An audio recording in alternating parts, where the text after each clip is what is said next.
Chapter 325, Peculiarity Thud. Lu Jing's and Senior Marshal Brother Wang's corpses were casually tossed to the ground by the ambusher. The corner of Han Li's eye twitched when he saw this. Since you've come, don't think about leaving. I am still lacking Foundation establishment blood sacrifices. The ambusher smiled sinisterly, causing his white teeth to twinkle underneath the moonlight. The ambusher was none other than the Emperor of Yu, who had appeared to be scared stiff just a moment ago. But now, he was no longer that sorry figure that lost himself to fear but a late Foundation establishment cultivator with magic power fluctuations no weaker than those of the blue-robed man, the Black Fiend Schoolmaster. Han Li's expression grew ice-cold in response to the sudden appearance of an opponent with such deep cultivation. Han Li didn't know what technique the Emperor had used a moment ago, but he was able to completely conceal his cultivation from all of the Yellow Maple Valley cultivators. This reminded Han Li of his prior inability to detect magic power from the young prince and steward Wang. Unlike the previous occasion, Han Li didn't perceive a queer premonition of danger, instilling him with even greater fear and caution. Han Li flicked his finger, causing the white scale shield and the tortoise-shell magic tool to unhurriedly revolve around him. As the Yellow Maple Valley cultivators nervously glanced at the Emperor of Yu and the blue-robed man, they took out their magic tools and closely wound them around their bodies, protecting themselves. Seeing the Yellow Maple Valley cultivators act as if they were facing a great enemy, the Emperor of Yu and the Black Fiend Schoolmaster looked at each other and coldly laughed. The Black Fiend Schoolmaster suddenly flashed, appearing over 30 meters away next to the sparkling ice pile, which were the fragmented remains of the ice demon. The Black Fiend Schoolmaster glanced at the ice pile and casually held out his hand towards it, which caused a blue bead to fly from the ice demon's remains into his hand. At that same moment, the treacherous Emperor of Yu flashed toward the two blood servants that were turned into ash by the Firebird True Seal. He fiercely slapped the ground, causing a golden and a yellow bead to fly from the ground and toward his hand. Those are.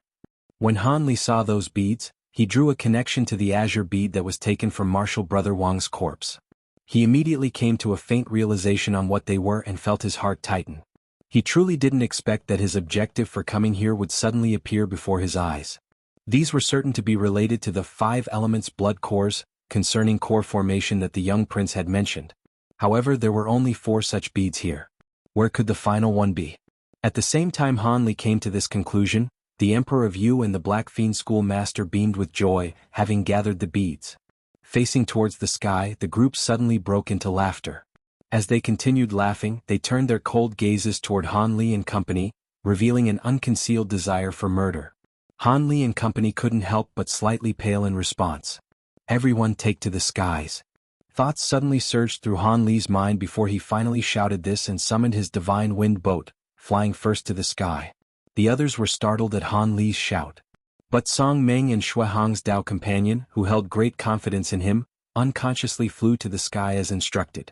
However, when Qin Xiaoqin heard Han Li, she hesitated for a moment before dragging Zhong Wenyang along with her to the sky. When the Emperor of Yu and the Black Fiend Schoolmaster saw this, their faces flashed with astonishment before sneering in unison. While it was clear they were 2 completely different people, the smiles they gave Han Li left him with the strange impression that they were one, causing Han Li's heart to tremble.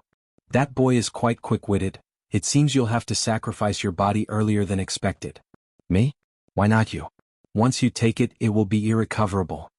The Emperor of Yu and the blue-clothed man faintly spoke beneath them. Hearing their strange comments, Han Li and company felt a cold chill down their backs. Junior Marshal Brother Han, what are they talking about? Song Meng gulped and moved closer to Han Li. Having seen so many fellow sect members die before him, even the battle-obsessed Song Meng was unable to maintain his originally fearless drive. He asked Han Li in order to calm his heart. After all, Han Li gave him a feeling of mystery and slight reliability. When Han Li heard the question, he bitterly smiled in his heart. As he was thinking of what to say, something occurred below them. Han Li's expression vastly changed and he immediately swallowed what he was about to say. Qin Xiaoqin then cried out, drawing Song Meng's fearful gaze to the scene below. He saw the Emperor of Yu stick his hand into the Black Fiend Schoolmaster's chest. The Black Fiend Schoolmaster had held his arms wide and didn't struggle in the slightest. Instead, he wore a smile on his face. The Black Fiend Schoolmaster and the Emperor of Yu each emitted a dazzling bloody light. Through the Emperor of Yu's arm that pierced the Black Fiend Schoolmaster's chest, their bloody lights joined together and the light from the Black Fiend Schoolmaster madly surged into the Emperor of Yu's body. It appeared that the Black Fiend schoolmaster had taken the initiative to deliver himself to the Emperor of Yu, leaving Song Meng dumbstruck. The Black Fiend schoolmaster's brilliance grew increasingly weaker and his flesh grew increasingly shriveled. Conversely, the Emperor of Yu's light grew stronger by the moment and even appeared slightly younger. What evil technique is this? Song Meng cried out with shock. Han Li's expression grew incomparably dark and he paid no mind to senior martial brother Song's outburst. Instead, he took a deep breath and suddenly flung his hands outward. No less than 200 fire attribute talismans raced from his hands toward the Emperor of Yu and the Black Fiend schoolmaster. This talisman barrage, consisting of fire serpents, fireballs and other such fire attribute techniques, was made up of all the fire attribute talismans that Han Li had on hand. Halfway through, these talismans turned into a heaven-shrouding display of fire attribute techniques, a huge and overbearing wave of fire. This grand display exerted an even greater pressure than that of Lu Jing's Firebird True Seal. Such a display of over 100 talismans being thrown out was extremely rare in the cultivation world. After all, someone would have to spend hundreds of spirit stones to acquire that many talismans. This mighty display left the group of Yellow Maple Valley cultivators in shock. Even the despondent Zhong Wenyang blankly stared at the scene in surprise. Initially, the Emperor of Yu was also greatly shocked at the scene. But after he saw they were merely low-grade magic techniques, he brushed it off with disdain beneath contempt. He understood that the bloody light protecting his body would leave him completely unscathed from those magic techniques, allowing him to pay attention to the important matter before him. So long as he finished this, killing the opposition would be as easy as throwing out trash. But for an instant, palpitating fear could be seen in the Emperor of Yu's eyes as the flames that filled the sky surged down to submerge him and the Black Fiend schoolmaster. But as he expected, regardless of how deafening the attack, or how the flames soared, the bloody light surrounding their bodies kept them safe and sound. By then, over half of the Black Fiend schoolmaster's light had flowed into the Emperor of Yu's body. The Emperor of Yu now appeared about 30 years old, much to his pleasure. When Qin Xiaoqin and the others saw Han Li's attack, they each followed up by sending down their magic tools. After all, it appeared the enemy was using some sort of evil technique and couldn't retaliate. Qin Xiaoqin and the others would naturally want to use this opportunity to beat down the enemy. Just as they launched their magic tools, a blinding white light ruptured from the Emperor of Yu and the blue-robed man, followed by a deafening explosion. The fluctuating, volatile white light had enveloped the two within it. The fearsome amount of spiritual power contained within the white light left the Emperor of Yu with an expression of fright. When Qin Xiaoqin and the others saw this, they were pleasantly surprised and looked to Han Li. This scene must have been the work of their fellow sect member. However, Han Li didn't appear happy in the slightest and instead, appeared solemn and cold. "You are all celebrating far too early. They still aren't dead," Han Li coldly said with an indifferent glance. His words startled the others, causing them to hastily turn their gaze. Underneath the concealment of the resulting smoke and dust, the Emperor of Yu's spiritual chi was still faintly discernible. Although it was still present, his magic power had been greatly decreased. The spirits of the Yellow Maple Valley cultivators shook from what they saw with their spiritual sense and they commanded their magic tools to spiral around them. Once the Emperor of Yu was visible, they would make a joint attack and get revenge for the tragic deaths of their fellow sect members. Good. I truly made an error in judgment. Who would have thought that your esteemed self was the most troublesome among the group? You actually hid something among the talismans and managed to break through my protective blood light. A burst of coughs came from the smoke, but as the Emperor of Yu gradually regained a steady voice, his tone became increasingly cold. When the others heard this, their expressions massively changed. Han Li was also overwhelmed with shock. A heavenly lightning seed. I truly did not think that there were Foundation establishment cultivators capable of surviving a heavenly lightning seed. Han Li slowly said under his breath. He then waved his hands and a burst of white light appeared in front of him. Each of the silhouettes gradually became clear as the light faded. The silhouettes were various puppet beasts and soldiers all aiming at the ground. After seeing the puppets appear, Song Meng and the others fiercely attacked the Emperor of Yu without hesitation. However, a burst of red light flashed and severed the magic tool's connections to their owners. Covered in blood and filth, the Emperor of Yu walked out of the smoke and rigidly stared at Han Li with bitter resentment. Chapter 326. Blood Spirit Drill. Han Li didn't look at the Emperor of Yu's resentful gaze. Instead, he looked at the dark and bloody light that remained on his body. A golden ruler, a pair of jagged purple blades, and a blue long sword floated within the bloody light. They were the magic tools of Song Meng and company. At this moment, they were motionless within the bloody light. It seemed they had completely lost their spirit. Han Li's eyes flashed with thoughtfulness. It seemed the devilish light protecting the Emperor of Yu's body was capable of corrupting common magic tools. The only item Han Li currently had on hand that could resist this evil technique was the Black Dragon's grasps. Until now, the only person to appear from the cloud of debris was the Emperor of Yu. It appeared as though the blue-robed man, who had claimed to be the Black Fiend schoolmaster, had truly died from the heavenly lightning seed. With that thought, even though Han Li's heart relaxed, he had no intention of giving the enemy an opportunity to catch his breath. Han Li immediately issued a mental order to his puppets to start their attack, launching an unending barrage of light beams and arrows toward the enemy. Now fearful of losing even more of their magic tools, the group of Yellow Maple Valley cultivators chanted incantations and formed hand seals instead, continuously throwing down magic techniques and talismans alongside Han Li's attack. They all understood that the only way to free themselves from this nightmare would be to strike with all their might. Otherwise, even more of them would suffer tragic ends. When the Emperor of Yu saw this, he expressionlessly swept his arm in front of him. A huge shield of blood-red light appeared, easily blocking the oncoming attacks. However, the bloody light emitted from his body was becoming increasingly weaker and gave the impression that it might fail at any time. This caused Han Li and company to attack with even more fury. The Emperor of Yu coldly snorted as he wordlessly took out a small dark green bottle from his bosom. He nimbly tossed out a scarlet longan-sized pill from the bottle that reeked of blood. It didn't appear to be any sort of good medicine, but he still threw it into his mouth without the slightest hesitation and threw the bottle away. It actually only held a single medicine pill. Once the scarlet pill reached the Emperor of Yu's stomach, Han Li witnessed a shocking scene. The Emperor of Yu's expression shook and his bloody light became brilliant once more. In addition, his wounds were healing at a speed visible to the eye. In that short moment, Han Li watched as the enemy recovered all of his magic power and healed all of the wounds he received from the heavenly lightning seed. Damn it! How could such a thing happen? When Song Meng saw this, he muttered in disbelief, forgetting to throw out his tens of already prepared ice spikes. Han Li also couldn't believe his eyes. He didn't know what pill the opponent took, but it had heaven-defying effects.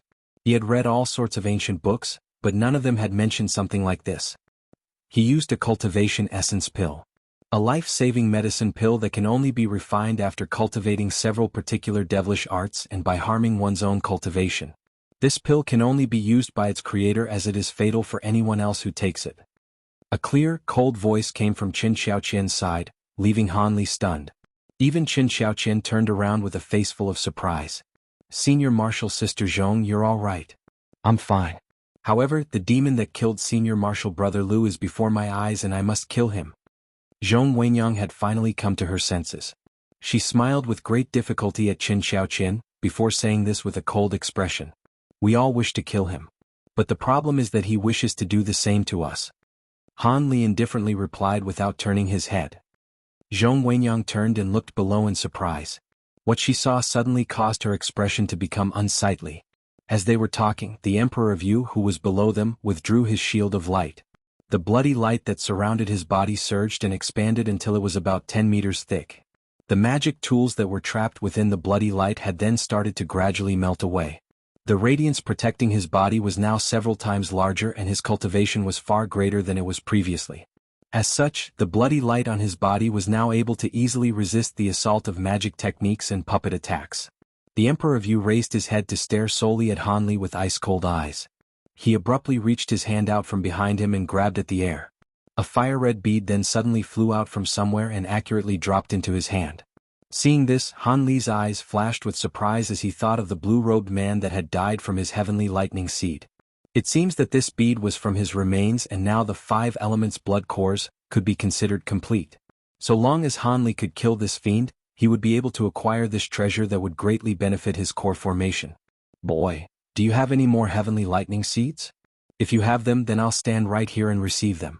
I want to see whether your heavenly lightning seeds or my protective devilish art is greater. The Emperor of Yu carefully put the bead away and said this to Han Li in a cold voice. Once those words left his mouth, the Yellow Maple Valley cultivators were startled and couldn't help but look at Han Li.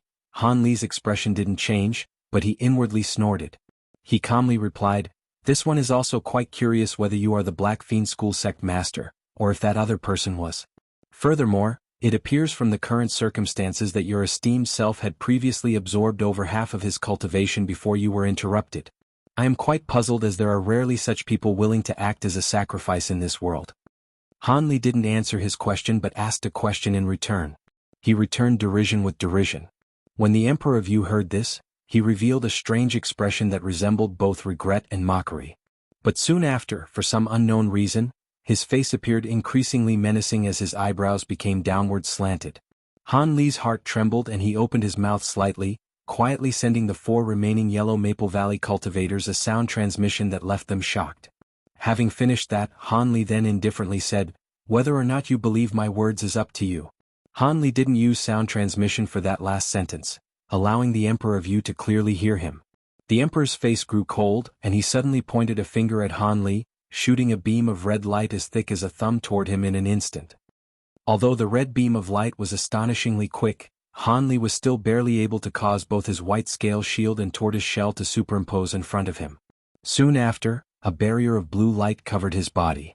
Han Li didn't dare to be careless against this unknown attack. Poopo. When Han Li heard this, he unconsciously leaned to his side, before feeling heat in his right shoulder, followed by acute pain.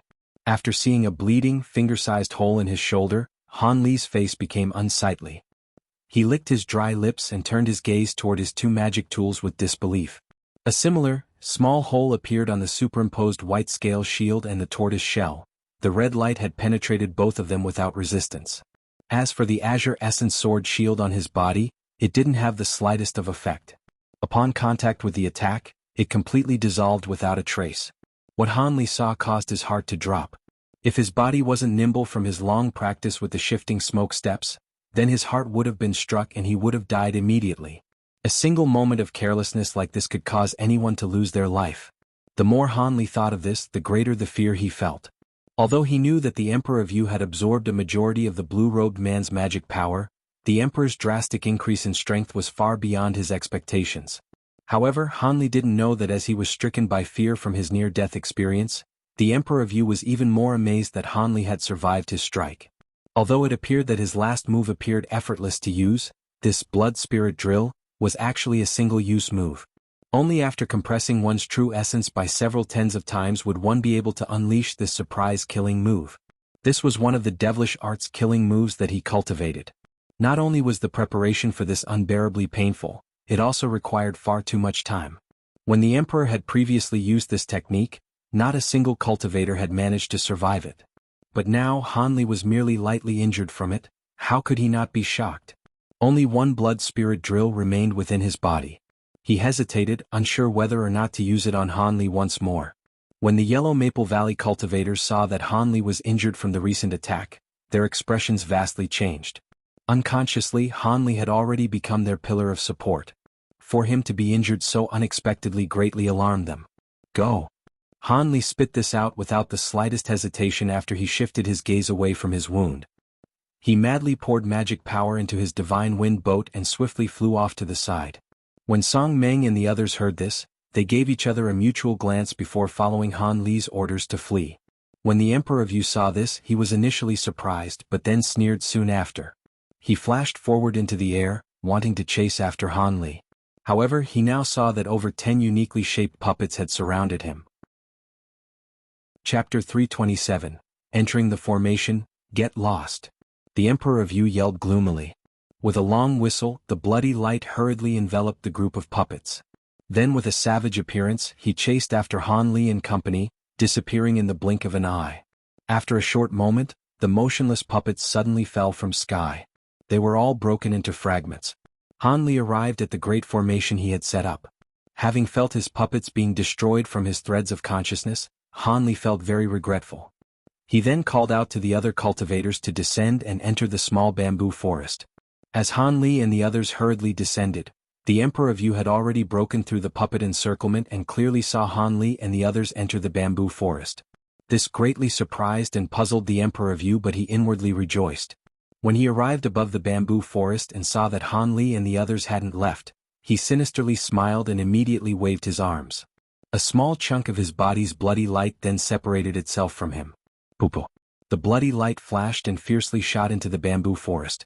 Midway, it suddenly enveloped the entire bamboo forest in a huge, shining red barrier. Having seen the bloody light silently entrap the bamboo forest, the Emperor of Yu revealed a somewhat pleased expression. So long as this devilish light barrier firmly surrounded the bamboo forest, he would be able to use another secret technique to completely dissolve everything within it.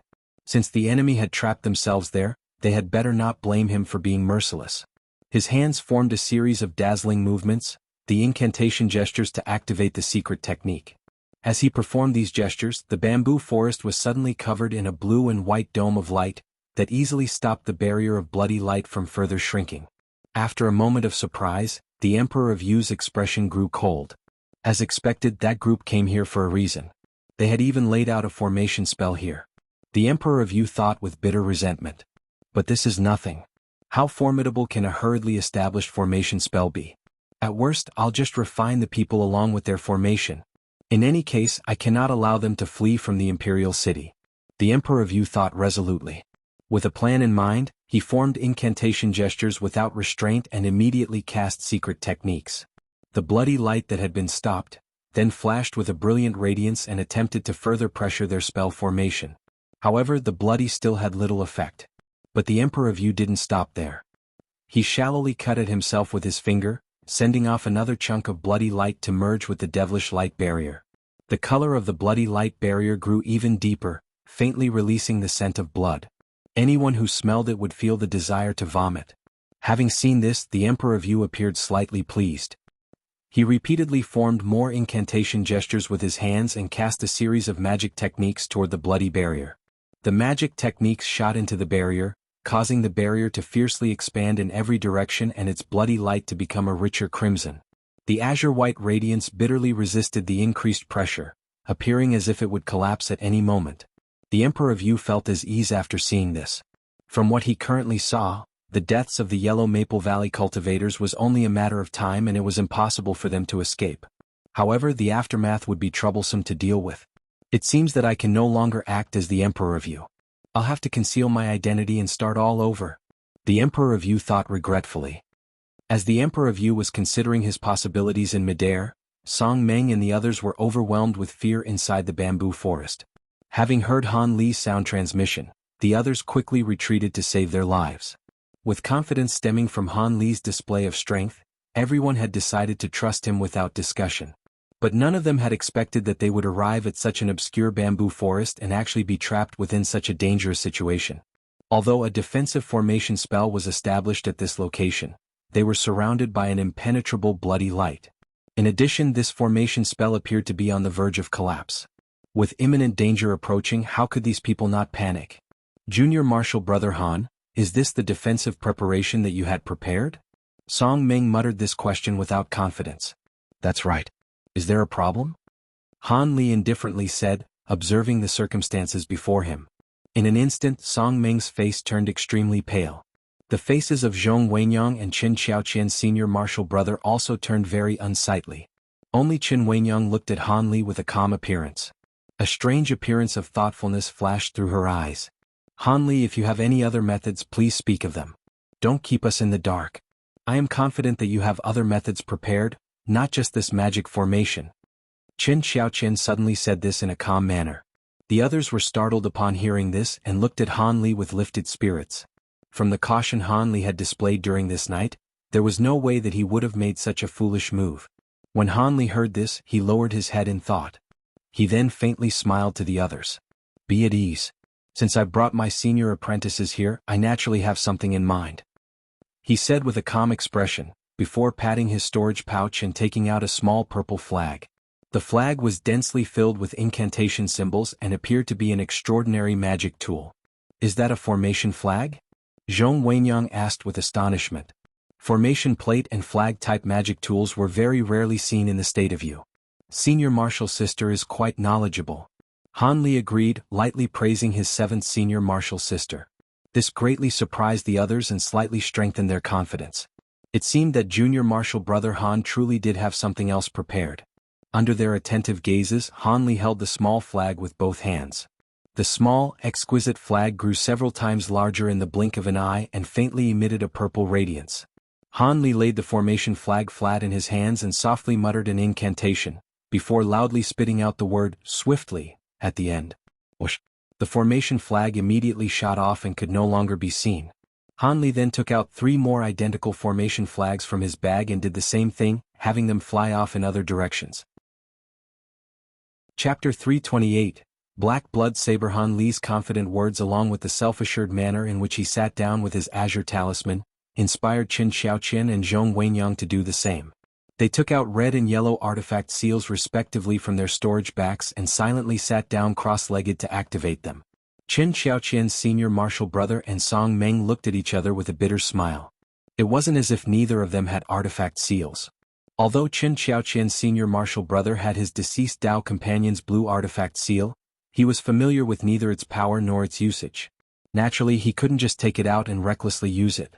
As for Song Meng's gray spear artifact seal, its power had been completely exhausted during the fight with the ice demon. As a result, the two could only insipidly wait for the 3 and protect them. At this moment, the Emperor of Yu realized that madly flying around like a housefly was ineffective and stayed motionless in midair. After he lowered his head and momentarily muttered to himself, he sinisterly took off the golden crown on his head and allowed his long, disheveled hair to flow in the wind and cover over half of his face. His increasingly demonic and mysterious appearance contrasted with the bloody light emitted from his body. He took in a deep breath and suddenly used a sharp fingernail to cut a cross on his wrist. Blood profusely poured out of the cut and merged with the bloody light on his body, causing it to suddenly darken, instantly turning it dark red. Although they were separated by such a large distance, the Yellow Maple Valley cultivators were still able to smell that bloody vomit-inducing scent. Their faces slightly grimaced, but they could only bitterly continue to look on as the enemy casted his magic. Seeing that the color of his body's bloody light had finished its transformation, the Emperor of Yu opened his mouth and spat out 2 streams of red qi toward his wrist. This unknown magic technique immediately stopped the bleeding and caused the deep wound to gradually fade away. However, his complexion was greatly paled from the loss of blood. With a stern expression, he took out a dull, jet-black hilt. The hilt was only half a foot long, but it appeared extremely worn and completely unremarkable. From the way the Emperor carefully handled the object, it didn't seem to be a useless item but rather extremely dangerous. As he rigidly stared at the hilt, he started to softly mutter an incantation. The incantation was neither loud nor easily understood. But from its slow chant, a faintly savage qi pervaded the air, which gave the others an impression of ancientness.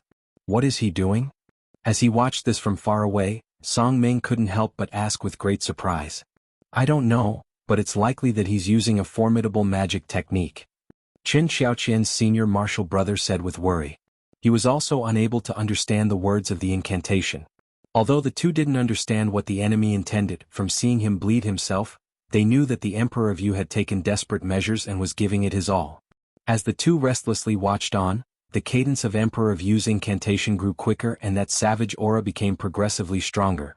As the Emperor's eyes flashed with red light, an astonishing scene occurred. The hilt suddenly burst out into a ball-black light and floated in midair. It rose about a foot above his head before remaining motionless. The Emperor of Yu grew increasingly cautious and formed strange hand seals one after another with exceptional skill. The bloody light on his body turned into strands of blood that hurriedly flew toward the floating hilt. At the start, there were only several strands of black blood. But not long after, the threads of blood proliferated, becoming 10, several tens and finally over 100 strands of black blood. Although Han Li had been activating his artifact seal a moment ago, he had a clear understanding of his enemy's actions from his formidable spiritual sense. Previously, as the black blood saber had been taking form, Han Li's wandering spiritual sense had been strongly sucked in by the blade, which wanted to completely absorb it. With great fright, Han Li hastily withdrew his spiritual sense. Fortunately, the black blade's attempt to absorb his spiritual sense was autonomous and wasn't the doing of the Emperor of Yu. Thus, he was able to easily retrieve his spiritual sense from the black blade's grasp. Still, this fearful event had left Han Li drenched in cold sweat. If his spiritual sense had truly been absorbed by that evil saber, the consequences would be unspeakable. Although Han Li knew how fearsome the saber currently was, he remained completely confident in the strength of this hurriedly established, 5-element reversal formation. After all, even Lei Wanha, a core formation cultivator, said that it would be difficult to break through his original 5-element reversal formation. Even without completely setting up this upgraded, stronger version of the formation, he was completely confident that a Foundation establishment cultivator would be unable to break through it in a short amount of time. Thus, although he had opened his eyes, his heart remained completely at ease. As these thoughts churned through Han Li's mind, the Emperor of Yu knocked against the multicolored barrier of light with great force. Zizi. The rainbow light barrier easily resisted the attacks. The Emperor of Yu had expected this and evilly grinned. He then tightly grasped the black blood saber in his hand and fiercely slashed at the rainbow light barrier. With a sharp whistle, a huge streak of black radiance surged from the saber. Swoosh! The astonishing black saber streak, which was over 30 meters long, had chopped off a large portion of the rainbow light, creating a 3-meter wide gap. When the Emperor saw this, he felt great joy and charged toward the gap without the slightest hesitation. With the incessantly flickering black streak in hand, he had actually entered the rainbow light. No. This is far from good. Song Meng immediately cried out in panic. Although the other idol senior martial brother didn't speak, he appeared far from okay, with an expression filled with worry. There is no need to be alarmed. That rainbow light is only the first layer of defense. This great formation isn't so easily broken. Having heard Han Li's indifferent voice, the pair calmed down and faintly smiled. Still, they were both greatly astonished that this junior martial brother Han had enough leftover concentration, while activating his artifact seal, to pay attention to their conversation. How truly amazing. The Emperor of Yu had immediately charged over 30 meters into the barrier of rainbow light and had clearly seen the yellow Maple Valley cultivators beneath him. He was able to vividly see Han Li and 2 others activating their artifact seals. He smiled sinisterly and flashed over 10 meters, appearing over where Han Li sat. With a light wave of his black blood saber, a black saber streak over 30 meters long chopped down. Chapter 329. Exterminating the enemy. When Song Meng and company saw the Emperor of Yu attack the cross-legged Han Li, their hearts grew shocked. Although they were aware of their inability to affect the saber's attack, Song Meng and company still raised their arms in defiance.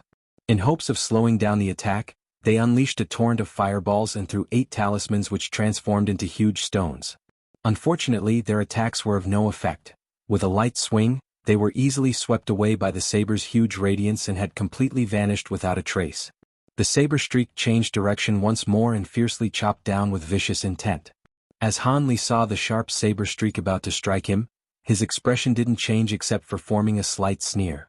When the Emperor of Yu saw that Han Li was so calm, he was startled for a moment. Without thinking much more, he continued chopping down with the saber streak. The Emperor struck at thin air as Han Li had suddenly disappeared. He discovered that he had returned to his original position at an unknown time, about 100 meters above the barrier of rainbow light. The Emperor of Yu's appearance became extremely unsightly, and he struck at the rainbow light while clenching his teeth. As the Emperor split open a hole and charged in, he saw Han Li indifferently gazing at him while still seated in his original position.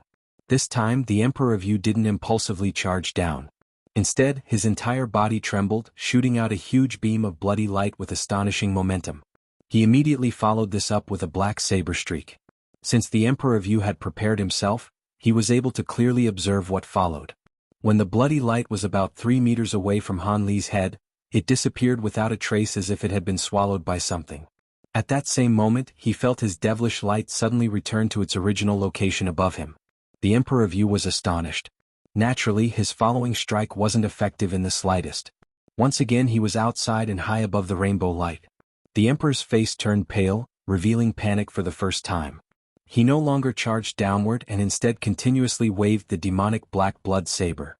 Endless streaks of crescent saber light flew in every direction in an attempt to break through the formation. Not long after the saber streaks flew off, a flash of white light caused the attacks to shoot back towards their original location. He was flustered for a moment before furiously continuing his incisive attacks. If the Emperor of Yu had been able to escape formation, he would have believed it contained a mere illusion technique and wouldn't have felt so anxious. If this were the case, he could easily break through this minor formation by relying on his devilish arts. But now that he was being teleported and his formidable attacks were being bounced back, he felt his heart plummet. Only great formation spells known as the Great Unbreakable Formations would have this type of restriction. Already perturbed by this abysmal turn of events, the Emperor of Yu felt a powerful surge of spiritual chi from the rainbow light barrier below him, causing his heart to tremble.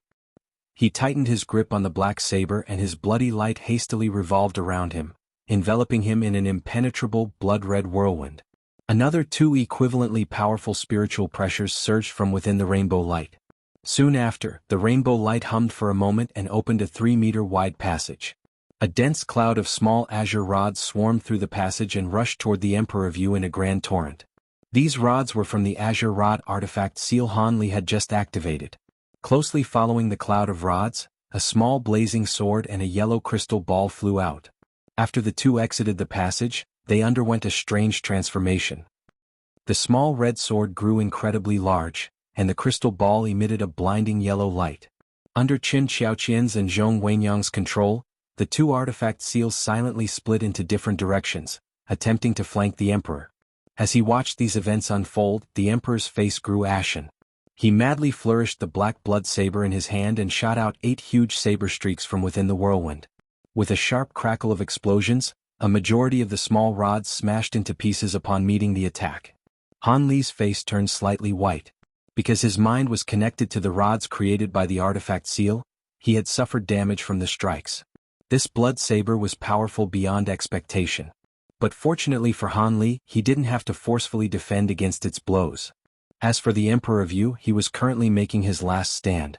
Even with the obstruction of the saber streaks, the small red sword, the yellow crystal ball, and the remaining swarm of azure rods were able to seize an opportunity to charge into the bloody wind. A storm of sharp whistles immediately rose from within the whirlwind as countless bursts of azure, red and yellow radiance surged against the black streak in confrontation.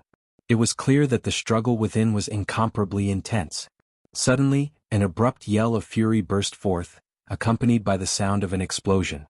The black, red, and yellow streaks of light all violently flashed for a moment before completely disappearing from the blood-red whirlwind. At that same moment, the complexions of Qin Xiaoqian and Zhong Wenyang paled and their eyes became spiritless. 7th Junior Martial Sister, are you all right? When Song Ming saw this, he hastily asked with concern. It's nothing, his blood saber is just truly demonic. It was actually able to take down Mai and Zhong Wenyang's artifact seals in mutual destruction. Now we will have to see whether or not Junior Martial Brother Han's artifact seal will be able to kill him. Qin Xiaoqian softly said. She took out 2 blue medicine pills, swallowing one and handing the other to Zhong Wenyang. Your artifact seals were destroyed? When the other Yellow Maple Valley cultivators heard this, their expressions became astonished. In their minds, only magic treasures should be able to contest with artifact seals. Impressive. I suspect our enemy's demonic saber is actually a ruined fragment of some kind of magic treasure. After Zhong Wenyang swallowed the pill, her face became flushed and her lips reddened. The ruined fragment of a magic treasure? How is that possible? Qin Xiaoqing asked with astonishment. A series of earth-trembling booms suddenly rang out from above them, causing them to hastily look up in surprise. Separated by a thin layer of rainbow light, a great battle consisting of dazzling, chaotic bursts of azure and blood-red light was occurring above them. After a short moment, the bloody light greatly lessened and was thoroughly overwhelmed by the azure light. Afterwards, all traces of light had gradually disappeared, revealing the Emperor of Yu standing upright. His face had a vacant expression and his lips were trembling much like a piece of porcelain about to collapse. The Emperor fell straight from the sky without resistance, and softly landed on the rainbow light above them. His body nothing more than a pile of crushed flesh. Having seen this, all of Han Li's fellow sect members were rapt with joy. Song Meng even went over to Han Li and excitedly yelled, Junior Martial Brother Han. You've killed that monster. I knew you could do it. I released the entirety of my artifact seal's strength in a single instance to break through his bloody light. Otherwise it might have taken quite a while. Han Li faintly smiled and spoke with a content tone. Being able to draw out such a great amount of an artifact seal's might in a single instance wasn't something that everyone could do. Only after using and seeing so many distinct artifact talismans did Han Li receive the experience to do this. Although such an incisive method to take down the enemy greatly decreased the number of uses for an artifact seal, its power would explosively increase. Such a method proved extremely effective against powerful enemies. Han Li had just comprehended this method a few days ago and was able to use this technique when it was least expected. As a result, he was able to deal the finishing blow to his heavily injured enemy. Naturally, this artifact seal was fully consumed in the process and turned to ash. At this moment, those fire element's blood cores were at the forefront of his mind.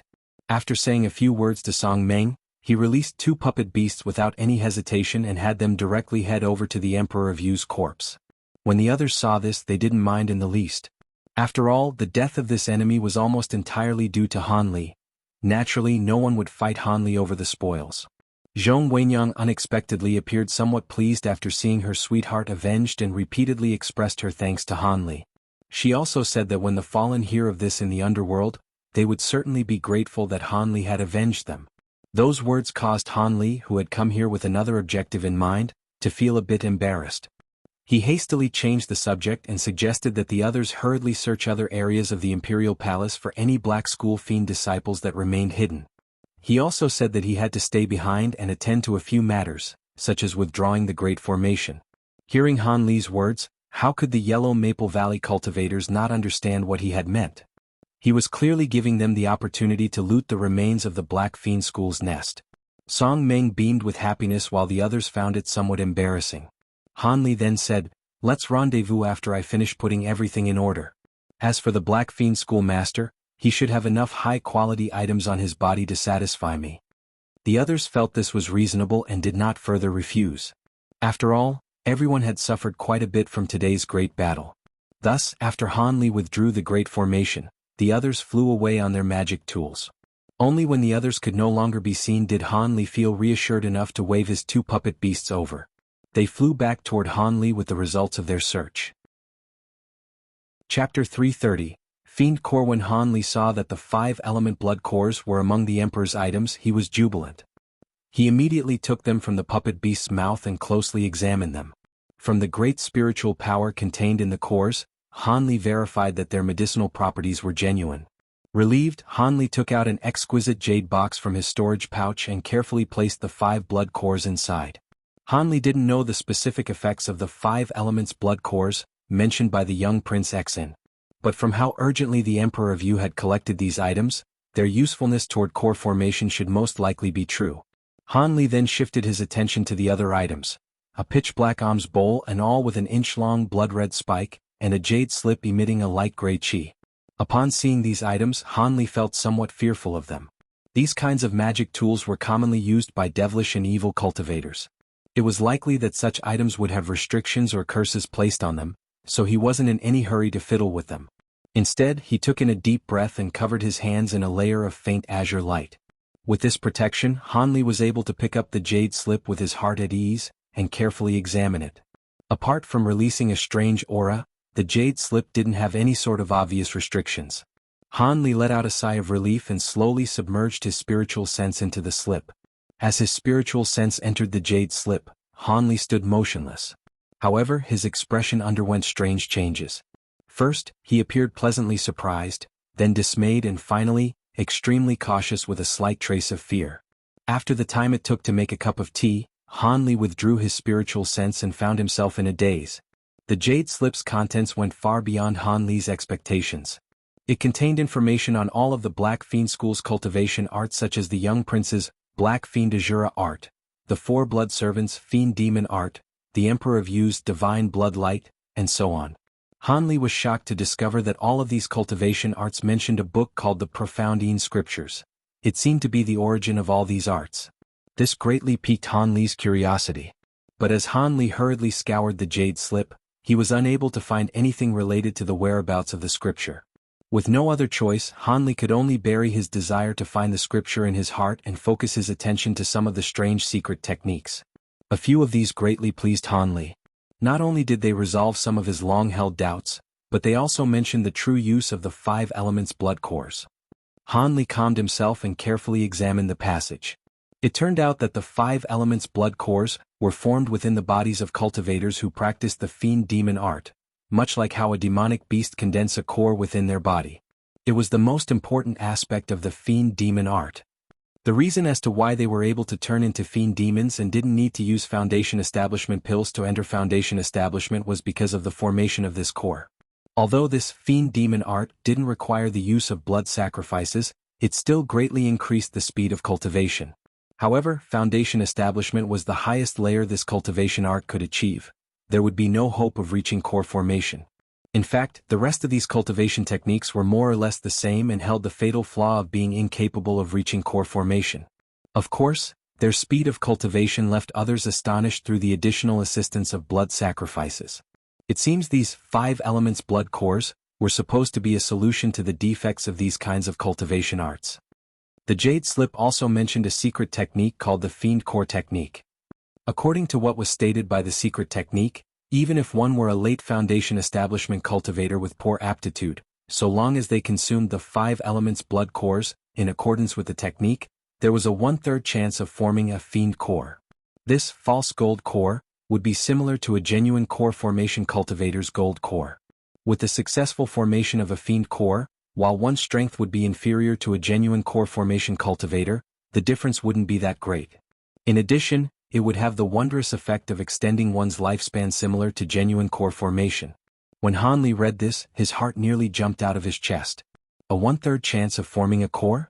The 5 elements blood core was truly heaven-defying. He immediately felt an urge to set everything else aside and consume the 5 elements blood cores. However, a flaw later mentioned in the description of the secret technique had left Hanli astonished. Since the fiend core was an artificial golden core, there was no possibility of further improvement. This implied that for the rest of one's lifetime, there would be no way to further one's cultivation and progress past early core formation stage. If it were only this, Hanli still wouldn't allow such an opportunity to pass him by. This was because the method the 3 essence revolutions technique used to form a core was truly unpredictable and unreliable. Even if he were able to scatter his cultivation 3 times, Hanli wasn't confident it would work. After all, this cultivation method was something created from the mere conjectures of the founder of the Azure Essence Sword art. No one had ever successfully cultivated it before. On the other hand, from the tone of this text, the Fiend Core technique was certain to have previously been used. A 1/3 possibility of core formation was extremely enticing to Hanli. As for the inability to reach nascent soul stage after forming a Fiend Core, this matter was too far removed from Hanli's current situation for him to consider. Nascent soul stage was still something Hanli could only dream about. At the moment, being able to achieve core formation was his highest objective. As for whether or not he could extravagantly hope to condense a nascent soul, he would only think about it after he reached core formation. But the following details of the Fiend Core technique left Hanli dumbstruck. It said that after the Fiend Core was formed in one's body, Fiend Demon Chi would be continuously released for a long period, and it would be capable of gradually eroding a cultivator's mind. Although the erosion wouldn't leave one completely without mind or memories, decreased mental acuity along with gradually reduced intellect were unavoidable. This caused Hanli's heart to tremble without end. What Hanli was most confident of was his mind and quick-wittedness. These were the main reasons that he had been able to remain so free and unfettered in the cultivation world until now.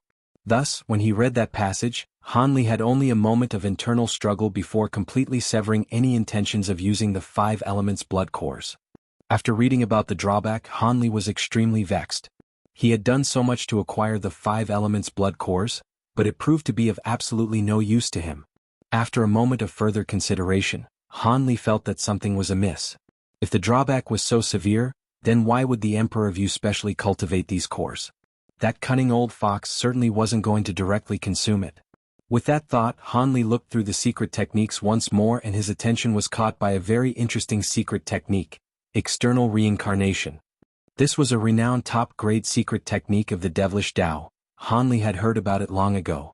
Although there were many techniques called reincarnation techniques, the specific cultivation method and effectiveness of these techniques were exceedingly strange and varied. Regardless of the reincarnation technique, to a devil Tao cultivator, they were all as precious as their own lives. They were all fundamentally the greatest secrets of each sect. The 7 sects of Yu had previously attempted to collect all the cultivation arts related to reincarnation but ultimately ended up empty-handed. Hanli quickly read through this technique several times and grew rapt with joy. He had found a use for these 5 elements blood cores, after all. If he had guessed correctly, the Emperor of Yu must have had the same plan in mind. Thus, he had painstakingly cultivated those blood servants in order to condense those 5 elements blood cores. As for the blue-robed man, the self-proclaimed Black Fiend schoolmaster who had died from the heavenly lightning seed, that was an incarnation he had refined. Only that would explain why the blue-robed man was completely willing to allow his cultivation to be absorbed without the slightest resistance. The distracting thoughts that Han Li had pushed to the back of his mind resurfaced as he read through the secret technique. As for secret techniques such as the cultivation essence pill, and methods of blood sacrifice, since Han Li didn't cultivate devilish arts, he had little interest in them. Only the condensation method of the blood spirit drill caught Han Li's eye as he read on. He read through it several times and memorized it. After Han Li withdrew his consciousness from the jade slip, he properly digested the information before moving on to the next two items. The blood red all was the solidified form of the blood spirit drill after leaving the body. It should be quite a useful magic tool. As for the pitch black alms bowl, it must have been the rarely seen magic tool, the soul congregation bowl. It was specialized in holding the souls of cultivators. Any soul that entered this magic tool would gradually lose its intelligence and become a feral, common soul suitable for refinement or control. After only briefly examining this soul congregation bowl, the dark, cold chi that the bowl contained caused Han Li to shiver, and he hastily deposited it into his storage pouch. The magic tool's dark, cold chi gave an impression that countless cultivators' souls must have been ruined within. The more he made contact with this bowl, the more ill he felt. Han Li clearly understood that without cultivating these kinds of dark arts, he would have no use for this magic tool. The more he made contact with this bowl, the more ill he felt. Chapter 331. Orders. After carefully putting away the items he procured from the Emperor, Han Li looked up toward the rainbow light and quickly flew to a corner of the bamboo forest. After a brief moment, Han Li arrived at a huge bamboo stalk with a formation flag stabbed into it and pulled the flag out. The rainbow light barrier immediately disappeared without a trace. Han Li smiled faintly and flew off to another corner of the forest. Soon after, Han Li left the bamboo forest, having retrieved all of the formation flags and plates with exceptional care. After experiencing the might of the improved 5 elements reversal formation, Han Li had come to value it far more than before. When Han Li calmly walked out of the bamboo forest, something caught his eye: the pulverized corpse of the Emperor of Yu. It seemed that when the rainbow light had disappeared, the body had fallen onto the ground. Han Li wrinkled his brow and let out a sigh. He then shot a fist-sized fireball toward the corpse, turning it to ash. Han Li would have lamented if the ashes of such a remarkable character had been blown into the wind after death. As such, Han Li patted his storage pouch, and a streak of golden light flew out, blasting a large hole in the ground. Han Li then lightly waved his sleeve, sweeping the ashes into the hole with a gentle gust of wind. Suddenly, white light flashed. Just as Han Li thought to close the hole, he paused. With amazement, Han Li beckoned with his hand, causing an embroidered cloth to fly from the ashes and into his hand. This is. Han Li took a quick look at it with curiosity. This embroidered cloth was slightly yellow and appeared to be ancient. He did not know what it was made from, but it emitted a faint glimmering light. Han Li suspected that the embroidery was actually an indistinct map. Han Li's curiosity was piqued and he hastily examined the map. After looking through it several times, he then lost all interest. This was because after careful examination, it was certain to not be any terrain in the state of Yu, as it was particularly unfamiliar. The drawing should be of a strange land. Furthermore, the cloth was clearly damaged and incomplete. He wasn't sure if it was even half of the original map or merely a tiny piece.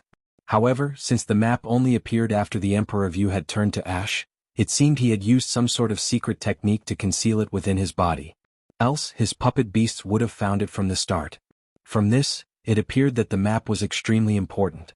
Han Li pondered for a moment before deciding to store the badly damaged map into the jade box along with the 5 elements blood cores. Now was not the time to unravel this mystery. He had to hurry and find the others.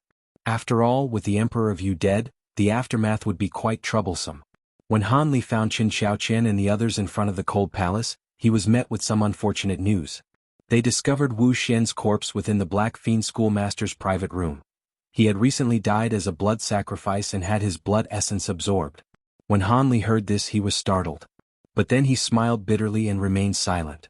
Because of this matter with the Black Fiend school, many of his own sect's foundation establishment cultivators had died. When Han Li returned, his master, Li Huayuan, definitely wouldn't look at him favorably. After all, this matter was brought up because of him. After wallowing in the feeling of helplessness, Han Li bluntly passed the responsibility of dealing with the aftermath to Qin Xiaoqian and Zhong Wenyang. He then found an excuse to return first to the Qin residence. However, Han Li completely had not expected that as soon as he returned, he would meet an entirely unexpected visitor. Greetings to Martial Uncle Han. A middle-aged man wearing embroidered clothes saluted him. "Marshal Nephew Ma, why have you come to find me so late? Has something important happened?" Han Li's eyes flashed with confusion. Han Li, who had just returned from the Forbidden City of Yu, did not expect to find the disciple responsible for contacting the sect from Yuejing to be waiting for him in his courtyard. Furthermore, it appeared the disciple had been waiting for quite a long time. "Marshal Uncle, this one has just received news of an order. All Foundation establishment disciples must hurry to the Seven Sects' main barracks at the border. The enemy has delivered a war ultimatum. In 2 months, the 6 Devil Dao sects will have a battle for supremacy with the 7 sects of Yu. For this, all hands are to return to the battlefield. In addition, Marshal Ancestor Li has sent a message to you." The embroidered-clothed man solemnly said and handed a writ and jade slip over to Han Li. When Han Li heard this, he was slightly startled, but he still maintained his calm expression as he took the 2 items and carefully examined them. The writ's orders were exactly as he had been told.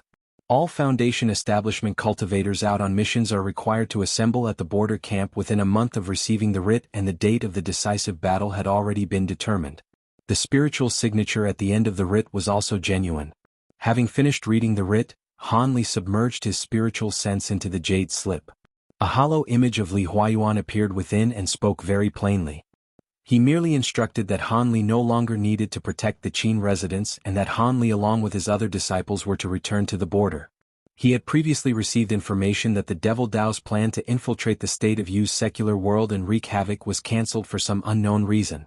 When Han Li heard the few words of Li Huayuan's hollow image, he was vexed to the point of spitting out blood.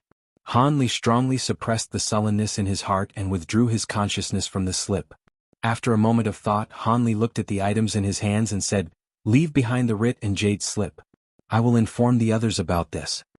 The middle-aged man hesitated for a moment before respectfully replying, "Then I will have to trouble Senior Uncle."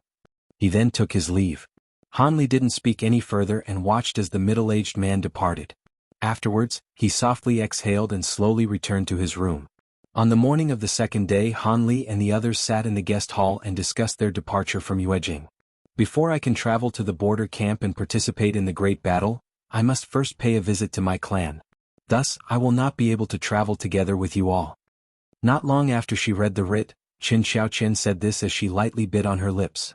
"I must deliver Senior Marshal Brother Lu's remains back to his clan," Zhong Wenyang said with a haggard appearance and slightly red eyes.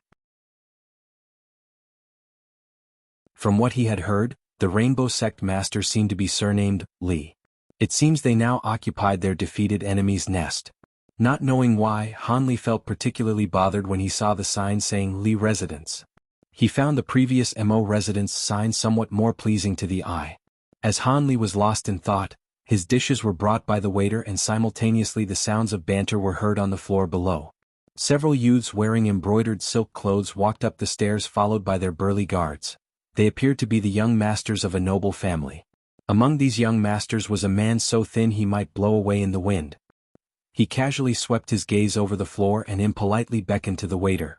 The waiter complacently ran over and hastily said with an enchanting smile, "Young Master Xia, do you have any instructions? Call for the shopkeeper. Today we're inviting an esteemed guest to dine with us. Have everyone on the 3rd floor leave. We will pay for the damages." This skinny man spoke quite arrogantly. The waiter didn't reveal the slightest bit of dissatisfaction, repeatedly nodding his head, before hurrying off to inform the shopkeeper. After a short moment, a 40-year-old man arrived. Once he saw the thin man, he immediately agreed to his request with a smile. He then brought the waiter to the 3rd floor to apologize to the customers who were already there. It was unknown whether this shopkeeper was naturally so quick and efficient or whether this young master had a truly great background. Not long after, all of the customers on the 3rd floor had paid their bills and left. Not a single one of them had dared to complain. Han Li lazily looked over before he returned his gaze to the bustling streets outside the window. The newcomer was only a young master among mortals, an arrogant person only relying on the might of his clan, commonly found at all places. Han Li had absolutely no interest in him. At that moment, the youth in charge, young Master Xia, then nodded with satisfaction and descended to the ground floor. Later, the sound of footsteps came up from below. This time, Han Li was startled and couldn't help but turn his head around and stare. This was because among those heavy footsteps, feather-light footsteps could be faintly discerned. Only a Jianghu martial artist who practiced to a certain stage would be able to display such control. This greatly piqued Han Li's curiosity. Chapter 333, Gang leader Suna refined and cultured youth was escorted by the young masters to the second floor. The 30-year-old youth had a dashing appearance. From seeing his faint smile, one would have received a greatly favorable impression of him as if they had felt a spring wind. Those near silent footsteps came from him. The youth and the young masters were bantering with one another as they swept their gazes across the second floor. As Han Li's common appearance did not catch their attention, they headed up to the third floor. It seemed that this youth was the so-called esteemed guest. Just as they arrived to the third floor, a stream of servants carrying fine delicacies followed. Afterward the food was delivered, the servants and guards descended. It seems they didn't want others to hear their conversation. Having seen this, Han Li's interest was piqued, and he secretly extended his spiritual sense upstairs, allowing him to clearly hear their conversation. "Senior Brother Li, it is fortunate that you've come, or else we would have suffered a terrible fate. You've given us face by agreeing to come here. Come, let us drink a cup in honor of Brother Li." The thin youth's voice was filled with appreciation. "It's nothing. Those outsiders dared to see someone underneath the eyes of our rainbow sect. Thus they were violating our sect's laws, and I only did what should have been done." The dashing youth courteously said. He appeared quite modest and friendly. Hearing the words Rainbow Sect and Senior Brother Li, Han Li revealed slight amazement. Could there be such a coincidence? I happened to run across someone related to the Rainbow Sect already. Han Li was stunned. Regardless of how it is said, we would have encountered great danger were it not for you. In the future, if Senior Brother Li requires any assistance, we will do our best. A different young master said this as he patted his chest. Many thanks for these brothers' kind intentions. However, the person who attempted to kidnap you all must be a renowned character in Jianghu.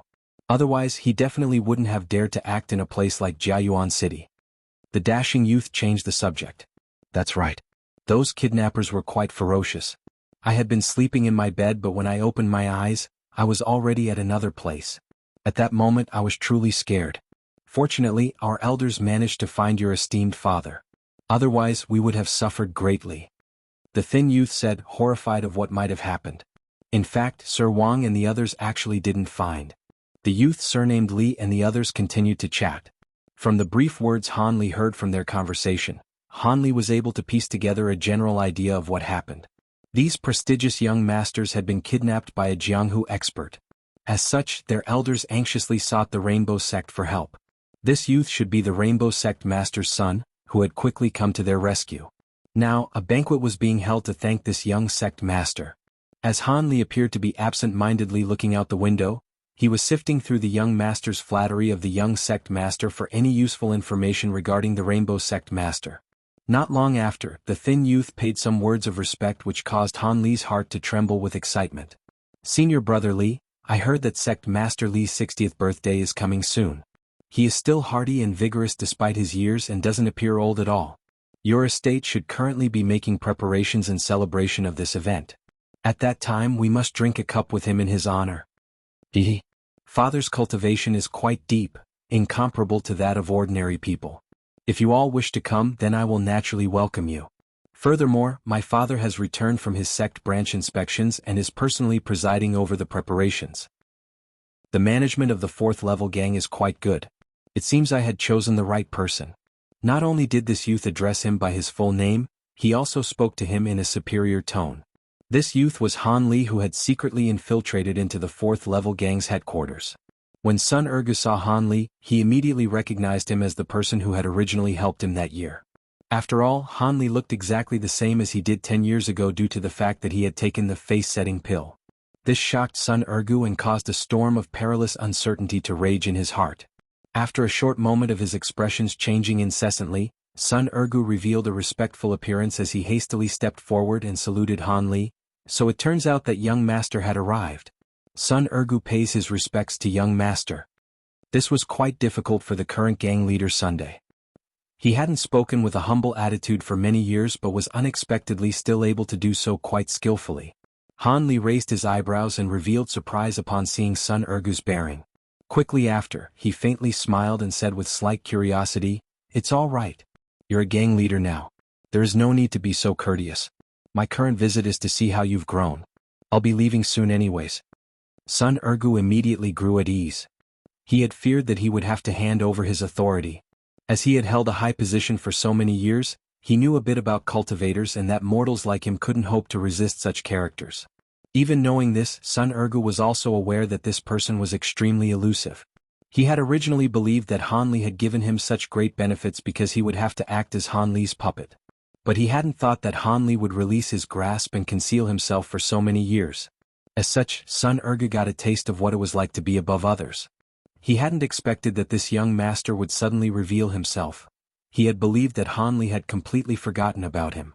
As he didn't know Han Li's objective, he grew truly apprehensive. Han Li looked at Sun Ergu with surprise. Come over here and let me see your wrist. Han Li wrinkled his brow and gave an indisputable command. Sun Ergu was startled. After hesitating for a moment, he obediently walked over and extended his wrist. Han Li impolitely grabbed his wrist and poured a bit of spiritual qi into his body, quickly circulating it through his meridians. After a short moment, Han Li released Sun Ergu's wrist with an indifferent expression and said a few words that left Sun Ergu pale from fright. A hidden poison has started to take effect in your body. At most you have a month to live. Han Li's voice was ice-cold and emotionless. Chapter 334. A strange change poisoned? That's impossible. I am quite careful and have a specialist responsible for testing my food and drink. After a moment of terror, Sun Ergu revealed an appearance of unease. Hearing this, Han Li was too lazy to explain any further. With a wave of his hand, a streak of azure light flashed and flew into Sun Ergu's body. Young master. This is, what did you? Sun Ergu hadn't dared to dodge but was still alarmed. This is true spirit technique, it's capable of visualizing the poison within your body. Go ahead and take a look in a mirror. Han Li sat on a chair and played it down. When Sun Ergu heard this, his heart dropped. Then he hastily ran to the corner of the room with a dressing table. He hastily scoured the dressing table for a small mirror and then looked into the mirror with great caution. What he saw left him dumbfounded. He saw that his entire face was covered in blackish-purple qi. From a single glance, he could tell he was severely poisoned. Young master, please save my life. This one has remained faithful to young master this entire time and possesses no trace of disloyalty. Sun Ergu rushed over to Han Li with an expression of fear and knelt while imploring Han Li to save him. At this moment he was almost entirely convinced. As Han Li was a cultivator, it was impossible he would waste so much effort to deceive someone like Sun Ergu. If Han Li had truly meant him harm, he could have killed him with a flick of a finger. After having seen this display of loyalty, Han Li faintly smiled and calmly said, "Be at ease. Although the poison is quite hidden, its toxicity is weak. It won't be able to kill you in a few days. There is no need to be so fussed over nothing." Although Sun Ergu had calmed down a bit, he continued his pitiful pleas. Young master possesses great power.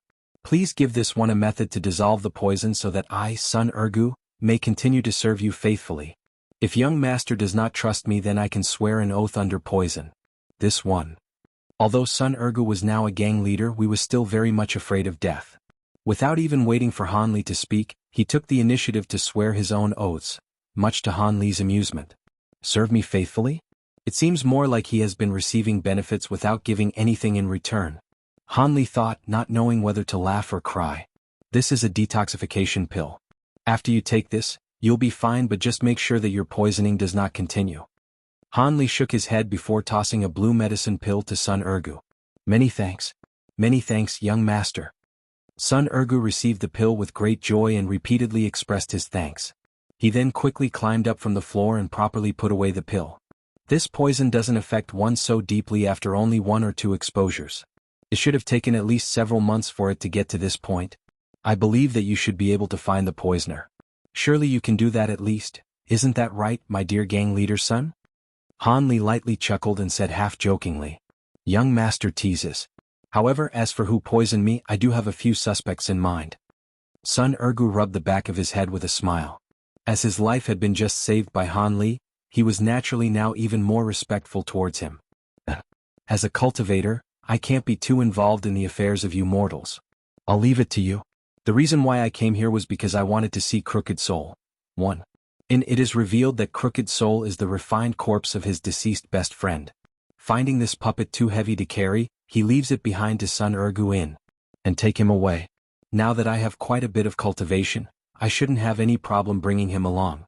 Do you have any complaints about this?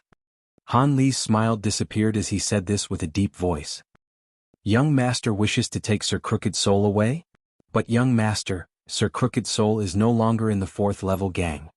When Sun Ergu heard Han Li's tone, he incessantly complained in his heart, but he still had to summon the courage to reply. What do you mean?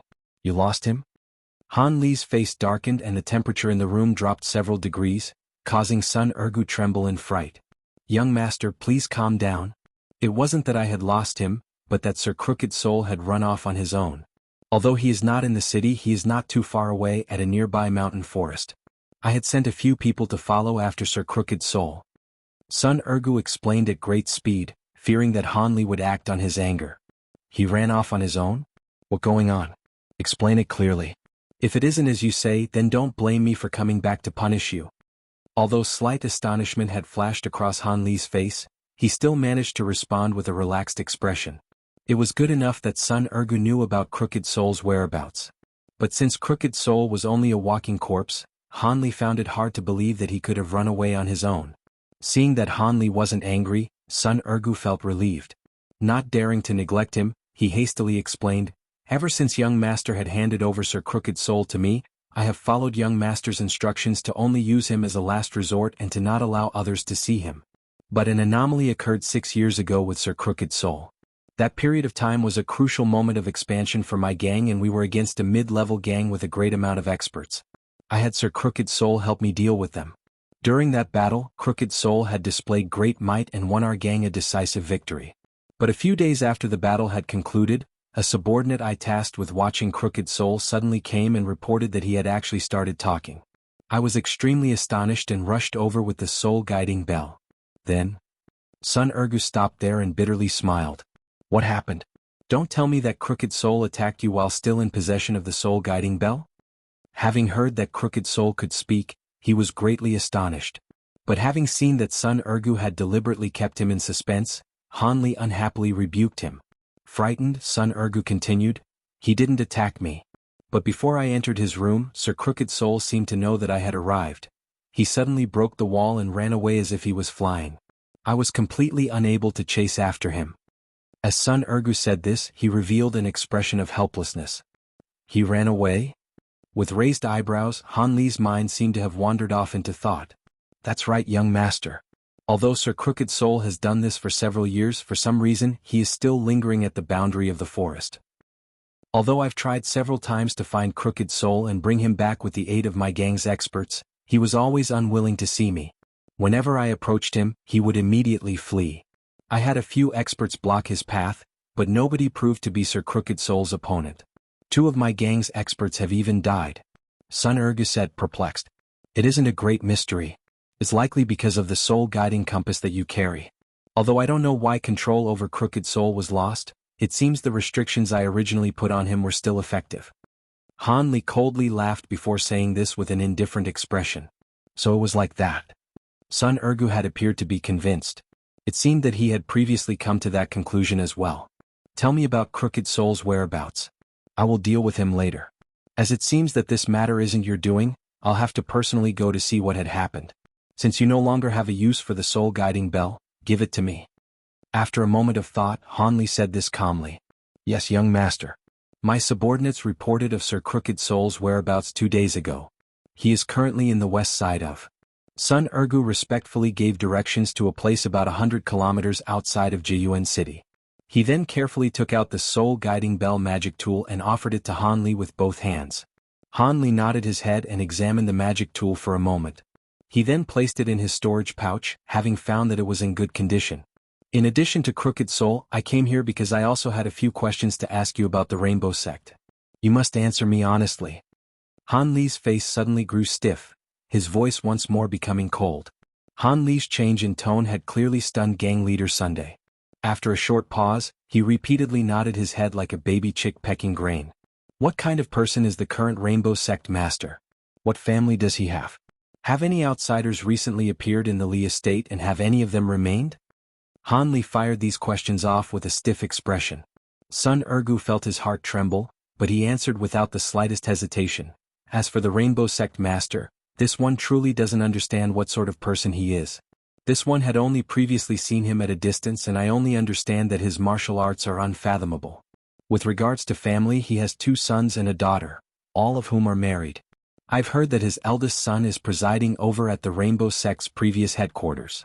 His second son has followed the Rainbow Sect Master to the Lee estate and is presiding over that. I've also heard.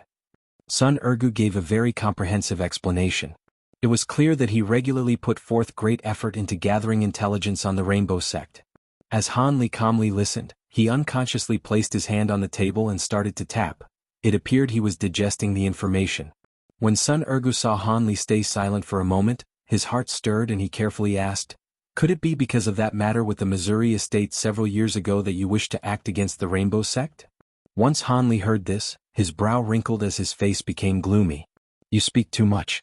Don't randomly ask about matters you have no right to know. Even more so, do not guess.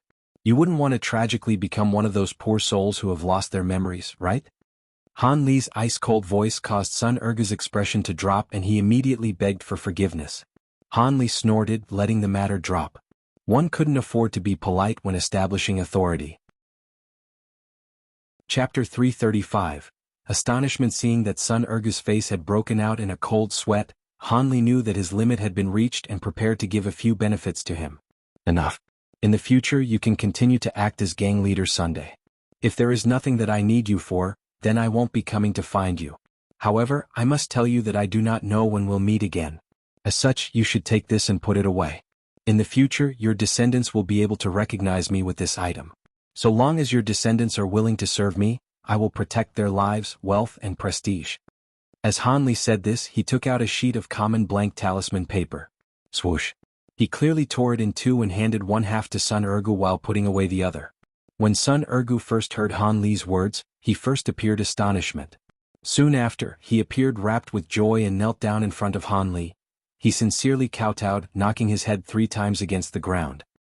He then raised his head and earnestly said, "Many thanks for young master's great kindness. Young master, please be at ease. My Sun clan shall revere young master for many generations and will never renege on this agreement. Else, my clan may face extermination and calamity." With that said, Sun Ergu kowtowed, knocking his head against the floor once more before standing up with a respectful appearance. Han Li was somewhat startled from seeing this. His original intention was to coax Sun Ergu.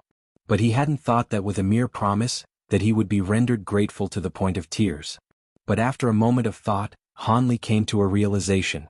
In the mortal world, the continuation of one's bloodline along with their clan's prosperity were most important. As such, it was natural for Han Li's guarantee of the prosperity of Sun Ergu's later generations to be met with sincere servitude. After all, Han Li hadn't given Sun Ergu any unreasonable orders these past years.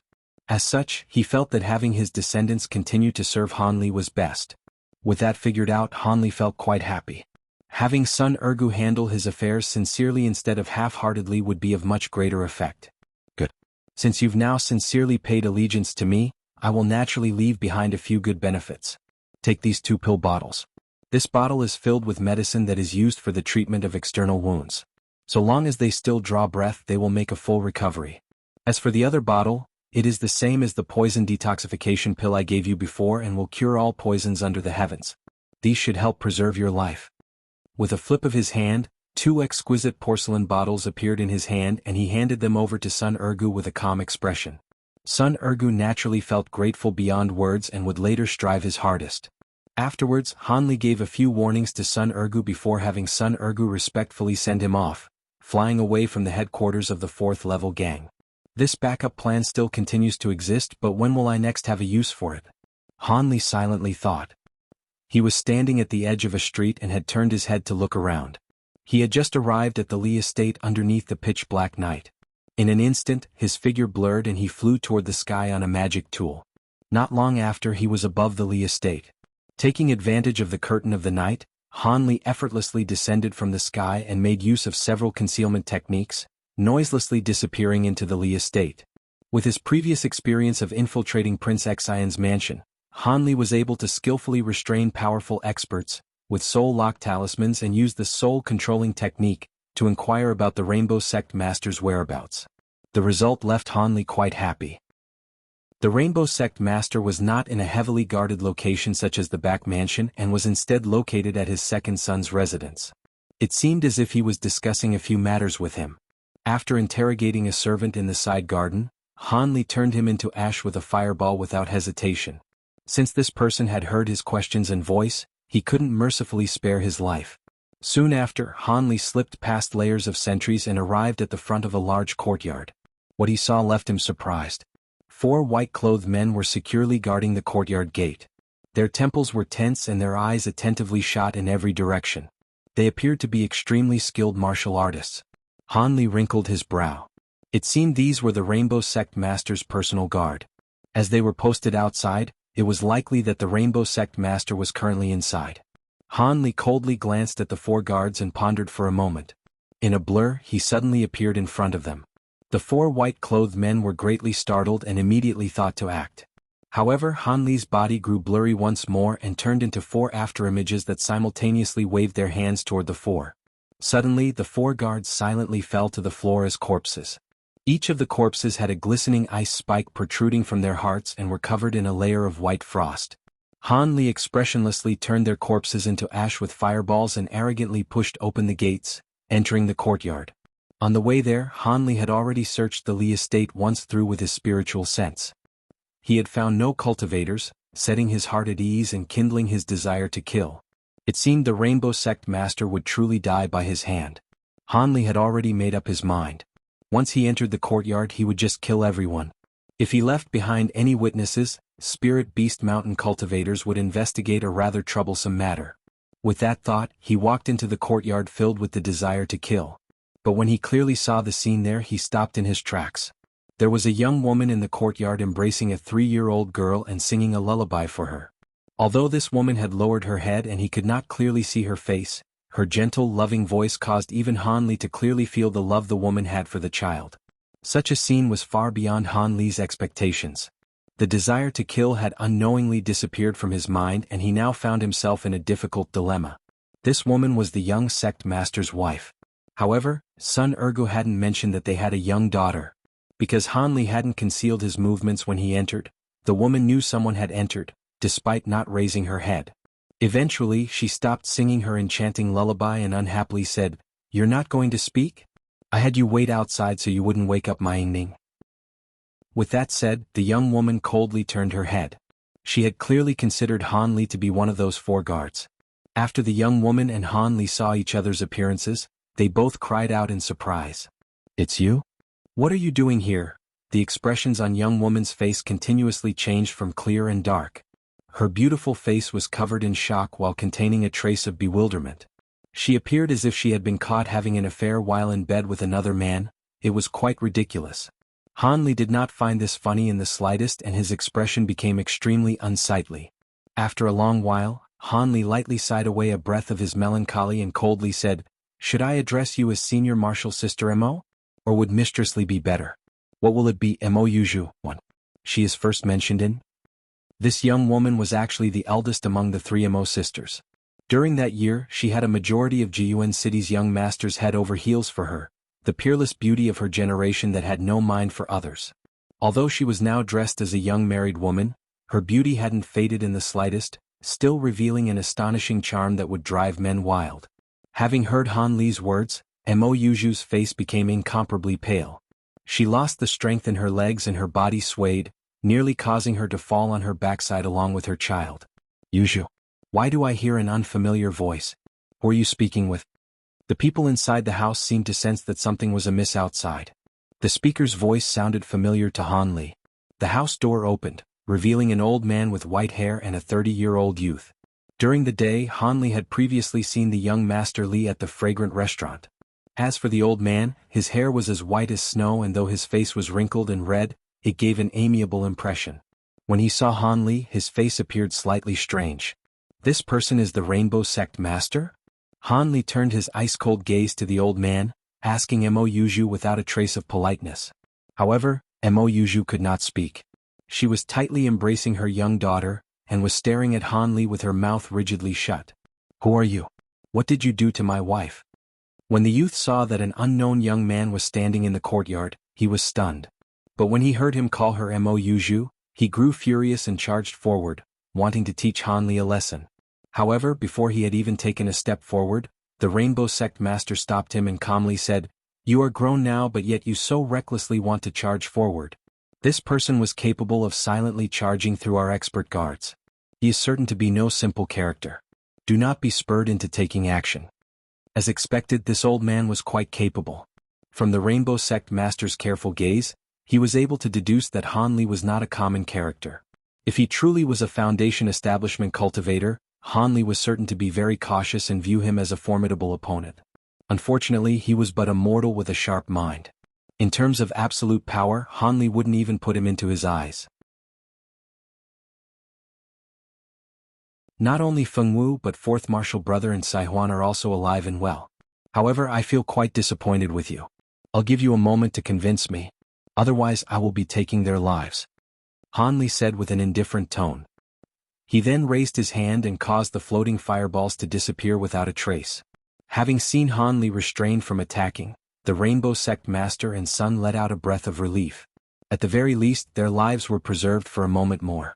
They feared that Han Li would not listen to Mo Yuju's explanation as he was overwhelmed with fury. As they had more knowledge of cultivators than ordinary mortals, their fear of them was far greater as well. They were fundamentally unable to resist them.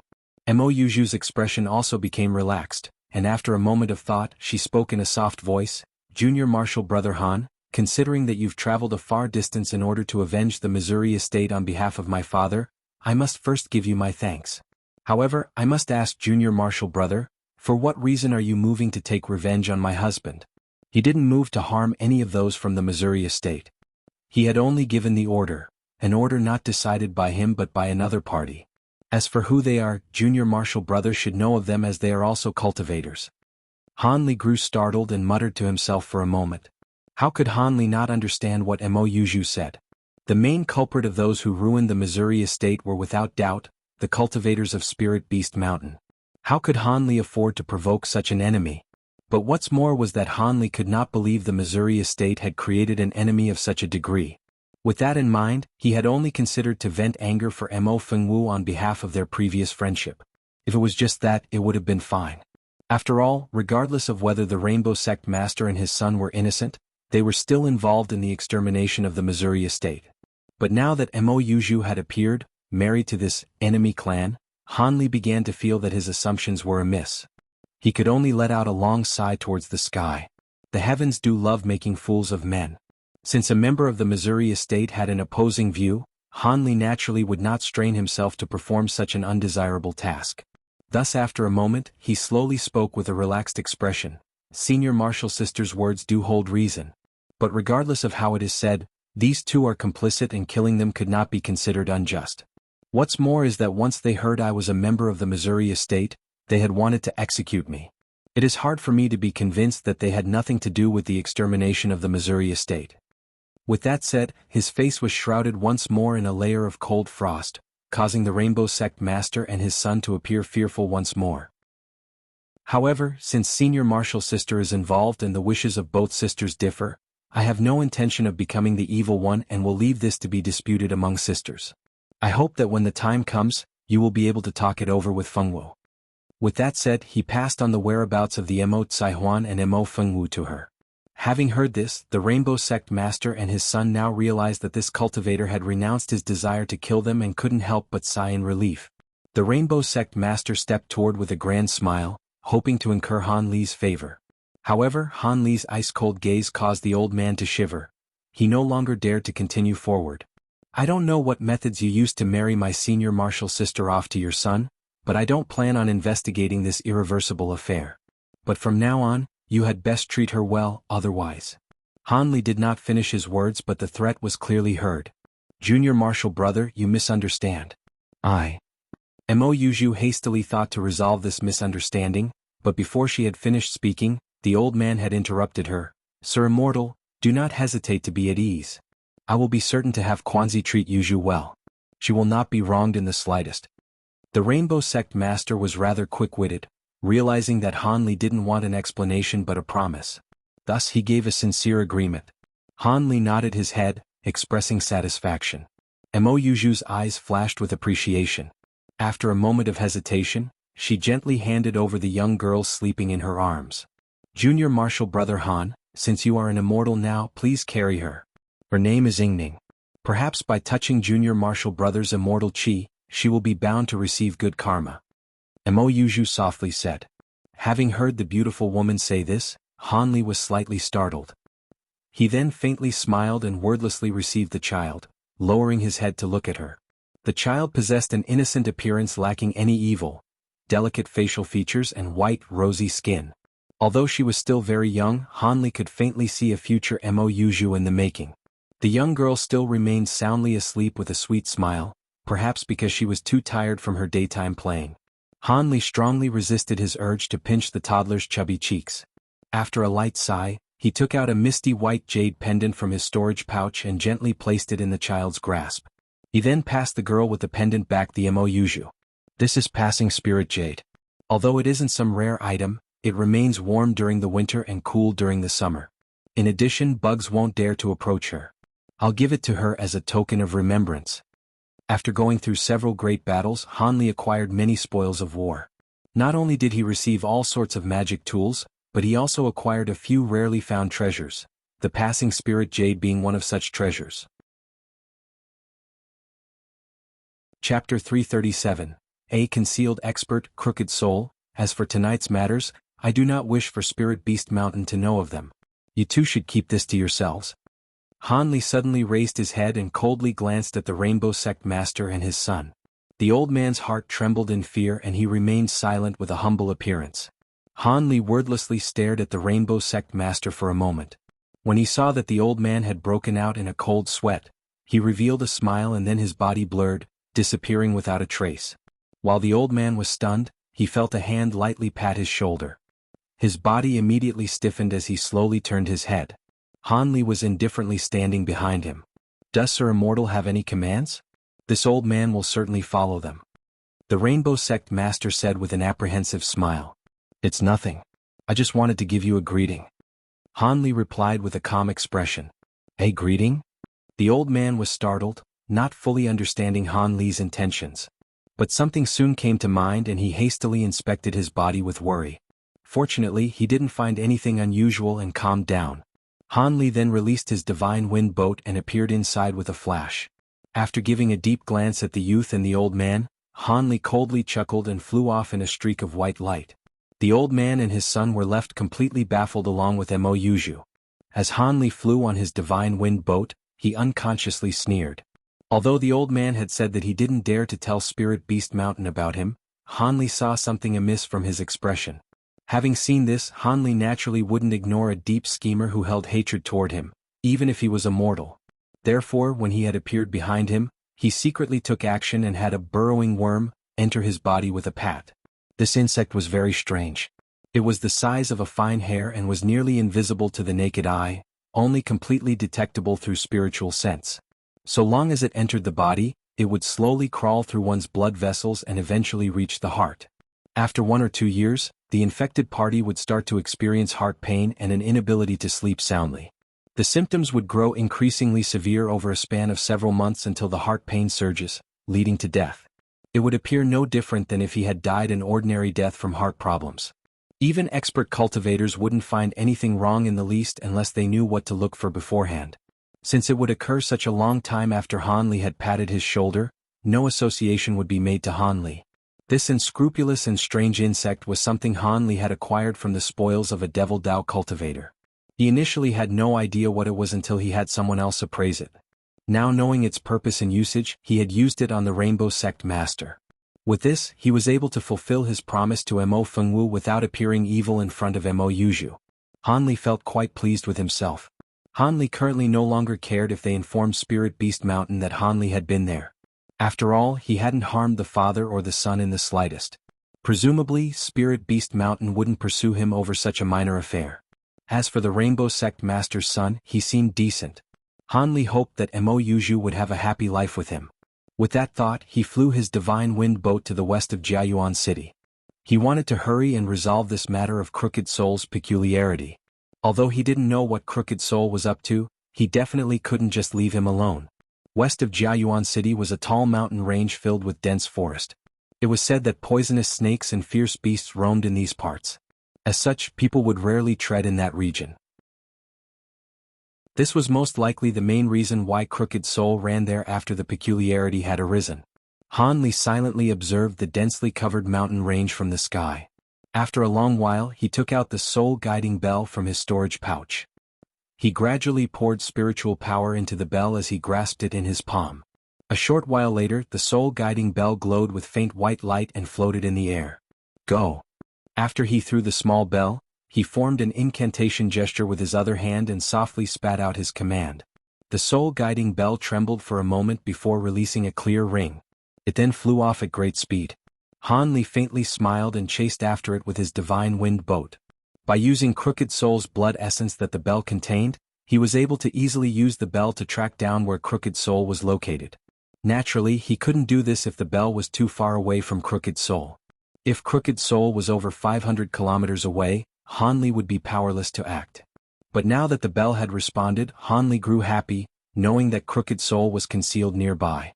The small bell flew straight for about 15 kilometers before suddenly descending.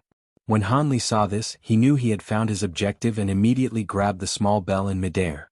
Then he completely covered the small, glowing bell in a layer of azure light. From Sun Ergu's words, Han Li knew that Crooked Soul could now sense the soul-guiding bell. By concealing the bell's aura, he could avoid having Crooked Soul flee. He quietly descended on a small mountain's peak and started to sweep his gaze in every direction. Although it was already dark, Han Li was still able to vaguely see as he was a Foundation establishment cultivator. As a result, he headed straight towards the direction in which the small bell had originally descended, into a large pile of stones on the mountaintop. Han Li walked without the slightest sound as if he was a ghost. From Han Li's measures, he had ultimately caught Crooked Soul completely unaware. Crooked Soul was sitting cross-legged on a huge rock in meditation as if he were refining qi. Hidden behind a rock, Han Li secretly watched Crooked Soul with complete amazement. Han Li was able to feel spiritual qi within Crooked Soul's body. His spiritual qi fluctuations indicated that he was at the 5th or 6th layer of qi refinement, leaving Han Li stunned. Han Li had clearly remembered that Zhang Tai-1 was originally unable to cultivate the Eternal Spring Arts, because he didn't have spiritual roots. Wait.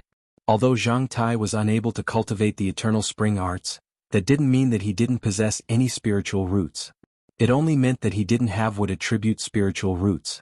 Could it be that Zhang Tai possessed spiritual roots of another attribute?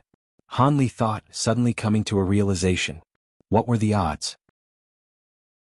Dr. Mo was actually able to accept 2 disciples with spiritual roots when a person with spiritual roots couldn't normally be found among 10,000 mortals. With incredulity, Han Li continued his thoughts. It is truly unfortunate. Because he didn't have similar attributed spiritual roots, we ended up with completely different fates. If I happened to not have what attributed spiritual roots, then would I have ended up? Han Li felt a trace of lingering fear in his heart. However, how did Crooked Soul acquire a foundation cultivation technique he could use? Could it be? Han Li seemed to have thought of something and wrinkled his brow. His eyes flashed with malicious intent, but he continued to silently watch Crooked Soul cultivate. After the time it took to eat a meal, Crooked Soul opened his eyes. He stood up and stretched his limbs. His eyes displayed intelligence as if he truly possessed consciousness. But when Han Li saw this, his face only appeared gloomier and his expression held a faint trace of maliciousness.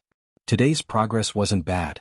It seems that in 4 months, I won't have to be afraid of the magic tool that controls this body. As Crooked Soul revealed happiness, he heard an ice-cold voice from his side. It seems that your esteemed self is quite satisfied with that body. Who is it? Crooked Soul's expression turned cautious as he hastily looked in the direction of the voice. At this moment, Han Li walked out from concealment with an icy expression. Who are you? You're a Foundation establishment cultivator. When Crooked Soul discovered that he was unable to see through the depth of Han Li's cultivation, he couldn't help but reveal fear. That's what I wanted to know. Why did you occupy and steal that body? That is the body of my close friend, and I personally handed it over to my subordinate for safekeeping. You've occupied that body for so many years, so how about you give me an explanation? Han Li calmly said. This body is yours? Crooked Soul revealed doubt as his eyes continuously shifted about. It was clear that he had some sly plan in mind.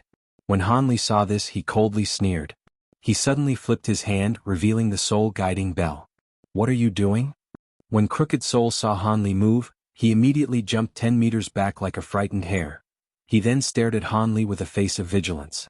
Although he had previously felt the existence of the soul-guiding bell, he did not know its specific form. He also didn't know that the small bell was a magic tool that specialized in controlling his body. He had only believed that Han Li had taken out a magic tool to casually act against him. 1. Han Li's friend and fellow disciple of Dr. Mo, who was later refined into Crooked Soul. Chapter 338. A forced confession. Han Li didn't pay any mind to Crooked Soul's alarm and scattered the azure light that enveloped the soul-guiding compass. Dong. Han Li tapped his finger against the bell, causing it to lightly ring. Thud. Just as Crooked Soul thought of using this opportunity to escape, he fell to the floor on his back. A Life Origin Magic Tool. You have the Life Origin Magic Tool for this body? Crooked Soul shouted with fear. It's good that you know. If you don't want to suffer, then you had best give me an explanation of your origins. I'm quite curious. How were you able to invade this body? Aren't cultivators unable to possess the bodies of mortals? Han Li asked with a calm expression and a flat voice as if he were chatting with a close friend. When Crooked Soul heard this, he couldn't help but tremble. Cultivators that possess bodies were loathed in the cultivation world. While it isn't to the degree where they would be exterminated on sight, they absolutely wouldn't be looked upon favorably. With the addition of Han Li's strange behavior, he couldn't help but feel perturbed while vainly dreaming of escaping. Fellow Taoist, please forgive me. I was previously a Foundation Establishment cultivator, but I lost my body in a war against an enemy clan. As a result, I had no choice but to occupy this body. Instead of answering Han Li's question, he stood up and gave this explanation with a smile. Really? Han Li indifferently commented. In truth, Han Li was somewhat surprised to hear that he was a Foundation Establishment cultivator. However, when Crooked Soul was unable to make out Han Li's thoughts through his indifferent appearance, he couldn't help but become scared and hastily plead. Although this one's cultivation had dropped to the low levels of chi condensation, I still retained a few magic tools and spirit stones. So long as fellow Taoist doesn't pursue this matter, I would be willing to gift them to you. He had spoken humbly. He clearly understood that he had no choice but to yield while under Han Li's control. However, Han Li didn't pay attention to his seductive words and asked after a moment of contemplation, "Are you a cultivator of the 7 sects?" Han Li appeared to have casually asked this. According to his knowledge, very few Foundation Establishment cultivators existed outside of the 7 sects within the state of Yu. Only a few large cultivation clans would possess a number of Foundation Establishment cultivators, the Yen clan for example. 7 sects. Ah yes. I am a cultivator of Spirit Beast Mountain. Could it be that your esteemed self is also a 7 sects cultivator? Crooked Soul said these words calmly, but Han Li was able to spot a trace of fear within his eyes, causing Han Li to feel great suspicion. So it turns out that fellow Taoist is from Spirit Beast Mountain. How is young Mistress Han Yunji-1 doing? Han Li asked with a faint smile. Han Yunji. I'm truly sorry. This one had been in secluded cultivation for so many years and thus has no recollection of the younger disciples. After being surprised momentarily by Han Li's question, he made a forced laugh and self-mockingly said, "You aren't familiar with her? Then how about fellow Taoists, tell me the names of a few disciples that you do remember. This one knows many fellow Taoists from Spirit Beast Mountain. Perhaps I might know a few." Han Li flatly continued with his close questioning. This Crooked Soul appeared somewhat panicked and began shifting his eyes in every direction. His expressions were more honest than his words. Seeing that this person had failed to answer, Han Li's expression grew dark and cold. "Fellow Taoist, you truly disappoint me. You are still hesitating and now I must force you," Han Li said bluntly. With a blur, his body flashed forward and back. Crooked Soul remained motionless in his original location. However, a soul-lock talisman was now attached to the center of his chest, removing any opportunity for him to act. With a panicked appearance, he hastily shouted, "Fellow Taoist, what is the meaning of this? We can talk about this." When used on mortals, a soul-lock talisman was capable of completely locking down their bodies to the point where they wouldn't be able to speak. But when used against cultivators who possessed magic power, its efficacy was somewhat lacking. Although there were other methods to immobilize weaker cultivators, there were few that left them capable of speaking and expressing emotion. At this moment, Han Li paid no mind to any of his shouts and took out a pitch-black alms bowl from his storage pouch. Once it appeared, A sinister chi filled the air, causing the nearby temperature to drop several degrees. Shortly after, the alms bowl released a ghastly wail and surrounded itself with a strange black fog, causing its ghostly aura to thicken. This was the Soul Congregation Bowl that Hanli had recently acquired. Single-handedly grabbing the magic tool, Hanli ominously glared at Crooked Soul as he approached him.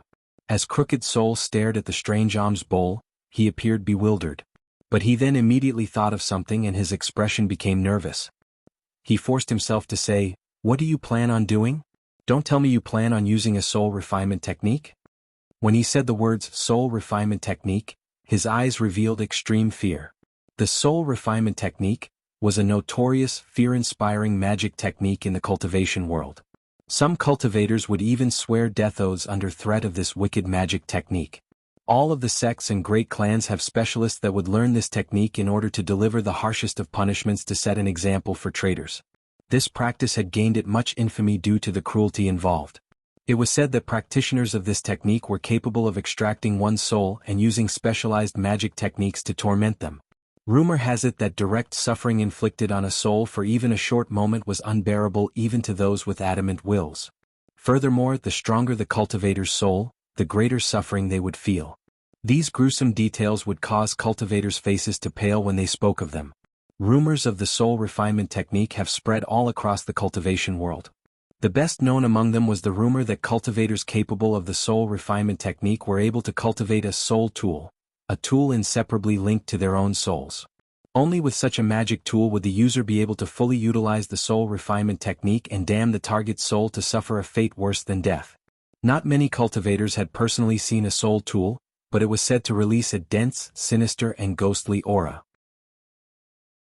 Its description closely matched the appearance of the Soul Congregation Bowl, a magic tool that had held the souls of over 100 cultivators. Thus, with the threatening appearance of the alms bowl and Han Li's previous threats, this person had mistakenly believed that Han Li was capable of using this soul tool to perform the dreadful soul refinement technique. It was no surprise why he thought this. When someone thought of soul torture, the first thing that came to mind was the soul refinement technique. How could he not have been scared out of his wits? When Han Li heard Crooked Soul's words, he remained expressionless despite the surprise he felt. In fact, Han Li hadn't thought of using the soul refinement technique to threaten him. He only wanted to use the dark, icy chi of the alms bowl to submit his soul to a bit of suffering. But now that Crooked Soul believed that Han Li was capable of using the soul refinement technique, Han Li was prepared to take advantage of his misconception. "I'm going to ask you one more time. Tell me about your origin and why you have impersonated a spirit beast mountain cultivator." Han Li coldly responded with a question of his own, not bothering to answer whether or not he intended to use the soul refinement technique. Han Li's evasive answer caused this person to be more convinced of his previous assumption. With a distressed expression, his lips trembled but no words came out. Seeing this, Han Li didn't continue to talk nonsense. Instead, he started to vaguely mutter an unknown incantation and moved the Soul Congregation Bowl closer to Crooked Soul's face. With regards to the alms bowl's sinister chi, even Han Li, a Foundation establishment cultivator, coldly shivered upon contact with it. As a chi condensation cultivator, Crooked Soul would be affected far more strongly. Thus, as the alms bowl was placed in front of him, he felt his body break out in a strange, extreme chill as if needles of steel had pierced through the depths of his soul and frozen it stiff. After a short moment, he was no longer able to endure the pain and screamed with a twisted expression. "Don't be so hasty, I haven't even used any magic yet. Then the pain will be 100-fold more." Han Li suddenly whispered these fleeting words in his ear. 100-fold? When Crooked Soul heard this, he nearly lost himself to fear. He was unable to endure the current pain for even a short moment. To endure 100 times the pain would cause his soul to disappear in anguish. Having suffered, Crooked Soul was completely certain that this was the rumored soul refinement technique. Thus, when he saw Han Li form an incantation gesture, he hastily changed his words to avoid further pain. "Fellow Taoist, please forgive me. I will speak. Please put away your soul tool and refrain from using the soul refinement technique." Because of the penetration of the alms bowl's cold chi, he stuttered, repeating his words as he shivered. Were it not for the protection of the spiritual chi in his body as well as the extreme strength of Crooked Soul's body, he would have long been frozen stiff. "Had you been so tactful earlier, you could have avoided a bit of pain." Han Li casually moved to put away the alms bowl and spoke as if Crooked Soul had been the one to bring this upon himself. In fact, he inwardly let out a sigh of relief. Because he wouldn't talk, Han Li put away the Soul Congregation bowl shortly after. This was also because Han Li was no longer able to endure the cold, dark chi of the magic tool, having directly held it in his hand. When Crooked Soul saw that Han Li had truly put away the magic tool, he took a deep breath. It would be best if you didn't think of deceiving me. I will naturally be using magic techniques to test the truth of your words. I hope your esteemed self isn't so stupid as to keep your secrets. Otherwise, I will scatter your soul and ensure that you will never reincarnate. Han Li spoke with a tone colder than ice. Having just suffered greatly, Crooked Soul involuntarily shivered and his expression became extremely unsightly upon hearing those words. 1. A recurring character. She was first introduced in Chapter 137 when she sold Han Li the Golden Sincerity Brush. He later meets her once more at the trial by blood and fire. She mentioned her name in Chapter 203. Chapter 339, Astonishment. Your esteemed self had better avoid calling yourself a rogue cultivator. Otherwise, I'd feel inclined to distrust you. Han Li expressionlessly interrupted him. Crooked Soul bitterly smiled. It appeared that as he was still unresigned, he had thought to say as such. As a result, after some slight hesitation, he dispiritedly said, "It is as fellow Taoist suspects. This one has an unusual identity. He is not from the state of Yu. You aren't someone from our state of Yu?" Upon hearing this, Han Li's face revealed a fraction of the shock he felt in his heart. "I was actually a controlling spirit sect cultivator from the state of Tiando," Crooked Soul slowly said. "The Devil Dao controlling spirit sect." Han Li couldn't help but narrow his eyes and stare at him with a gaze as sharp as a sword. "That is correct. I arrived at this place several years ago, but I hadn't expected that one of your country's cultivators would ruin my mystic body and reduce me to this state." As Crooked Soul spoke about the destruction of his body, he wore a helpless expression. After a moment of thought, Han Li asked with raised eyebrows, "Your body was damaged 6 years ago?" As Han Li's voice was calm, Crooked Soul was unable to make out Han Li's interest. He honestly replied, "That's right. After you took possession of this body, you hadn't thought of returning?" Han Li calmly asked. This one had naturally wanted to do so. "But it seems your esteemed self doesn't understand much about our Devil Dao." Crooked Soul's face continued to appear helpless. What was the matter? "Although I know a few things about the Devil Dao, they are only bits and pieces from rumors," Han Li openly admitted. "Our Devil Dao is particular about how strength is truth and how the weak are just prey for the strong. Only with strength would one be able to enjoy authority. Originally, my position at the controlling spirit sect wasn't low. I had a dainty, pretty Dao companion and a few obedient disciples. But now that my cultivation has greatly diminished, those things would no longer be mine if I returned. My position would most likely be coveted by my fellow disciples and fall to a hidden scheme." Crooked Soul explained with a cold smile. After hearing this, Han Li wrinkled his brow and remained silent. Crooked Soul continued, "This one's cultivation was lowered to this stage because he took possession of this body. Thus, this one is confident that he will be able to restore his cultivation within 40 years and will be able to openly return." "What, did Taoist friend believe that I wish to remain in this backwater place where even birds don't go to shit?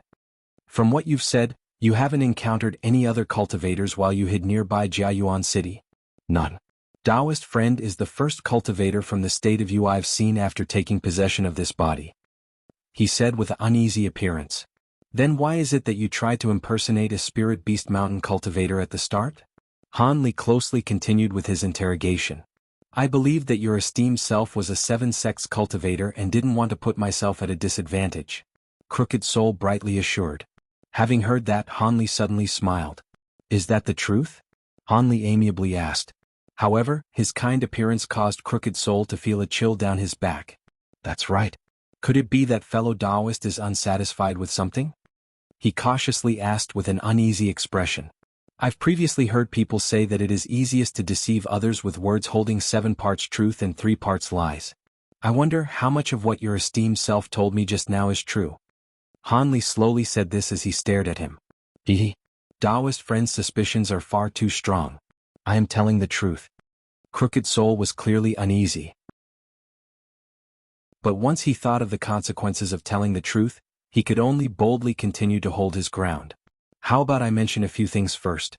Your devil Tao has already invaded our state of you. As such, we are now enemies. Thus, I now feel disinclined from torturing you for any secrets. I'll just rip out your soul and save myself some time. Han Li sinisterly said with a calm expression. Having recently suffered, Crooked Soul's complexion turned pale. Invade your state of you? How is this possible? The timing is clearly off. In an instant, his pale face revealed an expression of remorse. Han Li felt shocked. You knew of this matter? It seems I've truly underestimated you. Regardless, even if your status in the controlling spirit sect was great, you are currently only a chi refinement cultivator. Don't blame me for being ruthless. Han Li gradually narrowed his gaze and said with a menacing expression. Han Li turned his hand, causing the soul congregation bowl to appear once more. Its dense, cold chi immediately filled the air. But what happened next left Han Li stunned. Crooked Soul didn't reveal any fear and stared at the alms bowl with a strange expression, causing Han Li feel ill at ease. Han Li couldn't use the soul refinement technique. He was only using it as a threat. If Crooked Soul truly intended to die, then Han Li could only watch on as he perished, taking his body with him. He did have a few soul extraction spells among the secret blood sacrificial techniques, but unfortunately he hadn't practiced them in the least. Just as Han Li thought this, Crooked Soul let out a long sigh before saying, I have a few secrets on me. Furthermore, it has much to do with the life and death of your 7 sects. However, what will guarantee that you will spare me after I reveal them? You might just kill me and refine my soul afterwards. When he said the words soul refinement, he couldn't help but twitch. Having heard Crooked Soul speak so solemnly, Han Li stroked his nose and put away the alms bowl once more. What guarantee do you want? So long as it is reasonable, I will consider it. Han Li responded indifferently as if he didn't consider the secrets to be of importance. Humph. I cannot trust a common oath. But to the best of my knowledge, those that cultivate the soul refinement technique are able to swear forbidden oaths with their soul tools. If they were to break them, then their soul refinement technique will backlash and kill them. Alright, I agree. Han Li agreed with the slightest hesitation, coldly laughing in his heart. After that, Han Li took out the soul congregation bowl and made a death pledge in accordance to Crooked Soul's words. Seeing Han Li so easily and cleanly swear the oath, Crooked Soul grew suspicious and faintly felt that something was amiss. I swore your death pledge. Don't tell me that you have other conditions? Han Li stonily interrupted Crooked Soul's doubts, deliberately revealing discontent. Of course not. This one knows what happens to those who are greedy. However, before I divulge these secrets, Taoist friend must first tell me about the current circumstances of our devil Tao and your 7 sects, as I am unsure whether this information is outdated. Crooked Soul was distracted for a moment before explaining with a big smile. Han Li revealed a slight trace of hesitation before slowly describing the current circumstances of the 7 sects and devil Tao. Crooked Soul attentively listened, but once he heard of the great battle that was to take place in a month, his face revealed a slight sneer. Han Li, who had been paying close attention to his face, clearly saw this. Once Han Li finished, Crooked Soul muttered to himself for a moment before starting. What he said first left Han Li at a loss for words. Taoist friend, if you are willing to hear me out, you have no need to hurry over to the 7 sects border camp. It is very likely the 7 sects and the cultivators of their allied countries will have already been defeated. If you go, then you will only be throwing your life away. Crooked Soul said with a strange expression. With an indifferent face, Han Li coldly stared at him, waiting for an explanation. The controlling spirit sect cultivator couldn't help but be impressed with Han Li's collected demeanor. Although he felt increasing trepidation toward Han Li, he still continued, You probably don't know it, but Spirit Beast Mountain was actually one of our own sections. They had never actually broken their secret relations with our controlling spirit sect, and their recent rebellion was just a cover. If I'm not mistaken, this cover was prepared by the 6 sects in order to wait for the cultivators of the 2 allied countries, dealing with the 3 countries' cultivators in a single move. Presumably, after the battle is over, our devil Tao will reign over several countries. These slowly narrated words secretly left Han Li in shock. Cover? Isn't this too much? Spirit Beast Mountain took the initiative to reveal their relationship with your controlling spirit sect. It would have been better if they had kept it hidden. Han Li asked with an unsightly expression after recovering from his shock. Did fellow Taoists truly believe that the other 6 sects didn't know of Spirit Beast Mountain's origins? Apart from Spirit Beast Mountain, there is another sect among your 7 sects that was once a branch of the devil Tao, the most powerful among the state of you, the Masked Moon sect. The Masked Moon sect once originated from the Harmonious Bond sect. However, the Masked Moon sect ambitiously planned to become independent and have truly broken their ties with the Harmonious Bond sect several hundred years ago. The words of the controlling spirit sect cultivator continued to leave Han Li in shock. Chapter 340. A trap. Even so, many cultivators were killed in that attack, including 2 core formation cultivators. To take such losses just to conceal Spirit Beast Mountain is inconceivable. Han Li wrinkled his brow, unwilling to be easily convinced. If no core formation cultivators died, then how would the other 6 sects have been convinced? Furthermore, are you really sure that those 2 core formation cultivators were genuine? Crooked Soul sneered. You mean? Han Li stared at Crooked Soul with surprise.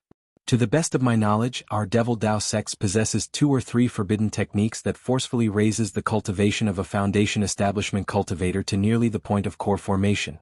Naturally, there are great defects to these techniques, and they can basically only be used once on a cultivator. Once used, death by ruptured meridians was inevitable and the duration of their flared cultivation was pitifully short. However, this would have been enough to trick the 7 sects for one battle. Han Li grew silent and was mostly convinced. With that in consideration, Spirit Beast Mountain could strike at an opportune moment during the confrontation between the 6 devilish Dao sects and the 7 sects along with their allies, and easily collapse the 7 sects' arranged formations. With broken formations, the 7 sects and their allies would be defenseless, falling prey to the Devil Dao. Even if what you said was true, the time for the decisive battle has not yet arrived. If I were to make a report, wouldn't I be able to turn the tide of the battle? Why would I want to run away? After muttering to himself for a moment, Han Li asked with doubt. Do you really believe our Devil Dao will strike in accordance to the time that was agreed? According to our original plans, this announcement was to confuse our opponents and leave them vulnerable as they prepared. Although I don't know the specifics, I reckon that within a few days, our Devil Dao would launch a surprise attack on the main camp. That should be the moment when the 7 sects will be most relaxed and reinforcements still distant. Does fellow Daoist truly believe that your information would arrive in time and that the upper echelons would even believe you? Crooked Soul smirked, clearly relishing the disaster that was about to befall the 7 sects. Han Li's calm expression finally broke, feeling worried in his heart. If the 7 sects were truly defeated, his coming days would not be easy. He would have to roam across foreign countries to avoid pursuit from the Devil Dao. His only other choice would be to repair the ancient transportation formation and start a new life of cultivation in a foreign land. Your esteemed self appears to fully understand the Devil Dao's plans. It seems your status was truly high. There is no need to worry. I'm not interested in finding out your true identity. However, I must ask if you have any evidence for this. You can't possibly expect me to be completely convinced with just words, yes? Han Li solemnly asked after a moment of thought. Han Li's question stunned the controlling spirit cultivator for a moment. In a moment of desperation, I had already lost my body. Does fellow Daoist truly believe there is any evidence that was left behind? If fellow Daoist has some patience, he will only have to wait a few days to hear the results of the battle. Crooked Soul bitterly smiled before answering as if it had nothing to do with him. Han Li coldly smiled in response. Without a body, your soul somehow managed to escape. However, you're still alive and were even able to recover your magic tools and other valuables. I'm sure you were able to recover such evidence as well. Han Li coolly said, striking at the heart of the matter and causing Crooked Soul's bitter smile to freeze. Hehe. It seems I truly cannot conceal this from fellow Daoist. Yes, I do possess a few secret letters between Spirit Beast Mountain and my own sect. In fact, I was in charge of relaying information in the state of you several years ago. But I wouldn't have thought. When Han Li exposed him, Crooked Soul revealed slight embarrassment. Han Li inwardly sighed in response to his admission. This person was surprisingly crafty. It seems he'd have to be a bit more careful. He didn't even know his age. Where did you put it? As Han Li bluntly asked this question, he started to sweep his gaze across Crooked Soul's body. The jade slip letters are in my storage pouch. I placed it at a nearby cave. How about I bring fellow Daoist there? Crooked Soul appeared to be rather cooperative. You don't have it on hand? Han Li's gaze flashed with doubt. As you know, this body is a reanimated corpse. Although it far exceeds ordinary men, it had lost a majority of its senses. Therefore, I fear that during an unknown moment of carelessness, I would lose my storage pouch. For that reason, I left it behind at my dwelling. Crooked Soul explained this with difficulty, causing Han Li to feel something was amiss. Han Li didn't say anything and carefully searched his body, ending up empty-handed. He then asked with an icy tone, "Where is the cave? I will go and find it." Seeing that Han Li was so very cautious, Crooked Soul could only gloomily tell Han Li its location. Han Li nodded and turned to depart. But something suddenly came to mind and he turned around to ask, "How did you enter that corpse? Although the body would be easier to possess as it doesn't contain a soul, it still isn't a cultivator's body." Han Li was genuinely curious. "I don't know." His answer caused Han Li's face to darken. But without waiting for Han Li to speak, Crooked Soul hastily explained, "I truly don't know why. During that time, I dragged my heavily injured body to Jiayuan City and was on the verge of death. I could only desperately eject my soul and search in every direction for a cultivator to possess. However, I was unable to find a cultivator anywhere nearby. Just when I was about to give up hope, I found this soulless corpse. In a moment of desperation, I attempted to enter its body. Against all my expectations, I was truly amazed that I had succeeded." The controlling spirit sect cultivator appeared to be incredulous from this as well. Han Li remained silent and stared at him for a moment. He suddenly walked toward Crooked Soul and slapped 2 additional soul lock talismans on his body before vanishing into the darkness. Crooked Soul was left behind with a bitter expression.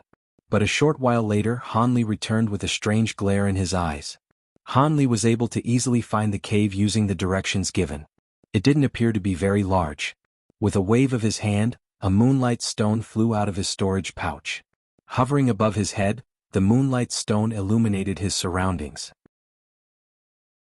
Then he looked into the dark cave and pondered for a moment before taking out his white scale shield and tortoise shell.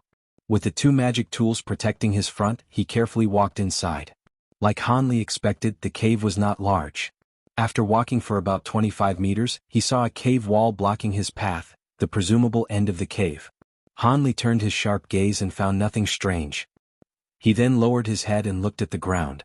According to what Crooked Soul said, the storage pouch should be buried underneath a bluestone and should be easy to find. As expected, about 6 meters away, he found a meter-tall pitch-black chunk of what appeared to be stone. Without thinking much further, he took several steps forward and closely examined it under the moonlight stone's gentle light. Han Li exhaled in surprise. Stone it was not. It was clearly a large pile of remains, bones with traces of rotting flesh that released the faint smell of blood. After recovering from his astonishment, he discovered that the bones were from fierce predators such as tigers and leopards and had traces of teeth marks as if something had been biting them. Having seen this, Han Li sunk into thought before inwardly shouting, "Not good." He hastily turned to leave the cave. However, it was already too late. A black shadow scuttled out of some unknown place and fiercely knocked against Han Li's white scale shield. Suddenly he was thrown off with intense force and fiercely slammed into the cave wall. Although he was shielded, the pain nearly caused him to pass out. What is this monster? Han Li thought this with furious alarm through the severe pain. But without waiting for Han Li to fall from the cave wall, the shadow pounced toward him once more. Han Li reacted in fear, hurriedly placing both his defensive magic tools in front of him. Dong. A clear ring surprised Han Li. This time the impact didn't carry a great force. Bang. However, the white scale shield was evenly split into 2 pieces and had fallen onto the floor. Han Li nearly bit his tongue from terror. Inconceivable. That monster was actually able to split his white scale shield in 2. Chapter 341. A difficult situation. The white scale shield was a top-grade magic tool refined from materials of the inky flood dragon. It had supported Han Li through many fierce battles. Aside from the time that it had been pierced by the blood spirit drill, it hadn't sustained the slightest of damage. Han Li truly found it hard to believe that it was just destroyed by some monster. At this moment, Han Li was able to use the moonlight stone's faint light to take a look at this monster. The creature appeared extremely strange and was only about a meter tall. It had a small head perched on a very thin neck. However, its 2 green fist-sized eyes unemotionally stared at him with cold, malicious intent. What caught Han Li's attention the most were its 2 black incisive scythe-like forelimbs. Han Li grew greatly fearful of them. This monster had weapons. But how could these scythes be so sharp that they can split his white scale shield in one blow? As these thoughts surged through Han Li's mind, his body flickered, shooting straight toward the cave exit like a loosened arrow. He wouldn't be able to last against that monster inside such a small cave. Even if he had several lives, it still wouldn't be enough. He had to escape in order to stand a chance. As Han Li shot forth, the monster silently pursued him with shockingly equivalent speed. Like two gales of wind, Han Li and the monster raced the short distance toward the cave's exit. Once he left the cave, Han Li waved his hand without the slightest of thought, shooting a streak of white light in front of him. The white light turned into the flawless, white divine wind boat. He planned to take to the skies. Since his defensive magic tools were unable to endure the monster's attacks, he would have to increase the distance in between them and use magic tools to ravage it from afar. As Han Li slowed down to bring out his divine wind boat, a black shadow flashed before his eyes. The monster suddenly appeared between Han Li and his divine wind boat. Clang! Clang! It icily stared at Han Li while rubbing its scythe-like forelimbs against each other. Han Li felt his heart drop. Not only was this monster ferocious, it was also intelligent. This proved quite troublesome. But now that they had left the dark cave, Han Li was able to fully make out the monster underneath the moonlight. It was a huge dark gray mantis that released a strange gray aura. Han Li lightly exhaled, suppressing the unease in his heart. His body became blurred for a moment before transforming into 6 identical images. Each of the illusions charged directly toward the huge mantis. Han Li wasn't completely confident that the fastest speed of his shifting smoke steps could break through the monster's guard. The mantis' eyes flashed with green light, and its body also blurred, turning into several similar reflections. Each of them moved to block Han Li's illusions. Han Li's face became aghast.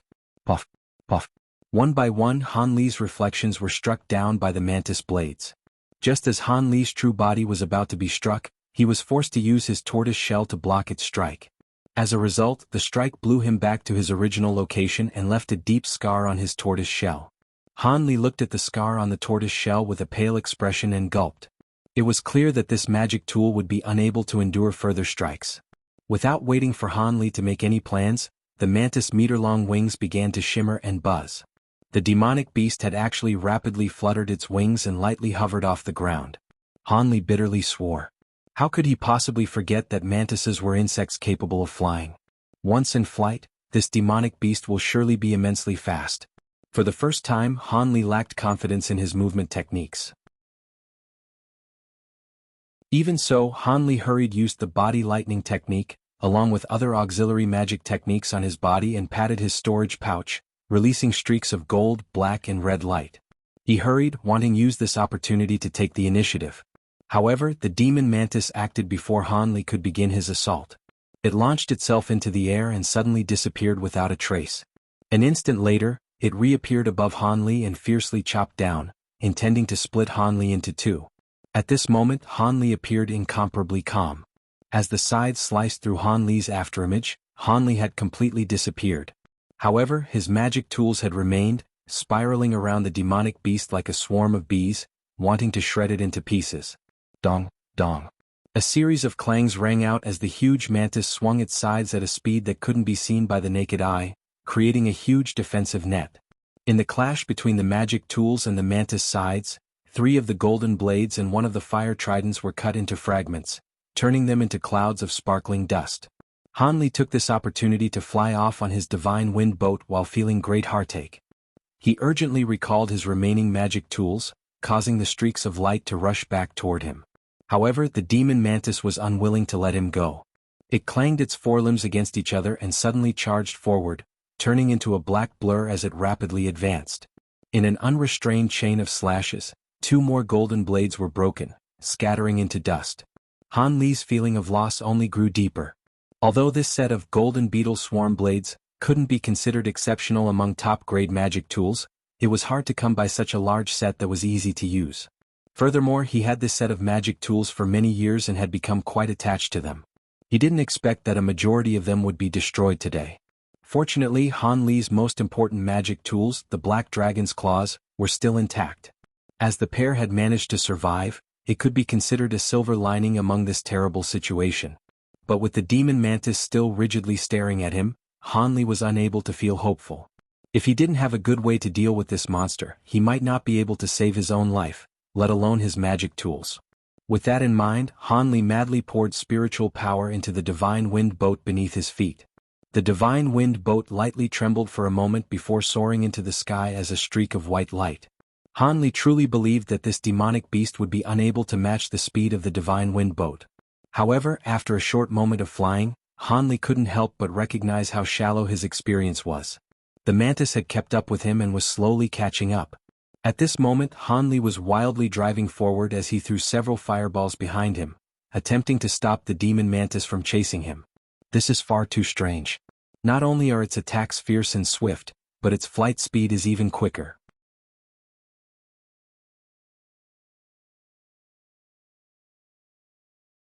Chapter 342, Bewilderment. While holding his breath, Han Li gazed at the huge mantis as it flew several few kilometers nearby before suddenly shooting toward Han Li's hiding place. Han Li's complexion turned deathly pale. With a cold face, he firmly held the blood spirit drill in his hand and began to pour spiritual power into it, causing it to gradually heat up. Han Li coldly gazed at the demonic beast as it approached, waiting for the mantis to come closer before releasing the magic tool. Only by doing this would he have a higher chance of injuring or even killing it.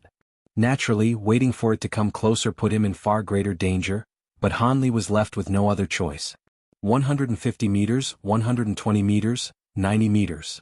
Han Li's heart violently thumped in his chest, and he couldn't help but suck in a deep breath as he prepared to release the blood spirit drill in his hand. But what Han Li saw next left him dumbstruck. When the demon mantis was just 60 meters away from Han Li, it suddenly circled off into another direction, descending not far away from Han Li. After two miserable roars sounded out, the huge mantis flew away without the slightest reluctance, carrying a large mountain boar in its forelimbs. After seeing the demonic beast fly away into the distance, Han Li finally let out a long sigh of relief and sat on the ground, despite appearing unbefitting of a cultivator. He had just gone through a matter of life or death.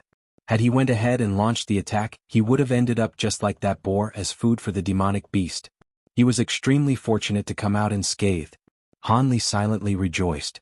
This was the first time he had felt that his luck was quite good.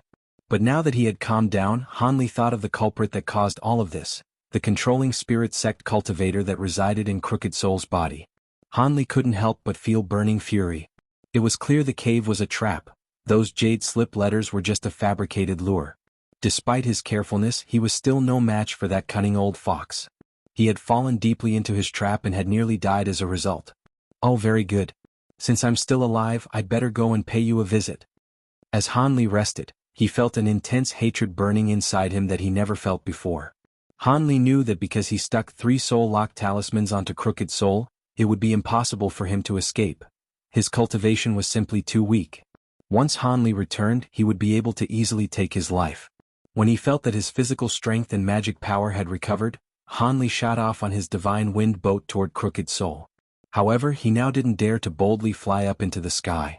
Instead, he cautiously flew at a low altitude about 30 meters up in the air, because he was afraid of catching the demonic beast's attention once more. On Han Li's journey back, the freezing night wind had calmed a majority of Han Li's raging fury. Once his mind became clearer, he started to re-examine his interactions with Crooked Soul. The words and actions of the controlling spirit sect cultivator were well thought out. In addition, with the fearsome strength of the demon mantis, Han Li was beginning to doubt that he was a Foundation establishment cultivator. How could such a fearsome demonic beast appear within 50 kilometers of a place like Jiayuan City? There was no way it could be wild. When he thought of the controlling spirit cultivator, he couldn't help but think that this huge mantis was likely a domesticated spirit beast. It's hard to imagine that such a fearsome spirit beast was domesticated by a Foundation establishment cultivator. From his point of view, that mantis spirit beast could handle 4 late Foundation establishment disciples. It was beyond ferocious. Could it be that this Crooked Soul wasn't a Foundation establishment cultivator but actually a core formation? Han Li couldn't help but guess. Han Li's heart jumped. Seeing that he was about to arrive, Han Li stopped his advance and entered deep contemplation while still floating in midair. How could a core formation cultivator be reduced to such a miserable state where their body was destroyed and their soul was cast adrift? Could it be that he was forced to eject his soul because he was no match for another core formation cultivator? Or could it be that he ran into a nascent soul eccentric from the state of you? However, the 7 sects' nascent soul cultivators have long since detached themselves from the world. Only 2 or 3 still remained within the state of you. Even among the clashes between the Devil Dao and 7 sects, Han Li had never heard of a nascent soul cultivator taking action. Such a display was quite hard to imagine. With just a single wave of a hand, such an expert could easily shatter mountains and overturn the seas. However, Hanli felt some resentment toward these nascent soul cultivators and inwardly cursed them several times for their detached observation of the wars of lower-level cultivators. When would these profound cultivators finally take action?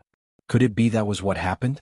Is it possible that this core formation expert came across a nascent soul eccentric? Hanli speculated in his mind. If a core formation cultivator truly was trapped inside Crooked Soul's body, it completely made sense. After all, he knew much secret information about the Devil Dao's invasion and possessed such a powerful spirit beast as well. After further contemplation, Hanli conceded that Crooked Soul was most likely a core formation cultivator. This caused him to break out in cold sweat and wear a queer expression, holding traces of both fear and excitement. Could it be that he had disguised himself to lure me in? Did he pretend to have low cultivation to play with me this entire time? Hanli did his utmost to ponder about the possibility of the worst-case scenario. Impossible. Those displays of weakness couldn't be faked. After a moment more of deliberation, he finally arrived at a definite conclusion. It was an indisputable fact that he had already occupied Crooked Soul's body for several years. The only possible reason for this was because he had lost his body, along with his profound cultivation, like he previously said. Even with his primordial soul, Crooked Soul would only be able to recultivate without any bottlenecks. His current cultivation should be as it appeared. Furthermore, Hanli figured out that he was unable to control the mantis spirit beast. Otherwise, why wouldn't he have such a fearsome beast follow him as a bodyguard? During his current moment of weakness, Crooked Soul's greatest need was strong protection. That was why he had no choice but to trick Hanli into entering the cave, in the hope that his uncontrollable mantis would kill him. With his sharp mind, Hanli mulled through the series of events before gradually realizing the complete truth. His heart grew courageous once more. Hanli wasn't merely taking advantage of someone's weakness. He was dealing with a core formation cultivator, a great enemy belonging to the controlling spirit sect. If Crooked Soul managed to run away, he would come back as a core formation cultivator and be certain to dismember him into countless pieces. Therefore, Hanli absolutely couldn't leave this person alive. Understanding how things stood, Hanli continued his flight without the slightest hesitation and flew onto the small mountaintop. In the blink of an eye, Hanli arrived on the mountaintop and saw Crooked Soul still held in place. The talismans on his body were still untouched. Hanli was jubilant and descended about 30 meters away from Crooked with a relaxed heart. But at the same time he held a magic tool in each hand. Having seen Hanli descend, Crooked Soul appeared extremely shocked, as if he hadn't expected that Hanli would return alive. Following that, he forced himself to widely smile, wanting to say something. But Hanli just advanced several steps forward and raised his hand, shooting 2 black streaks of light toward him. Since Hanli already decided to kill him, he had no need to speak with him. Seeing the fierce and overbearing advance of the black dragon's claws, Crooked Soul's complexion paled. Recognizing that Hanli wanted to rip him apart, Crooked Soul's body suddenly flashed, jumping several meters to the side and avoiding the attack. "What are you doing? Don't tell me you forgot about your death oath?" The controlling spirit sect cultivator cried out in a fluster. He clearly hadn't expected to see Hanli again and was caught off guard by his attacks. Hanli appeared to have ignored Crooked Soul's words. Instead, he was intensely staring at the 3 soul-lock talismans still on his body as if he didn't dare to believe his own eyes. The talismans weren't removed, but he can still move? Hanli's heart was filled with doubt. However, now was not the time to be distracted by questions. Thus, Hanli snorted and remained silent. He pointed at the black dragon's claws and caused them to immediately grow several times their original size, turning into 2 huge black lights before charging toward Crooked Soul. Hanli had already made up his mind. Even if he had to sacrifice the body of Crooked Soul, he had to thoroughly eliminate this core formation cultivator. Seeing that Hanli had no intention to stop until he was dead, Crooked Soul gaped from desperation upon seeing the black dragon's claws oppressively charge toward him. A streak of green light spouted out from Crooked Soul's mouth, rigidly blocking the full power of the black dragon's claws. Chapter 343, Brilliant Green Dagger. What is that? Hanli was greatly surprised that Crooked Soul was actually able to block his full power strike and couldn't help but stare at the green light. The inch-long dagger glimmered with a translucent green brilliance. Magic treasure. Hanli couldn't help but exclaim in surprise. Regardless of whether it was a magic treasure or not, Han Li was still shocked. With just his 6th layer chi condensation cultivation, he still was able to use that item to block the black dragon's claws. Han Li was surprised that he still had a magic treasure to protect himself. It'll be a bit more troublesome, but Han Li would be able to kill him with pleasure and leisurely acquire this treasure. He was now completely certain that this person was once a core formation cultivator. With that in mind, Han Li continued his fierce assault with the black dragon's claws and flipped his hand, revealing the spirit-guiding bell. The reason why Han Li didn't think of using it from the start was because he thought that it was unnecessary, since Crooked Soul had already been restrained by the Soul Lock talismans. Seeing that Han Li took out the soul-guiding bell, Crooked Soul's eyes flashed with panic. But soon after, he immediately struck his lower abdomen with a grimace, spitting out an emerald green ball. As soon as it appeared, it released a soft green light that enveloped his entire body. At this moment, Han Li started to ring the soul-guiding bell, intending to cause Crooked Soul's bones to become numb and leave him unable to fight. After a series of rings, Crooked Soul stood there unscathed as if he was completely unaffected. Han Li's expression grew solemn. It was clear that the green ball's radiance was protecting him from the bell's effects. With that in mind, he rang the bell 2 more times. Seeing that it had no effect, he gloomily put it away. Then with a wave of his hand, over 10 puppets appeared in a flash of white light. They were Han Li's last remaining grade 2 puppets. If these were broken, then he would only be able to use his weak self-made puppets. Therefore, Han Li had no intentions of dragging this on further. As soon as the puppets appeared, he commanded them to shoot light beams and arrows in an overbearing assault. Upon seeing such a fearsome attack, Crooked Soul clenched his teeth in furious alarm. He hastily flung incantation gestures toward the green ball, causing it to quickly spin and glow brighter. Suddenly, the streaks of light interweaved among each other and erupted in a dazzling explosion. Crooked Soul then rode the waves of the explosions to retreat about 10 meters. Han Li was left dumbstruck. A cultivator at only the 6th layer chi condensation was actually able to block the full power attack of a mid-foundation establishment cultivator. This action was heaven-defying. However, when he recalled that this person was once a core formation cultivator, he didn't feel that it was too strange. He'd have a few trump cards after all. Crooked Soul inwardly sighed in relief. His secret techniques had managed to block Han Li's attack. At that same moment, he was mulling over the words he should use to persuade Han Li to stop his furious barrage of attacks. Since he had a pitiful amount of magic power, he wouldn't be able to last much longer. But without waiting for him to speak, Han Li touched his storage pouch after a moment of hesitation and suddenly raised his hand, releasing a blinding flash of red light. Crooked Soul was astonished. Without understanding what had happened, the floating green ball had ruptured before his eyes, and he felt an agonizing pain from the very depths of his soul.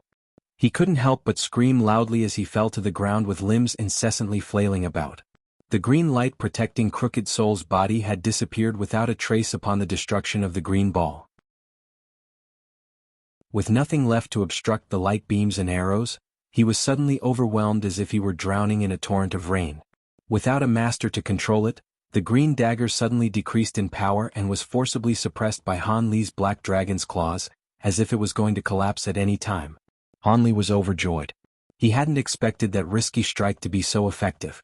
The reason why he hadn't used the blood spirit drill to directly strike at the heart or the head was because they were not vital points to Crooked Soul, a moving corpse.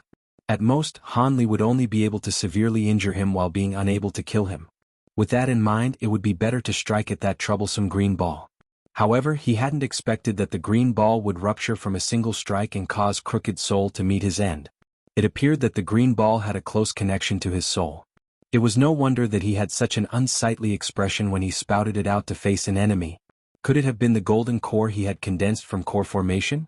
Han Li sinisterly guessed. Han Li then waved his hand, stopping the puppet's attacks before taking a close look in Crooked Soul's direction. After the streaks of light faded away, Han Li clearly saw a blackened corpse lying on the ground. Han Li was greatly surprised to find that the corpse hadn't turned into ash.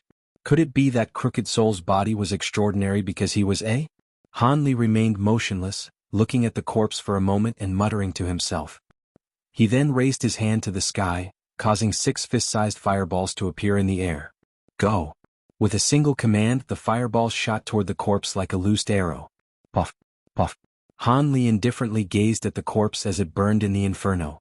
An instant later, an egg-sized green sphere of light suddenly flew out from the inferno, wanting to escape. Han Li's face grew cold and his body blurred, appearing behind the ball of light. His hand shot out like lightning, grabbing it while covered in white light.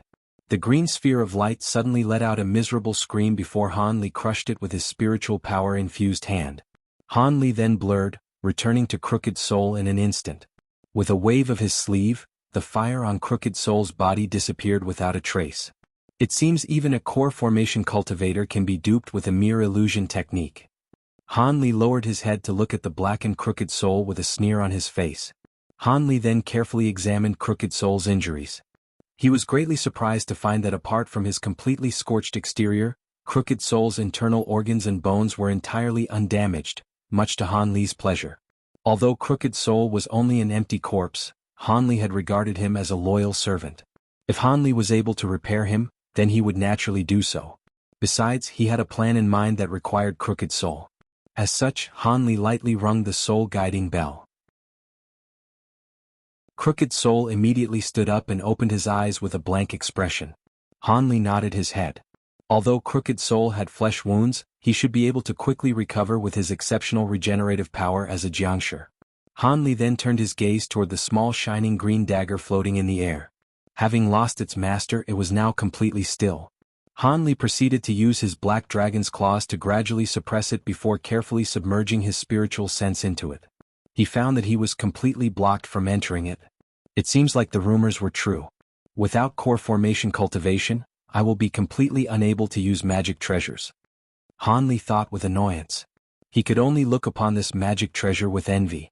However, Han Li was still very interested in this magic treasure. After a few cautious tests, he finally grabbed it with his hand and carefully admired it. The blade of the dagger was only 1.5 inches long. Without a master to imbue it with spiritual power, its splendor had greatly weakened. However, it still released a mist of cold aura that appeared exceptionally beautiful. In addition, the dagger's body was inscribed with 2 ancient characters. Han Li couldn't help but softly whisper upon reading its name, Green Brilliance. Han Li lovingly fiddled with it for a moment before reluctantly putting away the Green Brilliance dagger inside his storage pouch. Han Li looked around to see if he had missed anything. As a result, his attention was drawn to specks of green light on the ground. He went over to take a careful look and discovered that they were fragments of the green ball that had been destroyed by Blood Spirit Drill.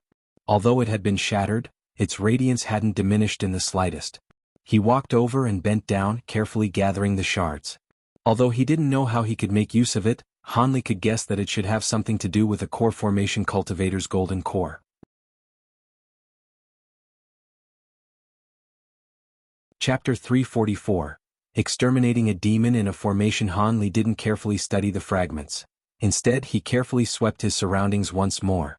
After he was convinced that he hadn't overlooked anything, he started to think about how he should deal with the huge mantis. He didn't want to let this demonic beast slip by. After all, its forelimbs were rare, high-quality crafting materials, not to mention the other parts of its body. As for subduing the monster alive, Han Li abandoned the thought after some consideration. He clearly understood that he did not have the experience required to attempt it. Cultivators that control demonic beasts have learned to restrain magic beasts since their childhood and have become extremely familiar with the process. Wanting to vainly keep such a powerful spiritual beast was just wishful thinking. As for the controlling spirit sect cultivator, he had probably lost control of the mantis when he lost his body and changed appearances. Else, his spirit beast would have remained in his control. The spirit beast would have loyally served him for a lifetime and never leave him. It was bound to be more loyal than a human. As for whether Han Li should inform the 7 sects and their allies of this information, he decided to wait for a few days and listen for any news since he had no way of knowing whether the controlling spirit sect cultivator's information was genuine or not. After all, he could travel at great speed. Even if he was a few days late, he would be able to arrive at the 7 sects camp before the deadline. As a result, Han Li spent a day in the dense forest near the mountain cave, secretly setting up the 5 elements reversal Great Formation. Han Li didn't lay out a portion of the Great Formation in a hurry, like he did at the Imperial Palace. He had set up the formation in its entirety. Its power was naturally far greater than before. At this moment he saw the huge mantis leave to hunt for food. It had actually brought back a huge black tiger, leaving Han Li astonished. This was the first time he had seen this kind of black tiger, it was definitely no common beast. However, it was quite unfortunate that this beast had met its end, merely becoming a wholesome meal for the mantis. Having finished his preparations, Han Li quietly snuck into the mountain cave. But just a short moment later, he was already rushing out of the cave on his divine wind boat, flying straight toward his formation. A shadow closely pursued him. It was the huge mantis that Han Li had startled.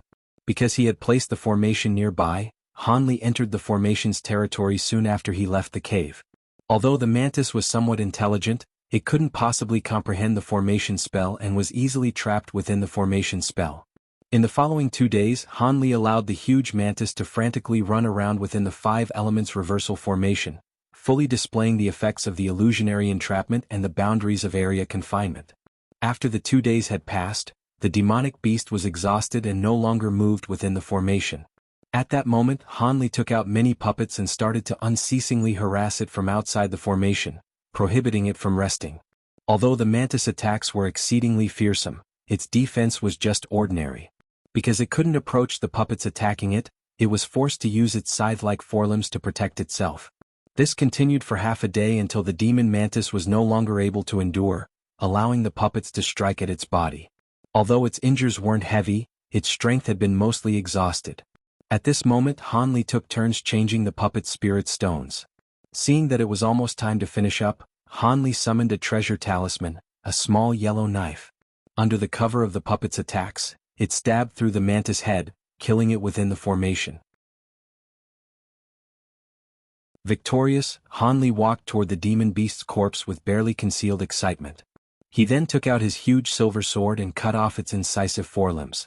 Then with great expectations he slowly opened the mantis' abdomen. He hoped that this demon beast was truly a grade 5 demon beast. As such, he would be able to acquire an exceptionally rare demon core. Han Li's face suddenly revealed pleasant surprise, but his expression turned strange immediately after. He was shocked by the items he had taken out of the corpse, several identical shining white ovals with visible veins. Monster beast eggs? Han Li spoke to himself with astonishment. He was a bit confused. He had been expecting a demon beast's core. After Han Li recovered from his astonishment, he removed another 7 eggs from the mantis' abdomen for a total of over 10 eggs. These eggs were the same size as a chicken's egg. Han Li couldn't help but laugh. This was truly a pleasant surprise. He immediately thought of something and suddenly wrinkled his brows. His brows remained furrowed as he placed his finger on a white egg and closed his eyes. Shortly after, Han Li's face became unsightly. These eggs didn't contain the slightest aura of life and were clearly lifeless. This was quite common with regards to demon beasts. After all, how could an extraordinary demon beast leave behind offspring so easily? With a gloomy expression he tested the rest of the eggs. As expected, all the eggs were lifeless, causing him to feel depressed. With an angry heart, Han Li thought of turning the eggs to ash, but after a moment of hesitation he decided to keep them in a jade container. This mantis wasn't a common demon beast. Even if its eggs were dead, they could prove to be useful. Han Li said with unwillingness. After he picked off the mantis' gray wings, Han Li turned its corpse into ash and flew off toward the cave. Although his hopes weren't high, Han Li still wanted to see if there was anything worth taking. Han Li's search resulted in a surprise. Inside the cave, Han Li actually found a shriveled, gray-robed corpse. The corpse had an intact storage pouch at its waist. As Han Li grasped the storage pouch, his heart was pounding heavily. There was no question. This corpse was certain to be the remains of that controlling spirit sect cultivator. When he ejected his soul from his body, he had actually left his storage pouch behind, leaving behind a pleasant surprise for Han Li. Naturally, Han Li couldn't have known that the controlling spirit sect cultivator had immediately perished because his injuries were too severe. He was only able to bind his green brilliance dagger and condense a small amount of his golden core's spiritual chi into that green ball, flusteredly taking 2 items with him before his soul left his body. After all, if he was too late, then his soul would perish along with his body. The storage pouch in his hands had belonged to a core formation cultivator. After suppressing the giddy excitement in his heart, he submerged his spiritual sense into the storage pouch and carefully examined what was inside. However, after searching through the storage pouch, Han Li no longer felt any of his previously held excitement. The huge storage pouch was actually filled with jars and pots. A majority of them were demon beast feed for insects. This was naturally of no use to Han Li. The rest was just a bit better, containing all sorts of named insect specimens. After a bit of investigation, Han Li found that most of the insects were still alive, much to his surprise. They had actually survived after several years without care. Their vitality was truly tenacious. As for the high-grade talismans, magic tools and treasure talismans that Han Li direly needed, not a single one of them could be found, leaving Han Li speechless. Fortunately, Han Li had eventually reached the bottom layer of the storage pouch and found a green jade slip that greatly roused Han Li's interest. The slip contained that controlling spirit sect cultivators' experiences on breeding insects. Not only did it introduce over 1,000 unknown insects to Han Li, but it also mentioned the secret techniques that were used to breed and control them. But what caught Han Li's interest the most was his ranking of which insects were the most ferocious. The huge mantis was obviously on the list. Although it was gray, he had called it the golden-backed demon mantis. This caused Han Li to be utterly confused for a moment. This huge mantis was only ranked 73 in his list of strange insects. There were still over 72 even more fearsome insects on that list. Han Li, who had personally witnessed the strength of the golden-backed demon mantis, was stunned. Han Li eagerly looked through the list for most of the day before finally withdrawing his spiritual sense from the jade slip. After a moment of contemplation, he started to match the insects in his possession with the description of the fantastical insects he had read about. The results left Han Li beyond dissatisfied. Without considering any other uses the insects may have, their rankings were far too low. Only 2 of them were ranked above 100 and the vast majority of them were ranked among 2 and 300. Had that controlling spirit sect cultivator heard Han Li's complaints, he definitely would have cursed him out. How could these strange insects be so easily acquired? Not to mention the top 100 rankings, even insects ranked in the top 3 to 400 were rare breeds that were acquired over several hundred years of effort and violent struggle.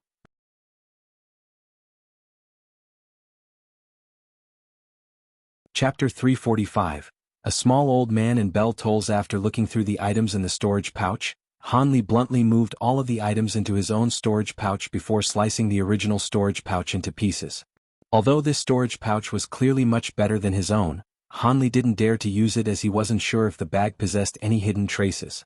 Han Li then rested for another day before he felt that it was about time to leave. With crooked soul in tow, he flew toward Yellow Maple Valley instead of the Seven Sects camp.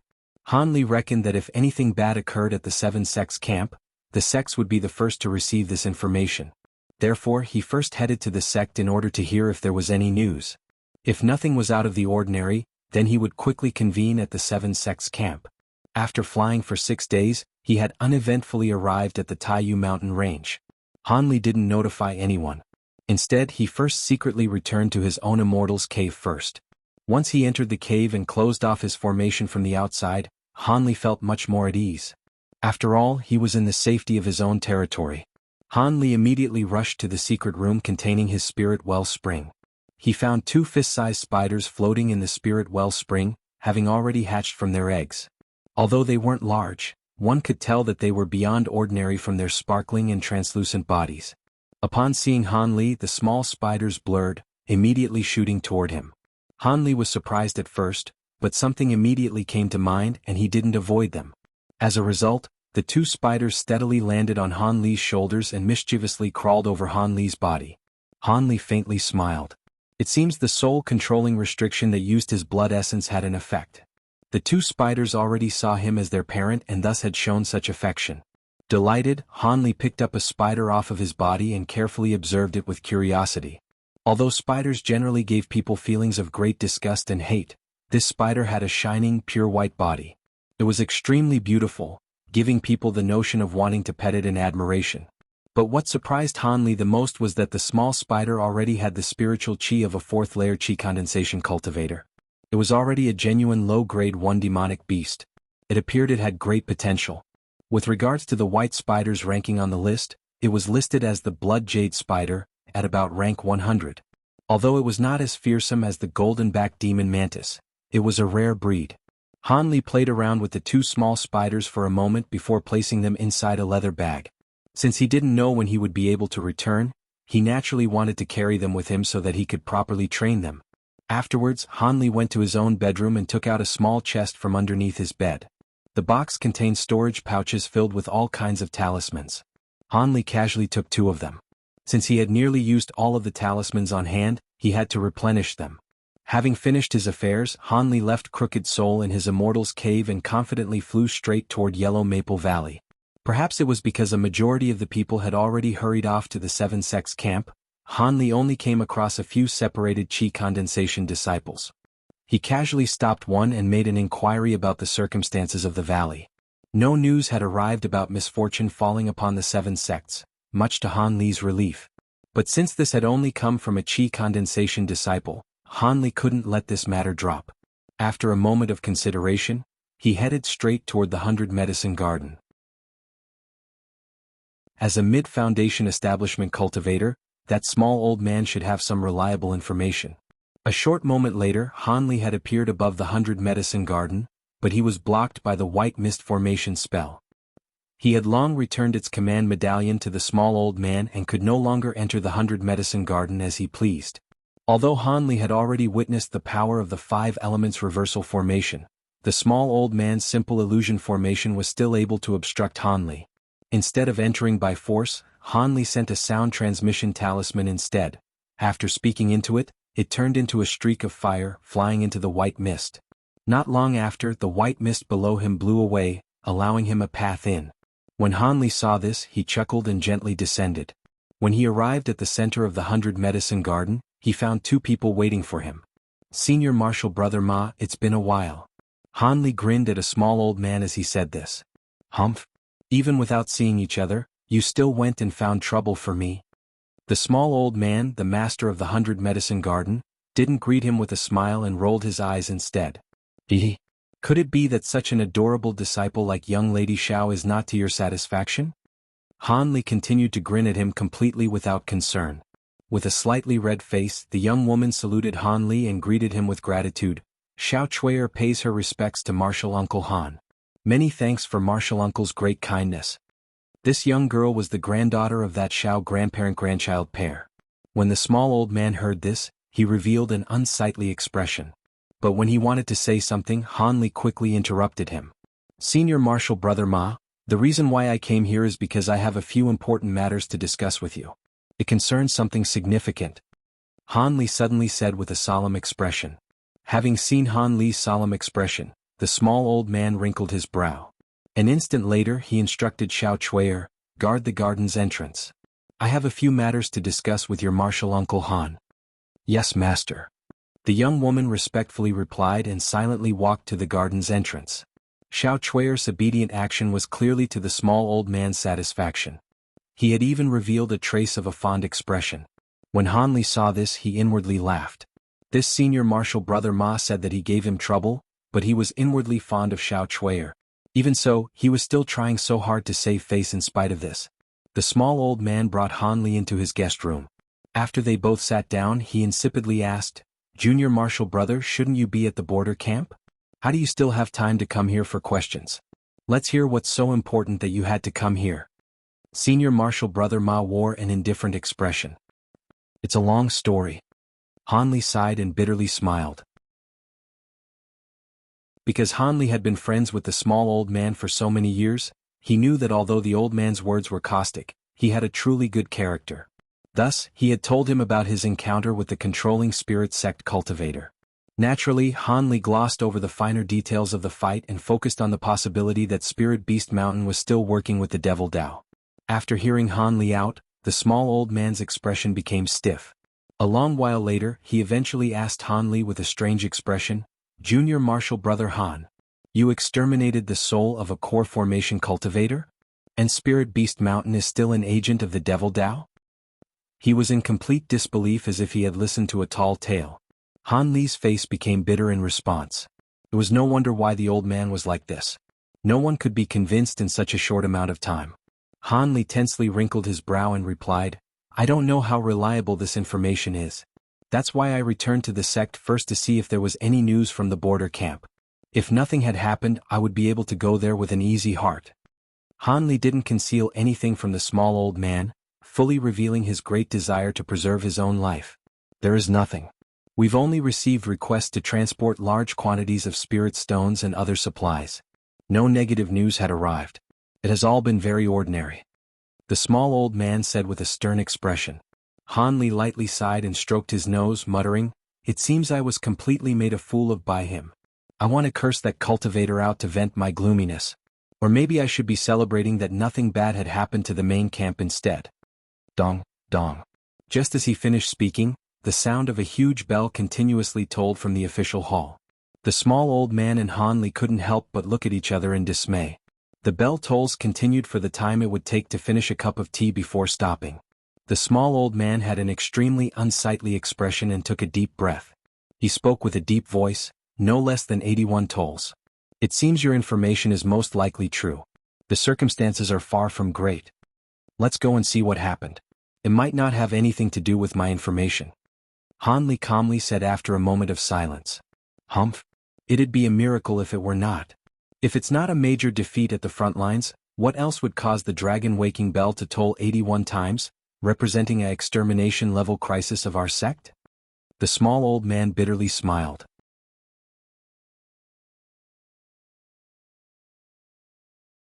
Chapter 346. Venerable Ancestor Ling Hu. Han Li and the small old man left the room together. Having heard the series of bell tolls, Xiao Chui'er, who was guarding the garden entrance, couldn't help but look back at the old man in panic. The small old man wrinkled his brow and walked over to her, whispering something in her ear. Afterwards, the young girl was calm once more. The old man then called out to Han Li, and the two flew off in the direction of the official hall. On the way there, Han Li saw many cultivators traveling in the same direction. However, a large majority of them were Qi condensation disciples. It was clear the sect's strength had greatly diminished. When the Devil Dao arrived, even with the great protective formations, the sect wouldn't be able to endure for long. With solemn expressions, the two remained silent on their journey. Soon they arrived at a huge stone hall. At this moment, over 1,000 cultivators gathered in front of the hall. However, the guards blocked them all from entering. They only allowed cultivators who were at least Foundation establishment to enter. Under the crowd's complicated gazes, Han Li and the small old man silently entered. Once Han Li entered the official hall, he was shocked. It was not chaotic like he had expected. Instead, he saw over 100 cultivators waiting in complete silence, respectfully gazing at a seated person. This person wasn't the Yellow Maple Valley Sect Master Zhong Lingdao. Instead, Sect Master Zhong Lingdao was actually standing at his side. The old man had fully white hair, wore embroidered clothes and had a yellow, withered expression. But for some unknown reason, Han Li's heart pounded upon seeing him and he found it hard to stop his limbs from trembling. What is this? Han Li was amazed. The old man had merely gazed at Han Li and the small old man, but that mere gaze caused Han Li to feel his body go ice cold and his heart to feel stifled, as if his concealed secrets were seen through. Han Li couldn't help but grow pale from shock. Ichim? Your soul cultivation is quite good. What kind of soul-strengthening cultivation technique do you use? When the old man saw Han Li, his eyes flashed with amazement. When Han Li heard this, he experienced both anger and terror. He felt overwhelmed with disbelief. He did not sense any spiritual power from the old man, illustrating that the differences in their cultivation were like heaven and earth.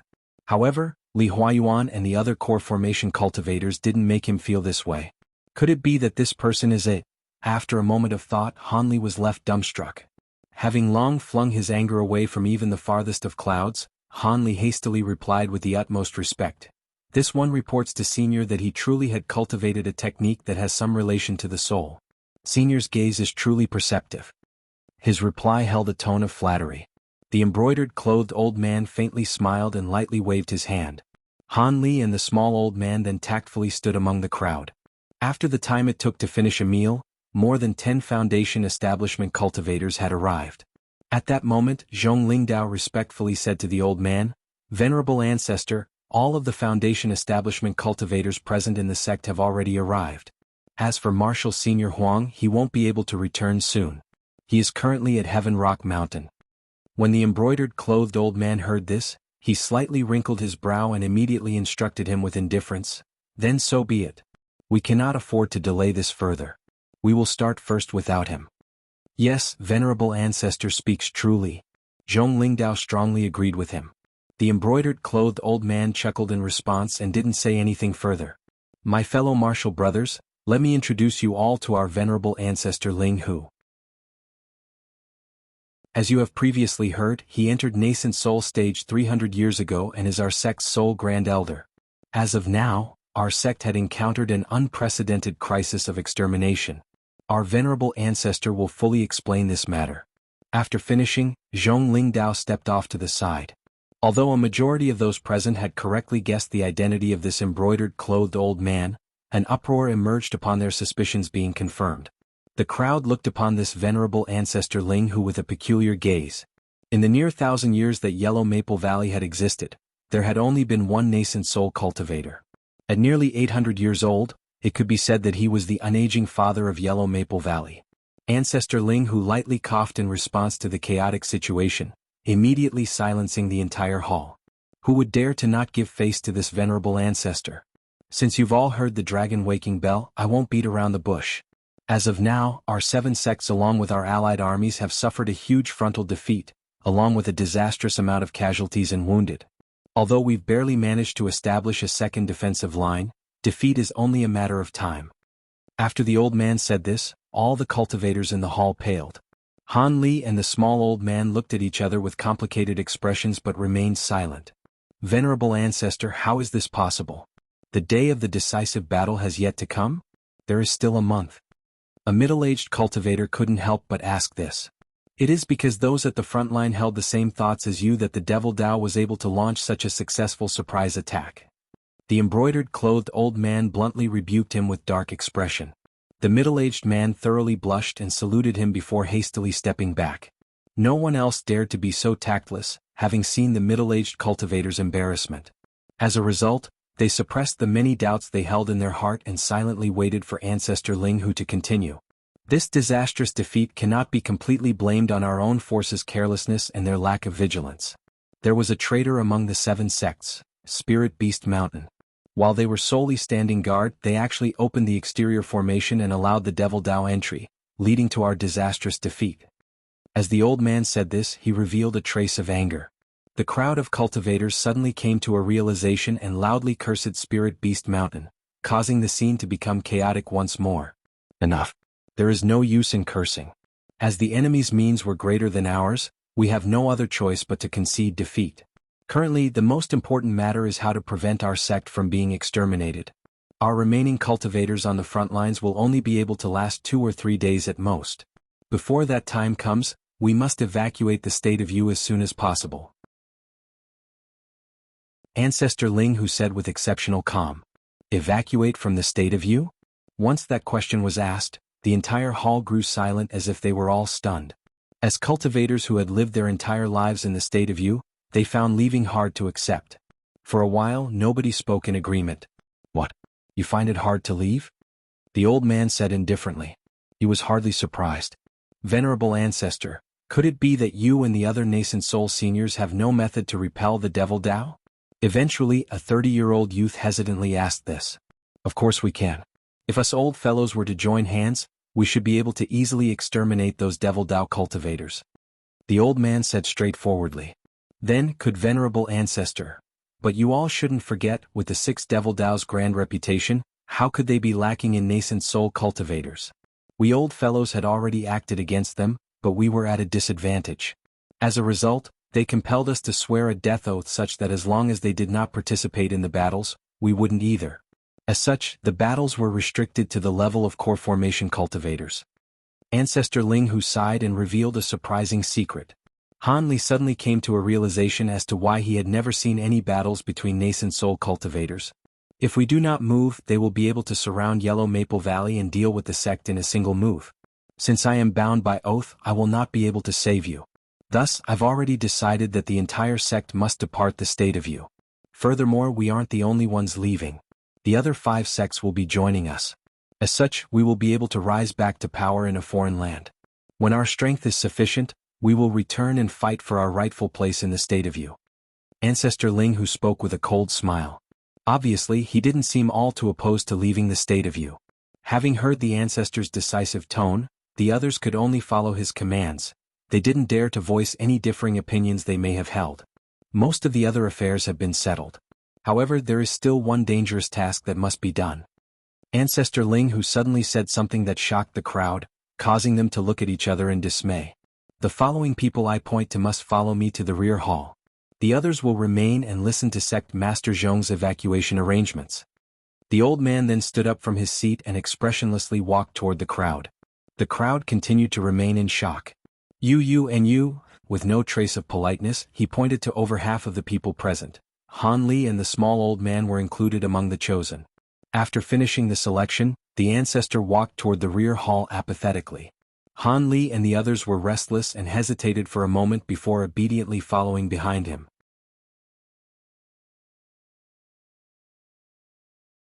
Chapter 347. Evacuation. When they arrived at the rear hall, the old man was standing with his hands held behind his back. Seeing that the many cultivators had arrived, he said with a calm expression, "Those of you that I had just chosen have good aptitude or have practiced exceptional cultivation arts. As such, you are the spark that will ignite our sect's revival. Therefore, I will give you all half a day to immediately return and retrieve your items. Afterwards, Marshal Nephew Huang will lead you on your journey." Everyone was shocked. Someone then asked in bewilderment, "Venerable ancestor, don't we still have 2 more days before the Devil Dao breach our defensive line? Why the hurry?" "Humph. While it will take 2 days to break through our defensive line, do you believe that they will allow those left behind to slip away?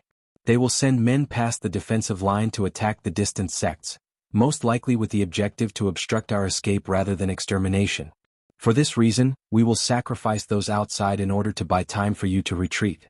But if you dare to leak this matter during the time you are to retrieve your items, our retreat will be met with great chaos, and I will have to personally dispose of the sect."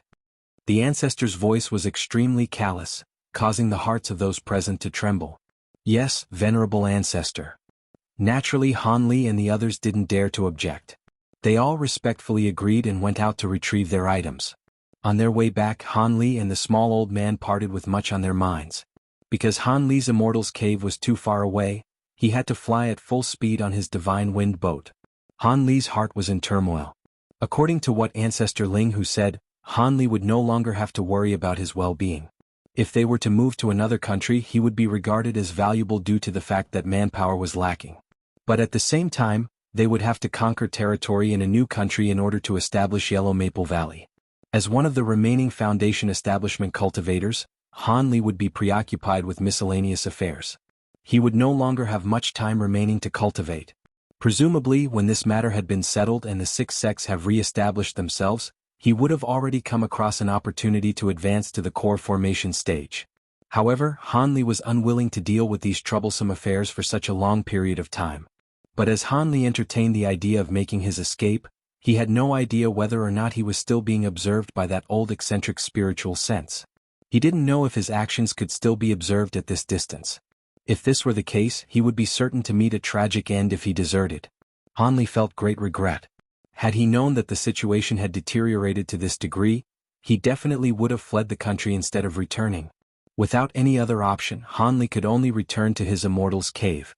Upon entering his Immortal's Cave, he first headed to his bedroom and took all the talisman-filled storage pouches from underneath his bed. He then went to his storage room and put away his remaining rare medicine ingredients. Lastly, he went to the secret room that held the spirit wellspring and completely destroyed it, concealing the spirit wellspring. Since he was currently unable to transport this item, Han Li didn't want those from the Devil Dao to make use of it. Having finished all that, Han Li inspected his residence thoroughly once more. Feeling that he hadn't overlooked anything, he called Crooked Soul out of the cave before carefully removing and putting away the formation flags and plates of the first set of the 5 phases reversal formation. After the formation spell disappeared, he looked at the large entrance of his Immortal's Cave.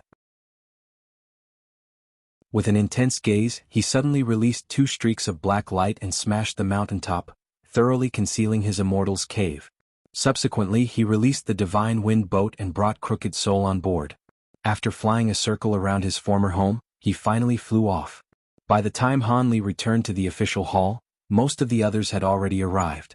Leaving Crooked Soul outside, he entered the hall by himself. But what surprised him was that apart from tens of Foundation establishment cultivators, several hundred Qi condensation disciples were also gathered outside the hall. Could it be that they will evacuate together with us? Han Li thought doubtfully. His eyes suddenly brightened upon seeing the small old man and Xiao Chuier. They were quietly talking to each other with grim expressions. Having seen this, Han Li walked over without hesitation. "Marshal Uncle Han." Xiao Chuier respectfully greeted Han Li when she saw him approach. Han Li nodded to her with a smile and then turned toward the small old man, whispering, "What's going on? Are these chi condensation disciples traveling with us?" Han Li spoke in a soft voice to avoid attracting the others' attention. "That's right. To avoid being easily abandoned, these disciples either possessed exceptional aptitude or distinguished status. My own disciple also has exceptional aptitude." The small old man spoke indifferently. But when he mentioned Xiao Chui'er, he revealed a trace of pride. Han Li found this somewhat humorous. A short while later, Ancestor Ling Hu and a valiant middle-aged man appeared. "I've just received information that traces of Devil Dao cultivators have been spotted nearby.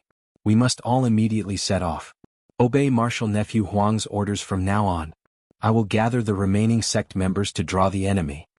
Ancestor Ling Hu spoke with a solemn expression. Han Li and the others were shocked by what they heard. The Devil Dao were truly swift. The valiant middle-aged man who stood by his side followed up, coldly saying, "As time is pressing, I will keep it short.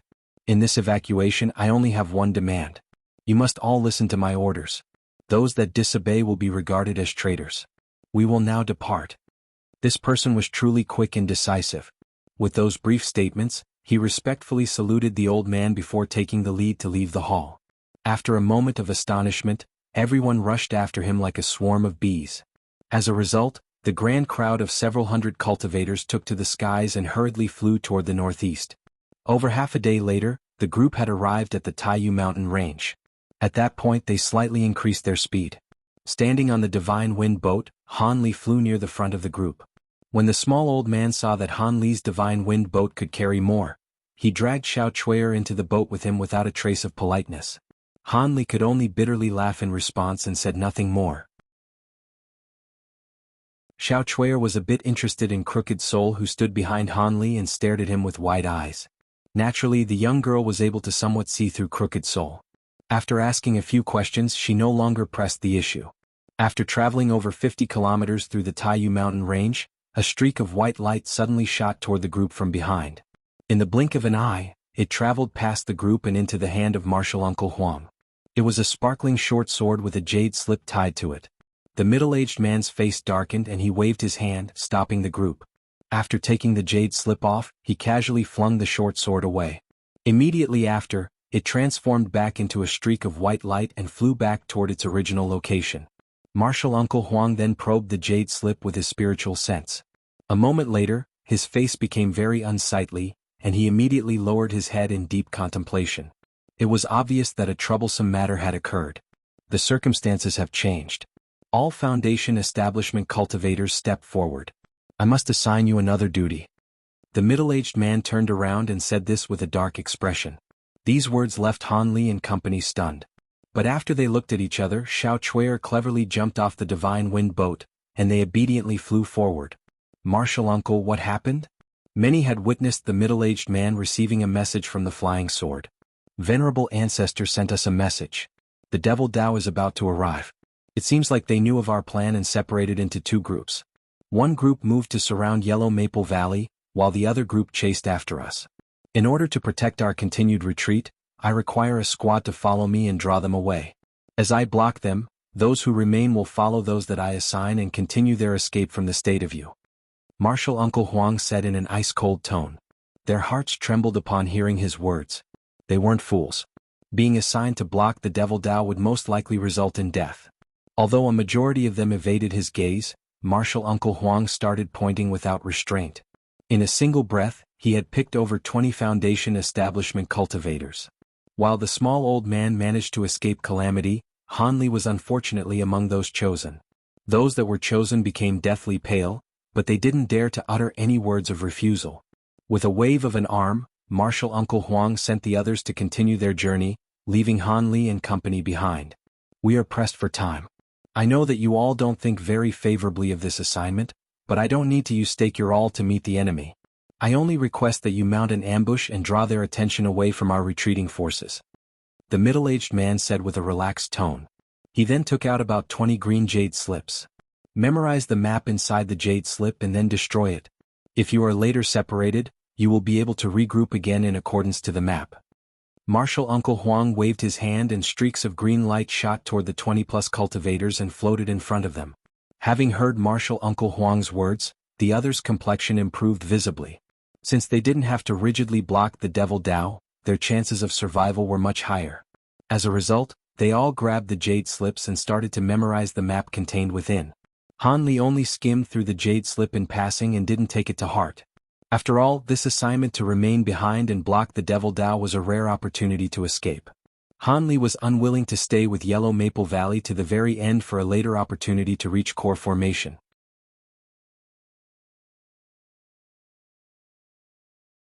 Chapter 348, Heaven Fire Technique. After seeing that everyone had crushed their jade slips, Martial Uncle Huang revealed an expression of satisfaction.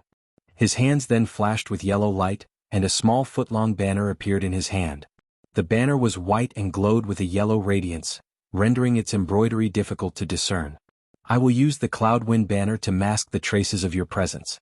When the enemy arrives, launch your ambush when they are most vulnerable. Martial Uncle Huang then lightly shook the small flag in his hands, releasing countless strands of milky white vapor from his flag. In the blink of an eye, a huge 100-meter-wide cloud had appeared, concealing Han Li and company within. Han Li and the other Foundation establishment cultivators were pleasantly surprised by the sudden concealment. This cloud was exceptionally thick, but for some unknown reason, their vision wasn't obstructed in the least. It would serve as exceptionally good cover. Martial Uncle Huang continued his casting, causing the cloud to further expand. Soon after, they could no longer see anything outside of the cloud. Han Li was left speechless. Although his magic tool, Azure Fire Miasma, could also turn into a thick cloud, it was incomparable to the Cloudwind banner. Not only was the scope of his Azure Fire Miasma smaller, he could only use it on himself. Anyone else within it would be poisoned. With that thought, Han Li couldn't help but glance at Martial Uncle Huang. He was sitting down cross-legged with his eyes shut in the cloud. Two Foundation establishment cultivators were attentively standing behind him. It seemed that they were his bodyguards. Han Li stared blankly for a moment. But soon after, he came to the realization that Martial Uncle Huang was using his spiritual sense to scout for enemies. As a core formation cultivator's spiritual sense was great and could detect movements within a radius of 100 kilometers, he should be capable of detecting them. Having seen this, Han Li sat on his Divine Wind boat and rested. The upcoming fight would be incredibly dangerous. Crooked Soul remained motionless behind him, appearing steadfast. After 2 hours, Martial Uncle Huang spoke. The enemy has arrived. We're about a kilometer away from them. We need to intercept their advance. He then took off without another word, bringing the cloud with him. Everyone within the cloud naturally didn't dare to leave its cover and hurriedly followed after Martial Uncle Huang on their magic tools. Han Li wrinkled his brow and took out his huge silver sword as he flew, giving it to Crooked Soul. Although he didn't know how useful it would be, it was still better to try to increase one's fighting capabilities. We are here. The enemy will soon arrive. Everyone prepare yourselves. Martial Uncle Huang commanded. After a short moment, the cloud had arrived in the enemy's path. Suddenly, everyone's magic tools started shining, and they began to apply defensive magic techniques to their bodies. Sparkles of light flashed from within the cloud. Han Li took out 2 azure red spheres and lightly bumped them together. With a muffled thump, a concentrated azure red mist was released from the 2 spheres, quickly enveloping Han Li. In the blink of an eye, a huge 20-meter-wide azure red cloud completely concealed Han Li. Han Li had unexpectedly used the Azure Fire Miasma to form a cloud as a defense while still within Martial Uncle Huang's cloud. The nearby cultivators were stunned, not understanding Han Li's intentions. Han Li didn't pay attention to his fellow sect members. He grabbed his tortoise shell with one hand and held an common blue throwing knife in the other hand instead of taking out his black dragon claws. Han Li clearly understood what he was doing. In his mind, the more low-profile the magic tool, the better. Only then would he avoid any troublesome attention during the raid and easily make his escape. Everyone waited attentively, and in the blink of an eye, 10 minutes had passed. However, not a single enemy was found. A majority of the waiting cultivators grew anxious and impatient. They couldn't help but look at Martial Uncle Huang with doubt. The valiant Martial Uncle Huang now also appeared doubtful. But after a moment of thought, he unhurriedly said, "Everyone, do not worry. I will launch a search with my spiritual sense."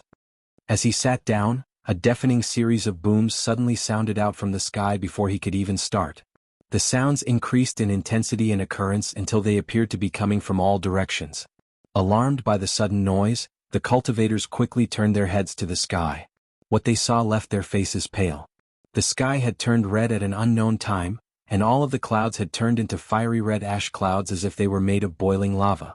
The huge rumbling sounds came from bursting pockets of lava within the clouds. What's going on? Someone to the side of Han Li shouted in horror. Everyone be careful. This is the intermediate high-grade heaven fire magic technique. Lava will begin dripping from above, with each drop equivalent to a foundation establishment cultivator's strike. If you do not block it, you will turn into ashes. As Senior Uncle Huang said this, his face became extremely unsightly. It was clear that the ambushers had now become the ambushed. Then let's quickly escape. I have no intention of trying to block this, someone said with panic. He was prepared to fly off immediately. It is already too late. The magic technique is complete and we are now trapped within it. Everyone gather together and form a defensive barrier. Martial Uncle Huang's eyes flashed with coldness as he gave his commands with fierce resolution. Having heard his orders, the others suddenly understood the situation and hastily acted together. With a flash of blue light, they erected a huge light barrier. In nearly the same instant that the barrier was formed, the intermediate high-grade magic technique started to wreak devastation from the sky. It struck down upon Han Li and company, but the barrier they had just erected managed to easily repel the attacks. However, that was only the beginning of the rain of lava. Although the majority of the attacks missed, a significant amount of damage had been inflicted upon the light barrier, causing it to spark with red and blue light. Initially, the group felt that they had energy to spare, but the lava soon began dropping at an increased rate and in larger quantities. In turn, the group's spiritual power expenditure also quickly increased.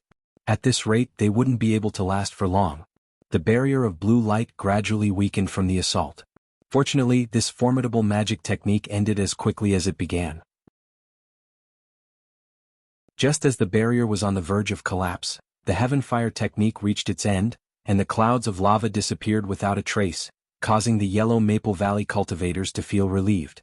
However, their happy expressions immediately froze a moment later. At some point during the attack, they had been silently surrounded by nearly 100 cultivators. From their attire, they appeared to be from the Devil Dao. They were all looking down at the Yellow Maple Valley cultivators with a trace of ridicule. The Yellow Maple Valley cultivators were both furious and frightened. However, the surrounding cultivators were only Foundation Establishment disciples. Not a single core formation cultivator was amongst them, causing the Yellow Maple Valley cultivators to sigh in relief. Although they had consumed much of their magic power, they still had a core formation cultivator among them. There should be no need to be afraid. How did you know we were here? My cloud wind banner should have concealed us from your spiritual sense. Martial Uncle Huang asked with a sunken expression. I can answer that. A slurred, coquettish voice came from above, causing Martial Uncle Huang's heart to tremble in fear. He hastily looked toward the sky and saw a man and woman floating down from above. The man had a head full of white hair and was shriveled to the bone, appearing as if the slightest breeze could knock him over. The woman was seductively attractive with a slender waist and generous bottom. Every one of her movements tugged at the heart. Han Li silently cursed. The two in the air were actually core formation cultivators. Their appearance brought greater trouble. Fair Rouge and Skeleton? Upon seeing the two, Martial Uncle Huang's pupils shrank. Without waiting for their reply, he suddenly waved his cloud wind banner and caused the white mist to completely disappear, revealing Han Li and company. While facing such powerful enemies, he naturally couldn't afford to look after Han Li and his other martial nephews. I truly didn't expect that fellow Taoist would recognize this couple. This isn't fair. You recognized us husband and wife, but we are rather unfamiliar with fellow Taoist. However, I have heard of an ice-cold fellow from Yellow Maple Valley that had a very interesting magic treasure called the Cloud Wind Banner. Could your esteemed self be him?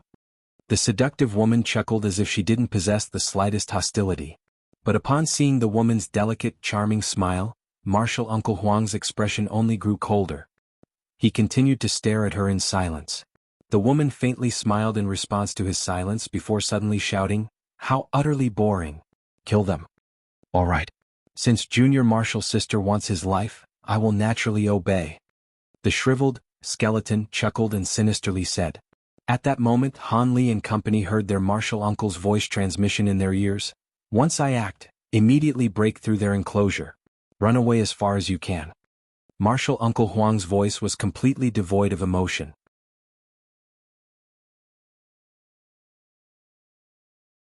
Chapter 349.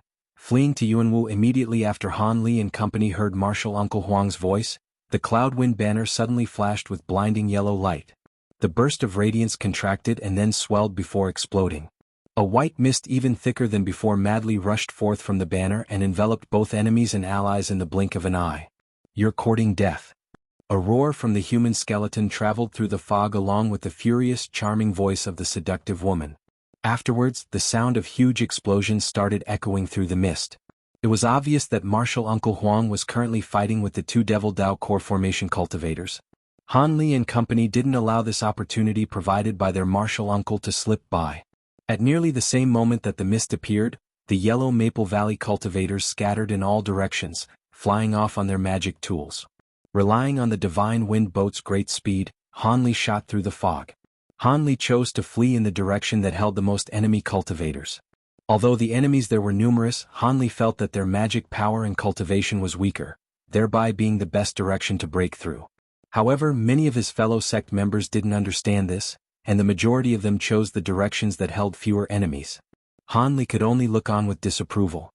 In an instant, Han Li had taken advantage of the chaotic situation to arrive at the edge of the encirclement. The mist at the edge of the enclosure was much weaker, allowing the Devil Dao cultivators to notice Han Li's rushing figure. But because Han Li was using the Azure Fire Miasma, they were only able to see a large cloud of azure red smoke, leaving them stunned. However, 3 nearby Devil Dao cultivators immediately came to their senses and simultaneously launched their attacks.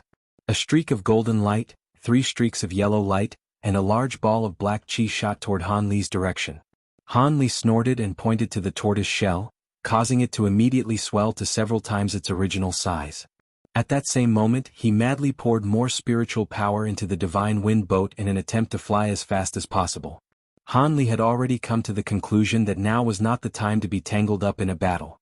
If other enemies were allowed to ensnare him, he would no longer be able to run.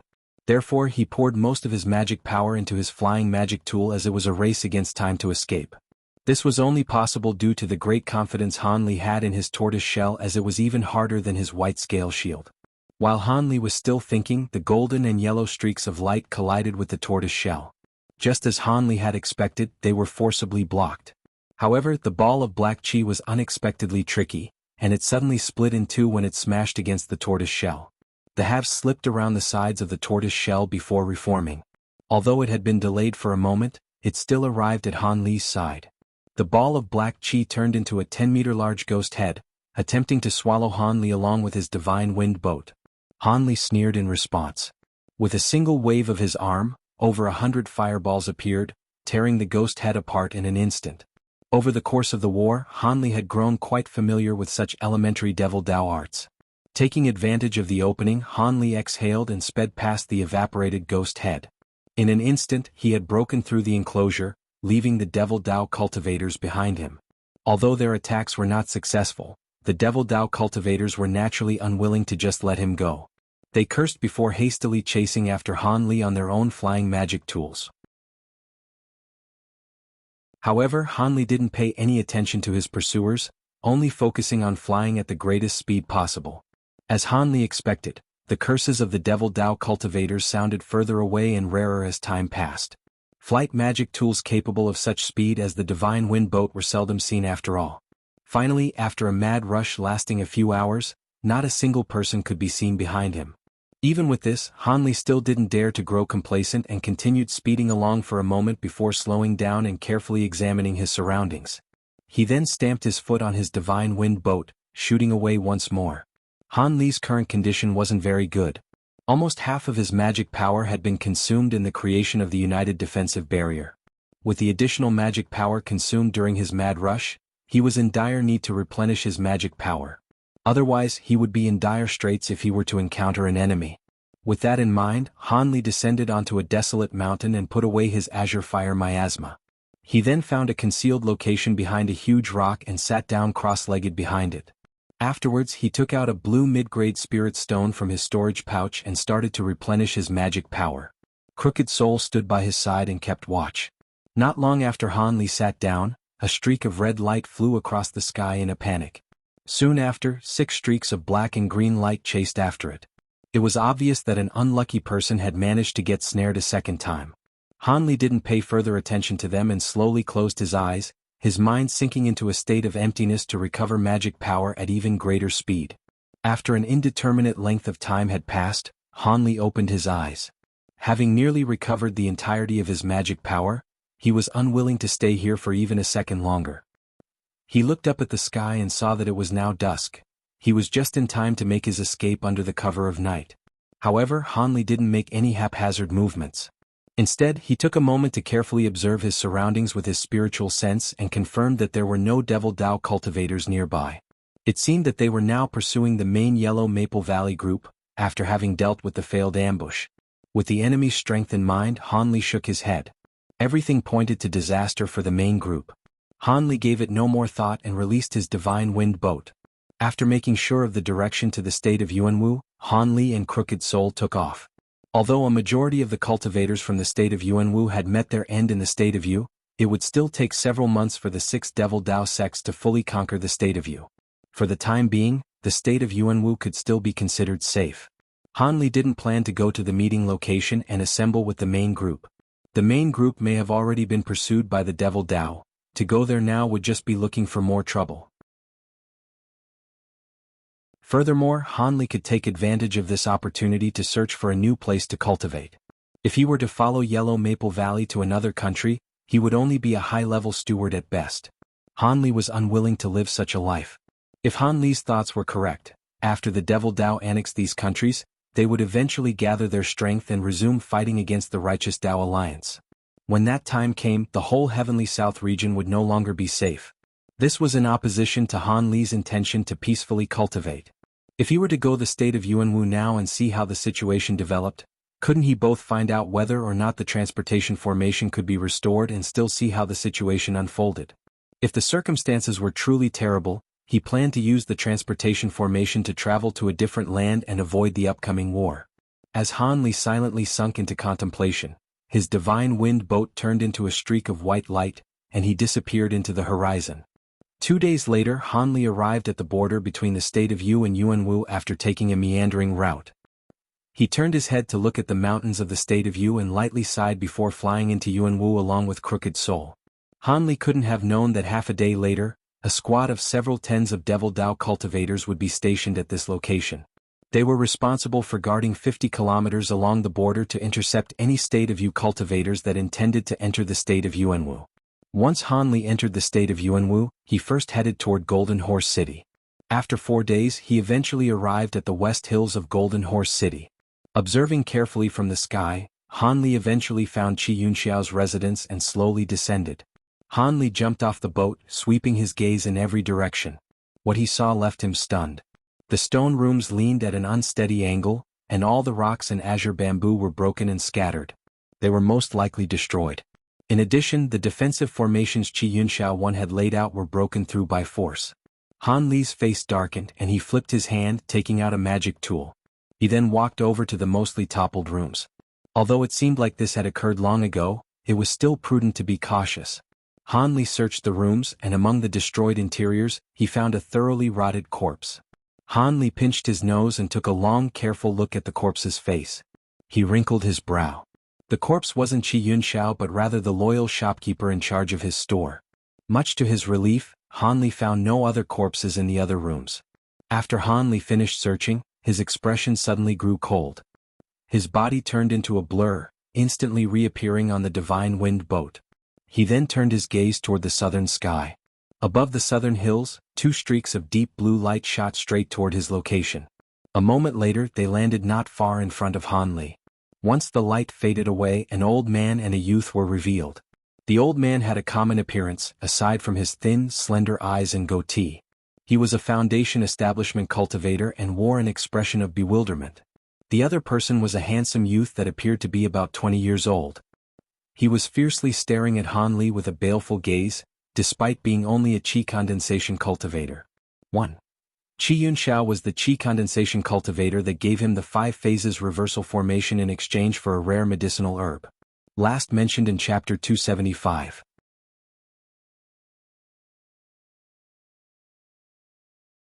Chapter 350. Instant kill. Han Li calmly looked at the two without speaking a word. However, he clearly understood that these two most likely had something to do with Qi Yunxiao's residence being destroyed. In response to Han Li's silence, the youth couldn't help but ask, "Who is your esteemed self, and what is your relationship with that fellow named Qi?" Upon hearing this, Han Li merely gave the youth a cold glance before ignoring him and turning his gaze back to the old man.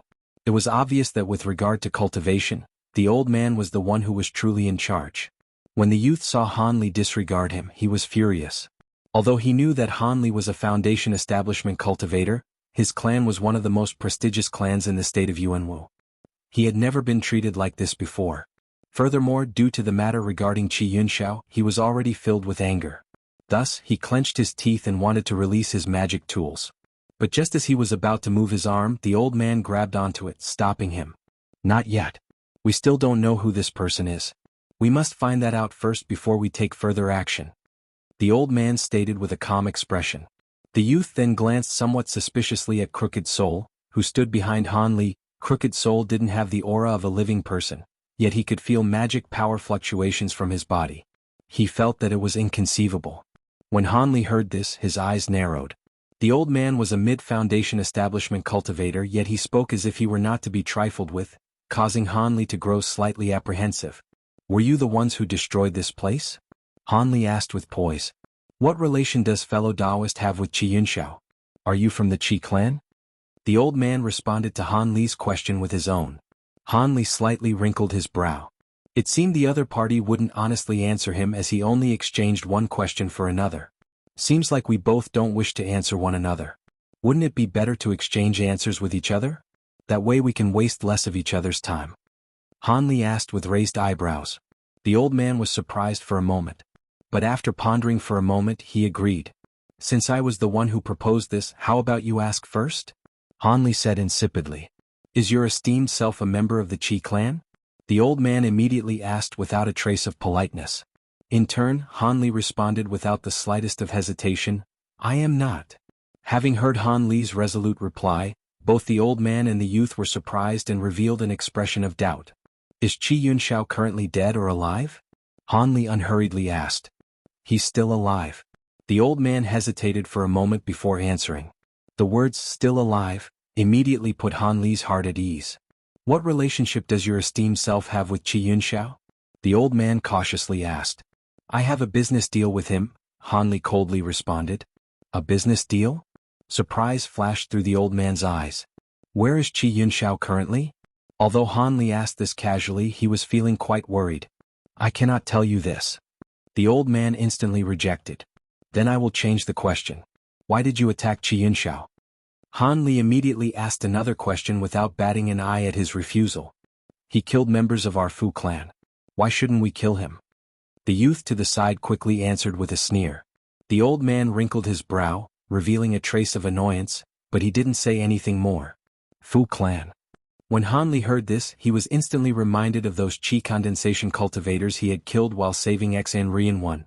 He now felt a great desire to kill. So it was like that. However, there are only two of you here. If the Qi clan were to come here with a formidable character, how would you be able to match them? Han Li casually asked this while appearing indifferent. How could any foreign cultivator sent by the Qi clan oppose the two of us from the Fu clan? Could it be that we are not enough? The youth proudly answered Han Li's inquiry. "So, you two are here alone?" Han Li suddenly asked with a deep voice. "Why are you asking this?" The youth was thinking of how to respond with an angry expression, but the old man at his side suddenly asked this with suspicion. However, it was already too late. Han Li suddenly raised his arms and shot 2 streaks of black light toward the youth. Afterwards, he patted his storage pouch, releasing over 10 streaks of white light. In the blink of an eye, those lights transformed into puppet beasts and puppet soldiers. Once those puppets appeared, they immediately released a mad barrage of light beams and light arrows. When the old man saw this, he felt aghast. His body instantly blurred and appeared beside the youth, summoning a copper coin magic tool in front of him. In an instant, it grew to the size of a table and blocked the incoming attacks. A series of explosions could be heard as numerous beams of light struck the copper coin. Each strike pushed the old man further and further back, much to his dismay. But in the next moment, the youth next to him let out a miserable shriek, causing the old man to hastily turn his head in dread. But as he turned his head, his neck suddenly felt cold and everything went dark. After the old man's headless body fell to the ground, Hanli was the only one remaining in the air with a faintly shining thread tied to the ring finger of his right hand. Just a moment ago, Hanli took advantage of the massive eye-catching assault to conceal his movements. By using the smoke-shifting steps, he was able to travel over 60 meters away from his divine wind boat in a few breaths, arriving behind the two. Then, with a wave of his string, he was able to easily behead them. Hanli had found this battle to be as easy as dusting off his clothes. Hanli found it quite humorous. In a battle between Foundation establishment cultivators, elemental defensive barriers basically weren't used because they were unable to block the attacks of top-grade magic techniques. They required too much time to activate and they were far too expensive. Thus, most people used defensive magic tools to protect themselves instead of defensive light barriers that they felt were useless. That kind of thinking had given Hanli many openings to take advantage of. This was especially apparent when Hanli originally fought the Devil Dao cultivators at the border, as a majority of his kills had died in this manner. Now that he thought about it, this particular killing technique was quite similar to that of the Black Fiend School's Blood Servant, Ice Demon. It was as fast as lightning. By the time they hear the thunder, it was already too late. Unfortunately, this technique could only be used on the ground. Otherwise, Hanli would have no one to fear among Foundation establishment cultivators. Hanli lightly shook his head, feeling a great sense of lamentation in his heart. He walked in front of the headless corpses and collected their storage pouches. After he inspected them with his spiritual sense, he felt some disappointment. Although they possessed 3 top-grade magic tools, they were of common quality. Hanli did not have much use for them. On the other hand, that copper coin was a rarely seen defensive magic tool. With that in mind, Hanli restored it to its original size and had it fly into his hand. After happily admiring it for a moment, he flung 2 small fireballs toward the headless corpses and turned them into ashes. Back in the boat with Crooked Soul, Hanli circled through the vicinity once before taking to the skies. This time he would go to that small mountain with Xan Rian's residence. He hoped her home was well hidden enough that it hadn't encountered any mishaps. 6 hours later, Hanli arrived at the nameless mountain of Xan Rian's residence. When Hanli saw that the fog above the mountain was intact and the same as before, he felt overjoyed. After musing for a short while, Hanli didn't dare to fly down. Instead, he flew halfway up the mountain before taking out a sound transmission talisman. He then softly whispered a few words into it before throwing it out. The sound transmission talisman turned into a fiery streak of light and flew towards the mountain, suddenly disappearing from sight. Soon after, a large portion of the fog rose and completely enveloped him. Hanli stood still as he saw a scene bloom before him, leaving him surrounded by gargantuan trees over 300 meters tall. He couldn't help but feel shocked, feeling like an ant among the huge trees. Still, he knew that once Xan Rian received the sound transmission talisman, she should be quick to come meet him. As expected, the huge tree illusions turned into thick fog a short moment later. Then the fog parted and revealed a 3-meter-wide passageway. The passage was remarkably long. After traveling for over 200 meters, he was finally able to faintly see its opening and couldn't help but grow excited. But when he was about 20 meters away from the exit, he suddenly heard a hoarse woman's voice. "Senior Han, who is that person behind you? You shouldn't be bringing strangers to this place." 1. Qi Yunxiao's unrequited love and master of formation spells. Introduced in Chapter 277.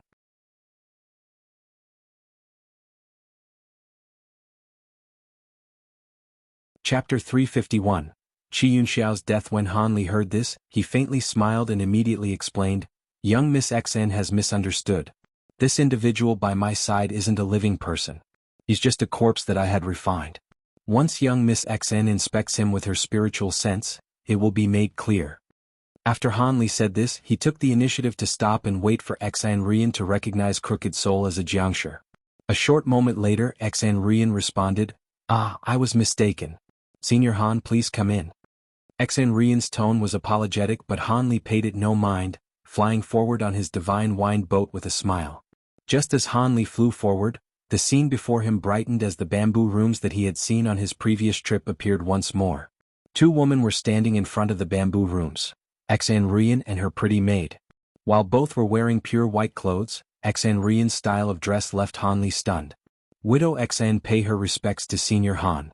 When Xan Rian saw Han Li arrive, she stepped forward and gracefully greeted him. However, her haggard appearance raised Han Li's suspicions. There is no need for young Lady Xan to be so courteous.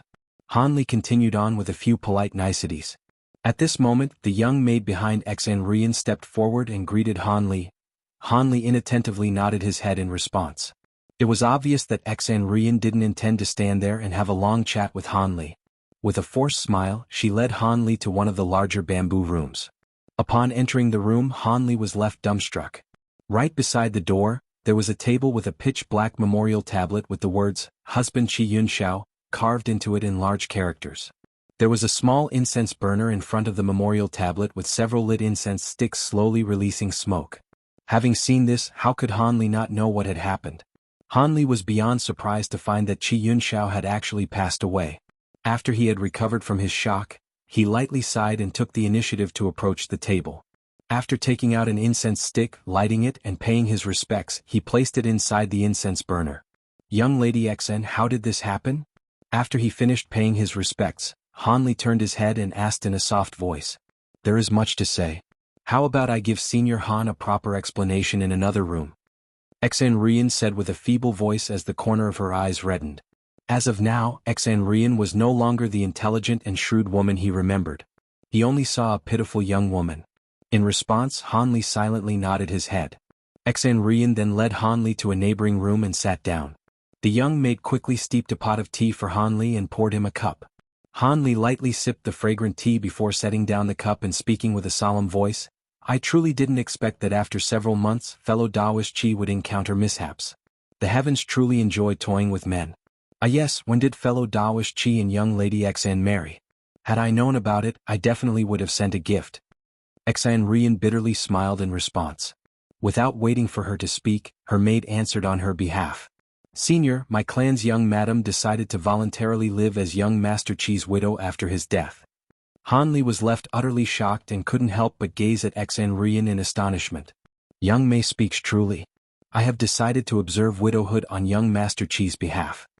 Xan Rian confirmed this, slowly nodding her head in response to Han Li's gaze of astonishment. "This?" Han Li was left speechless. "This one has received life-saving kindness from young Master Qi on numerous occasions, a debt that can't possibly be paid back. If young Master Qi were still alive, it would only be a matter of time before I married him. Now I am merely doing what I should." As she calmly said this, Xan Rian reached out with her flawless hand and lightly pulled away a strand of her beautiful hair that laid against her forehead. Han Li naturally had nothing suitable to say in response. Xan Rian then continued, detachedly giving Han Li an explanation of how Qi Yunxiao's death came to be. Due to Han Li's exhortations, Qi Yunxiao and Xan Rian were very careful and rarely went outside after he left. Nevertheless, after 2 months, Xan Rian lacked some direly needed materials to research the spell formation and had no choice but to make a trip to a nearby market city. This matter had unexpectedly been found out by Qi Yunxiao. As someone who was wholeheartedly infatuated with Xan Rian, he offered to make the trip for her. However, they couldn't possibly have known that the cultivators Han Li had slaughtered to save Xan Rian were actually juniors from one of the greatest cultivation clans of the state of Yuanwu, the Fu clan. As many juniors of their lineage had disappeared without reason, the Fu clan naturally pursued the matter to the finest thread. As a result, a few Fu clan cultivators wandering nearby had come across Qi Yunxiao who had just recently emerged. Had Qi Yunxiao been shrewd or experienced enough, he would have been able to deal with any situation that arose. But unfortunately he was far too naive and inexperienced. After only being asked a few questions related to the disappearance, he lost himself to panic and aroused the suspicions of the Fu clan members. They immediately wanted to arrest him and bring him back for interrogation. Naturally, Qi Yunxiao didn't wait for himself to be captured. With the formidable magic tools he had on hand, he forcibly escaped from the Fu clan Qi condensation cultivators and fled back to his residence. As such, Qi Yunxiao had doomed himself to calamity. The Fu clan cultivators were able to quickly track him back to his residence. However, the great formation he had laid down managed to severely injure or kill over 10 of their cultivators. In their fury, the Fu clan had actually dispatched a core formation expert. After half a day of fierce attacks, they were able to forcibly break through his great formation. However, No one had expected that Qi Yunxiao would hastily lay down an even more ferocious illusion formation behind his first formation while the tide was against him. He managed to trap the core formation cultivator within, giving him the opportunity to escape. Naturally, the other Fu clan cultivators weren't going to let him go so easily. Although Qi Yunxiao was able to break through their siege by using the remnants of his formation spell, he sustained mortal wounds in the process, and his loyal shopkeeper had died as well. Shortly after arriving at Xan Rian's residence, Qi Yunxiao took his last breath. The Fu clan was unaware of this and resentfully searched for Qi Yunxiao at every location. In addition, they had dispatched experts to monitor his residence.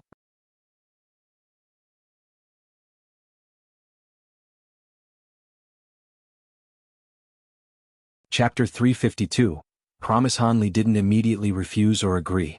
Instead, he tightly wrinkled his brow and lowered his head in silence, weighing the potential gains and losses. Truth be told, Han Li was unwilling to agree. As of current, Han Li held little interest in spell formation and tool refinement techniques. Only after he successfully reached core formation would he have the time to research such things. In addition, he was unwilling to provoke a huge cultivator clan for no reason, not to mention that he didn't have the ability to do so. I understand that this request is overreaching, but Rian truly doesn't have any other way. Xan Rian gave a bleak smile with a pale complexion. Elder brother Qi's death by the Fu clan was because of the incident that I brought about. If I do not avenge my husband, then I wouldn't have the face to see him after I die. I would prefer to go to hell.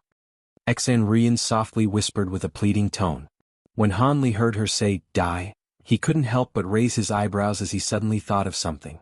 He suddenly raised his head, taking a careful look at Xan Rian's complexion and leaving Xan Rian stunned in response. There is something amiss with your complexion. Let me see your veins. Han Li spoke in an irrefutable tone, greatly surprising Xan Rian.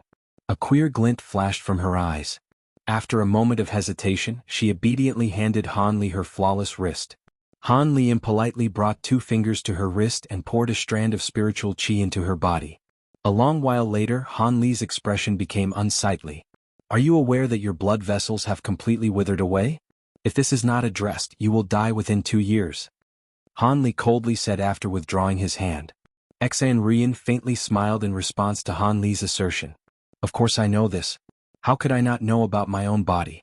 My constitution is of the dragon's cry, a male body wrongly born as female. If someone with this constitution were to forcefully cultivate, their meridians would gradually wither away along with their lifespan. For me to have lived this long was by mere luck. Originally, I had hoped to find an ancient formula to cure this illness. However, I failed, merely wasting the many spiritual medicines that elder brother Qi had searched for in vain. Xan Rian revealed an expression of self-mockery. Young madam. Xan Rian's maid couldn't help but shout out with sadness from behind her. It's nothing, little May. I'm only going to see elder brother Qi a bit sooner. This is exactly what I desire. Xan Rian unexpectedly consoled her maid with a peaceful expression. Han Li's expression grew soft and for some unknown reason, he truly felt pity toward her. But unfortunately, Han Li couldn't do anything about Xan Rian's strange illness and could only watch on as her life and beauty withered away. Since Senior Han now knows of this matter, he should understand why I have acted in this manner. Although Senior is currently only a foundation establishment cultivator, you are the sole person familiar with elder brother Qi and me that has a chance of avenging him. I don't require Senior to swear an oath. I only want a promise so that I may pass away with ease. Xan Rian returned to her previously calm demeanor and nonchalantly mentioned the matter of vengeance again. Han Li stroked his nose with all his strength, finding himself in a rather difficult position. But after a moment of hard thought, he suddenly asked, what about those from fellow Daoist Qi's clan? Humph, the Qi clan?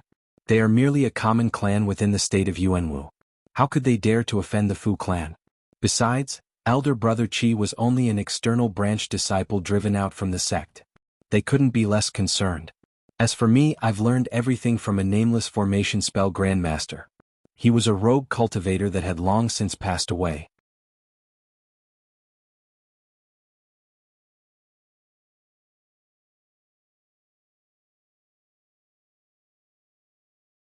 Chapter 353. The Stardust Pavilion. Han Li wore a slight smile when he saw the old man's eagerness. He casually took out the materials-filled storage pouch and turned it upside down. A white light suddenly shone, and the materials Han Li obtained from the white spider and demon mantis poured out onto the ground. This is... The shop owner crouched over and gathered together the white spider's lower limbs, inspecting them with rapt attention. He revealed an expression of puzzlement. Although the old man was a tool refining expert, he didn't understand much about rare, strange insects. As a result, even if he were able to see that the materials were unordinary, he was still left baffled. Han Li smiled for a moment before giving him an explanation. Most of these materials came from the limbs and shell of a white spider. There are also the wings and forelimbs of a huge demon mantis. They were both grade 4 demonic beasts. As for the mantis, it was a peak grade 4 demonic beast and was exceptionally powerful. I hope that your esteemed self will be able to properly make use of these materials. I had to spend quite a bit of effort to obtain them. Materials obtained from grade 4 demonic beasts? The white-haired old man shouted in astonishment and immediately sank into ecstasy. Not to mention grade 4 demon beasts, even materials from grade 2 demon beasts were rarely seen. That's right, shop owner Sue. However, for this set of magic tools, I have a particular request for what is to be created. I will only allow you to work with them if you are able to fulfill my request. Payment will be handled the same as before. If there are any leftover materials, you may keep a portion of them to do with as you please. Han Li said calmly. Senior, please feel at ease. Regardless of the request, this small old man will comply. To be able to personally refine such top-grade materials, I didn't spend my life pursuing the Tao of tool refinement in vain. Shop owner Su then picked up the mantis arms and caressed them with a fanatical gaze. Han Li was surprised to see him with such an expression, but his heart grew increasingly at ease. He spoke to the old man with a gentle tone. The magic tools that I request you refine are rather unusual. I wish for you to refine the spider legs into a set of offensive magic tools. As for the mantis, 2 hours later, Han Li and Crooked Soul left the tool refinement shop. He had come to an agreement with shop owner Su after the shop owner inspected the materials. Several days later, the shop owner would finish his plans for the methods of their refinement. At that time, Han Li would return with the materials and they would officially start their refinement. But for now, Han Li had an opportunity to take a proper stroll around the market city. His suspicions were finally confirmed by an old man as he was browsing around. It turned out that news of the defeat of the state of Yu and their 2 allied countries had spread to the state of Yuanwu. Regardless of whether they were from a cultivator clan or unaffiliated, all of those in the state of Yuanwu felt both uncertainty and premonitions of hardship. Consequently, massive numbers of cultivators flocked to the market city. Many even brought along their rare treasures to trade for direly needed items, thereby increasing their strength to brave the upcoming catastrophe. Within a short few days, all the market cities in the state of Yuanwu began to spread news of precious magic tools, pills, and other such items. A great number of cultivators were instantly attracted, leading to great furor within the market cities. Naturally, Han Li couldn't let such a golden opportunity slip by him. With that in mind, Han Li began to stroll around the shops, taking a look in every direction.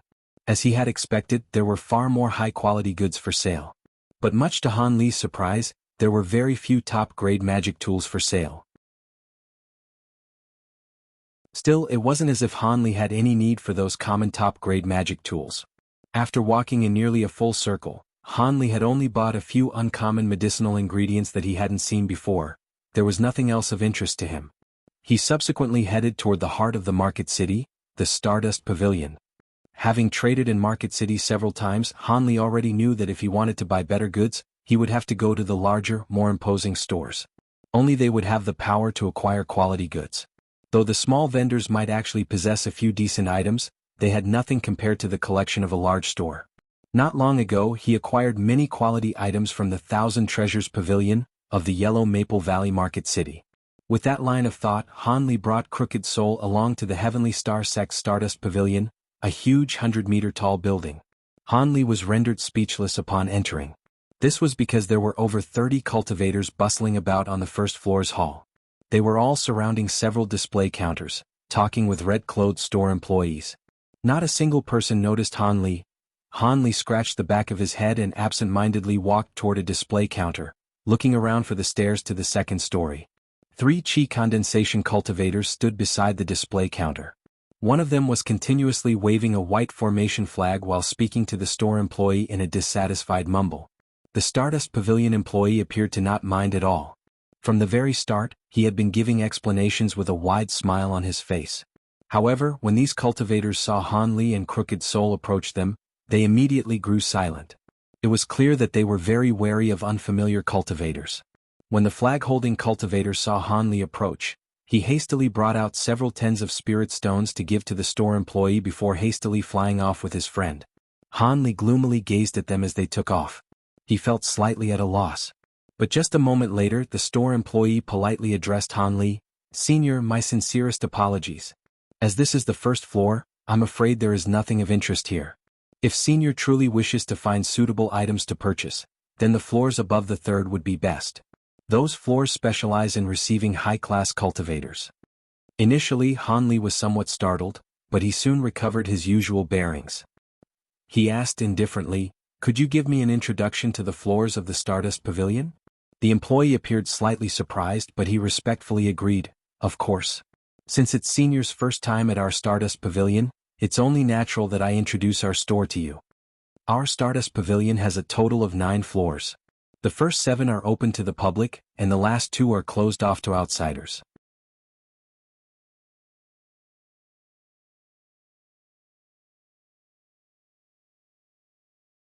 Chapter 354. Madame Lanhan Li and that man were seated on different sides of the square table. They took several glances at each other, but neither of them had any intention of talking. Cultivators who came here to do their shopping had no intentions of treading too closely to strangers, as it would only breed hostility.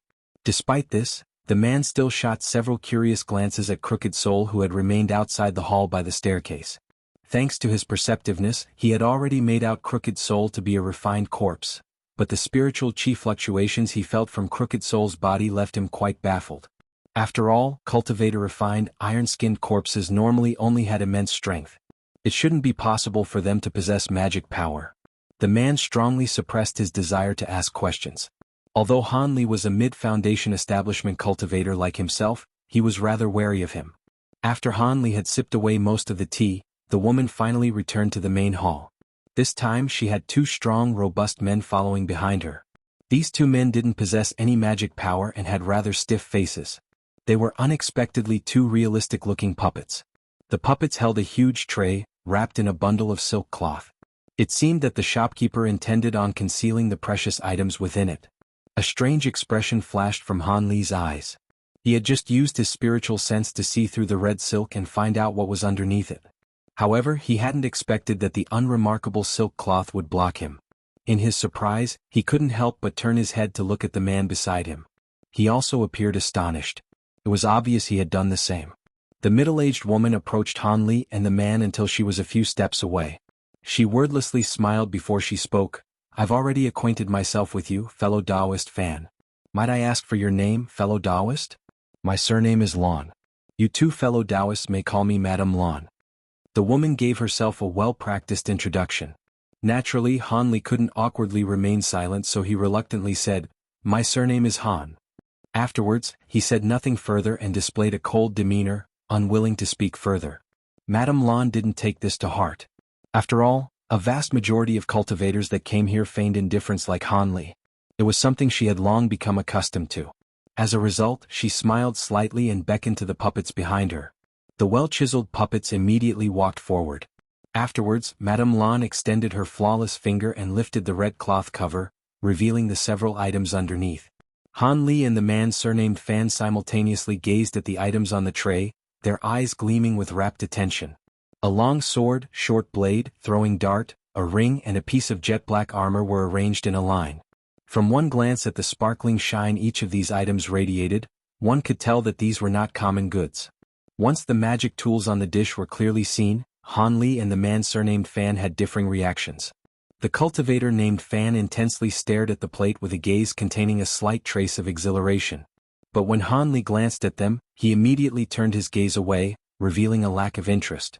This greatly surprised Madame Lan, causing her to pay closer attention to Han Li. This item is called the Cold Crystal Blade. It was refined using rare profound crystal and ice jade. Not only are its attacks powerful, it also possesses dark cold chi, capable of unknowingly decreasing the power of enemies in a chaotic battle. It truly is a quality item among top-grade magic tools. The woman calmly introduced the item after deftly grabbing the transparent, sparkling short blade from the tray and lifting it into the air. She then waved the magic tool in her hand, immediately releasing a breeze of icy qi.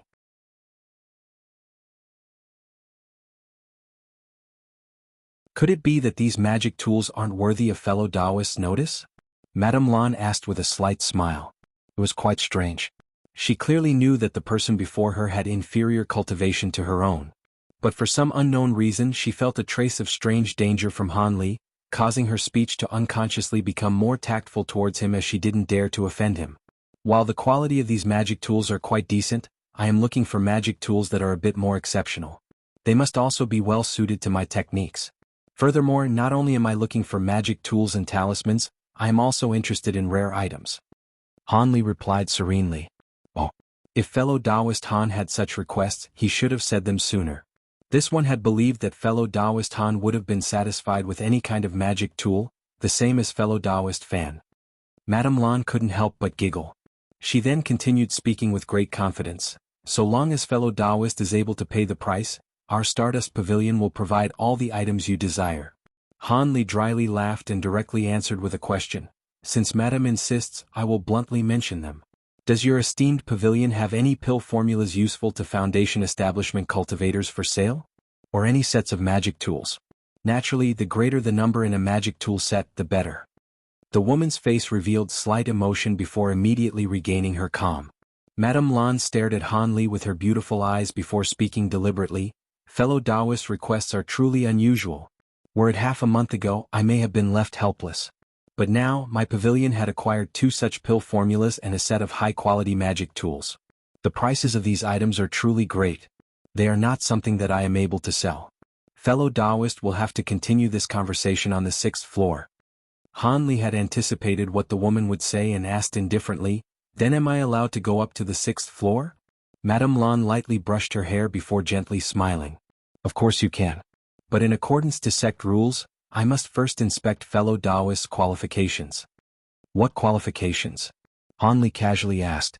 It's very simple. It is whether or not fellow Taoist possesses 1,000 spirit stones or items of equivalent value. The woman stated with an earnest tone. Is this enough? Without any objections, Han Li took out the storage pouch that kept his spirit stones and tossed it toward the woman. Han Li's collection of spirit stones had reached 1,000 long ago. Now he should be in possession of nearly 2,000 spirit stones. Madame Lan took the storage pouch and examined it with her spiritual sense. She then nodded her head and said, Please follow me. I will personally accompany you to the 6th floor. When Han Li saw her walking towards the stairs, he silently followed after her. The young, red-clothed servant guarding the stairwell silently stepped to the side upon seeing Madame Lan approach. Han Li and Madame Lan then climbed to the 6th floor one after the other.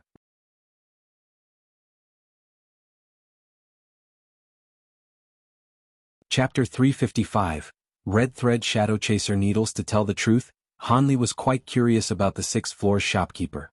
The 5th floor shopkeeper was a late Foundation establishment cultivator.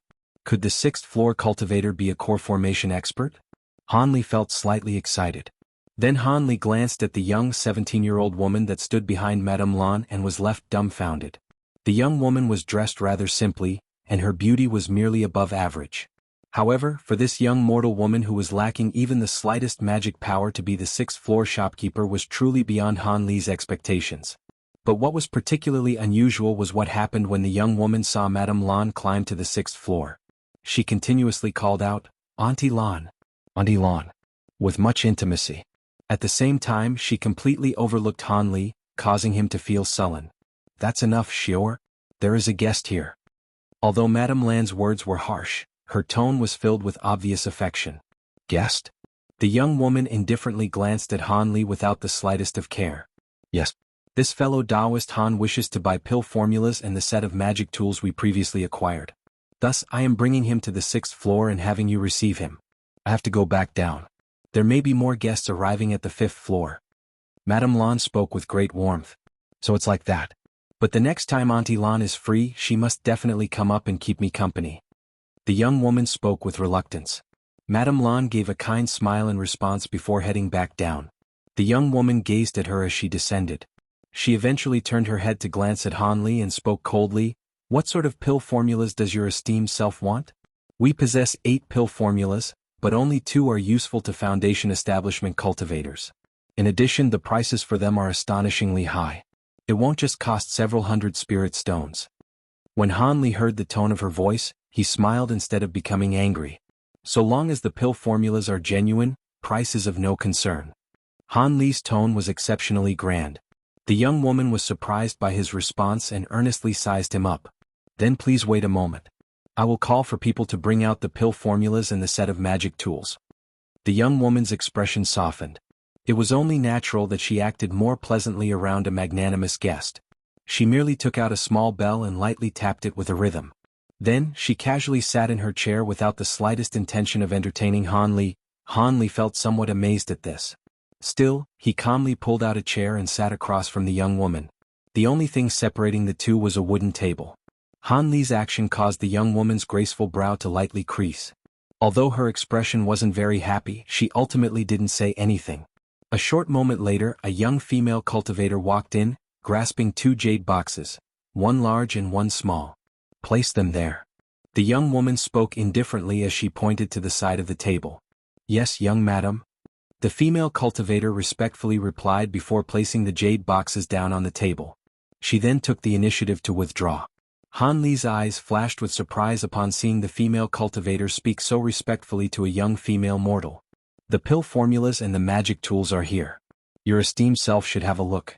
If they are to your satisfaction, then I will tell you the price. The young woman lightly pushed the jade boxes toward Han Li. Since she insisted, Han Li didn't act with the slightest politeness.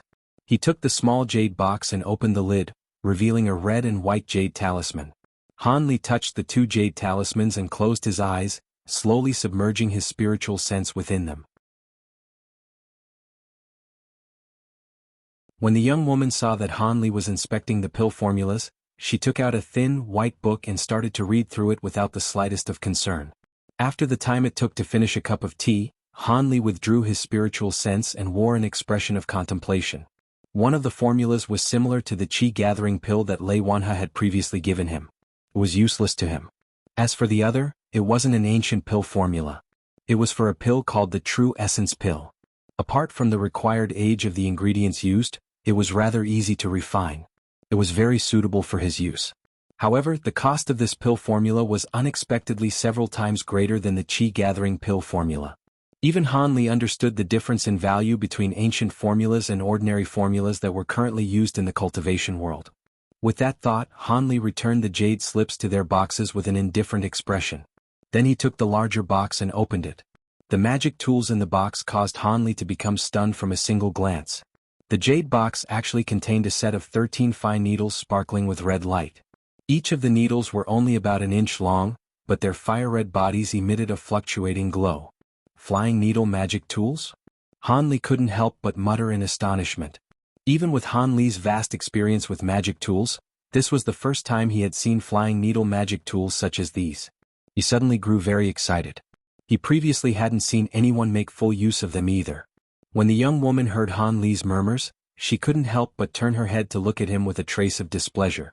She then continued to read the book without paying him any further attention.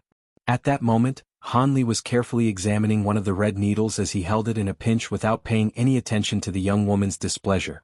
Naturally, he was aware of her displeasure, but he wasn't about to accommodate her aloof, arrogant attitude. He was now staring at the needle with squinted eyes and a serious expression. Although Han Li hadn't seen any needle-type magic tools previously, he had heard many rumors with regards to the stealthy viciousness of flying needles. He had heard that while their offensive power were slightly inferior to ordinary magic tools, their bodies were small, and their flight was quick, thereby being the most suitable weapon to launch an ambush with. As such, many cultivators praised the flying needles to be a hidden weapon, causing flying needles to possess quite the reputation in the cultivation world. Naturally, there were many reasons as to why flying needle magic tools were so thin. Not only were they refined using peculiar materials, they were also several times more difficult to refine. Because of this, they were rarely seen in the cultivation world. In addition, users of flying needles would often only use them as a last resort since they were unwilling to allow others to know of their existence. This was why Han Li received such a shock when he saw a set of 13 such magic tools unexpectedly appear before him. "Young miss, does this set of flying needles have a name?" Han Li felt very pleasantly surprised, but his expression remained calm when he asked the young woman. When the young woman heard Han Li, she put down the book and indifferently said, "The red thread shadow chaser needles. Good. I wish to acquire the true essence pill along with the set of flying needles." Han Li spoke without the slightest hesitation. The young woman revealed a strange expression as she asked with disbelief, You truly want that set of magic tools? What is it? Does this set of magic tools have some sort of defect, or is your esteemed pavilion unwilling to sell it?" Han Li raised his eyebrows in dissatisfaction. "Your esteemed self is mistaken. Although the red thread shadow chaser needles are extremely precious, our Stardust Pavilion does not wish to keep it. I merely ask this because there is something I must first tell you. This set of flying needles is substantially different from ordinary sets of magic tools. There is no origin controller, nor any child mother pieces. If you wish to activate them, you must simultaneously control all 13 needles. Otherwise they would be useless." The young woman's eyes and tone were both ice cold. "I must simultaneously control them?" Han Li came to a suddenly realization. It was no wonder that these rare flying needles had yet to be purchased. It held such a high requirement for one's spiritual sense. The young woman continued without the slightest of humor, "That's right.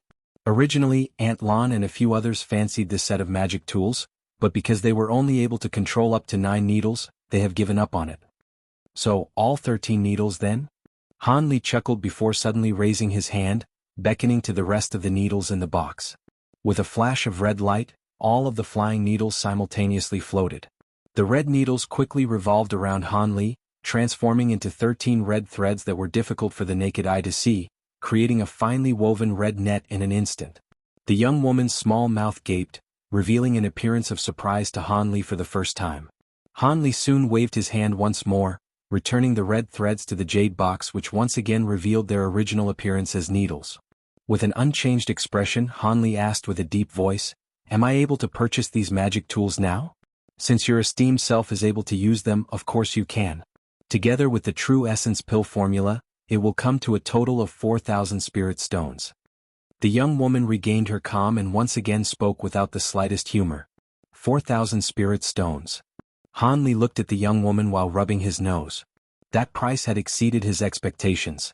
The pill formula is 1,500 spirit stones. The flying needles are 2,500. The young woman listed the price without the slightest hesitation. To tell the truth, the woman didn't see the 4,000 spirit stones as overly expensive. After all, these items were rarely seen within the cultivation world. Were it not for the defeat of the 3 allied countries against the Devil Dao, they would have never sold such valuable items. At that moment, Han Li suddenly took a seat and assumed a solemn expression. "At what price does your esteemed pavilion purchase 1,000-year-old spiritual medicine?"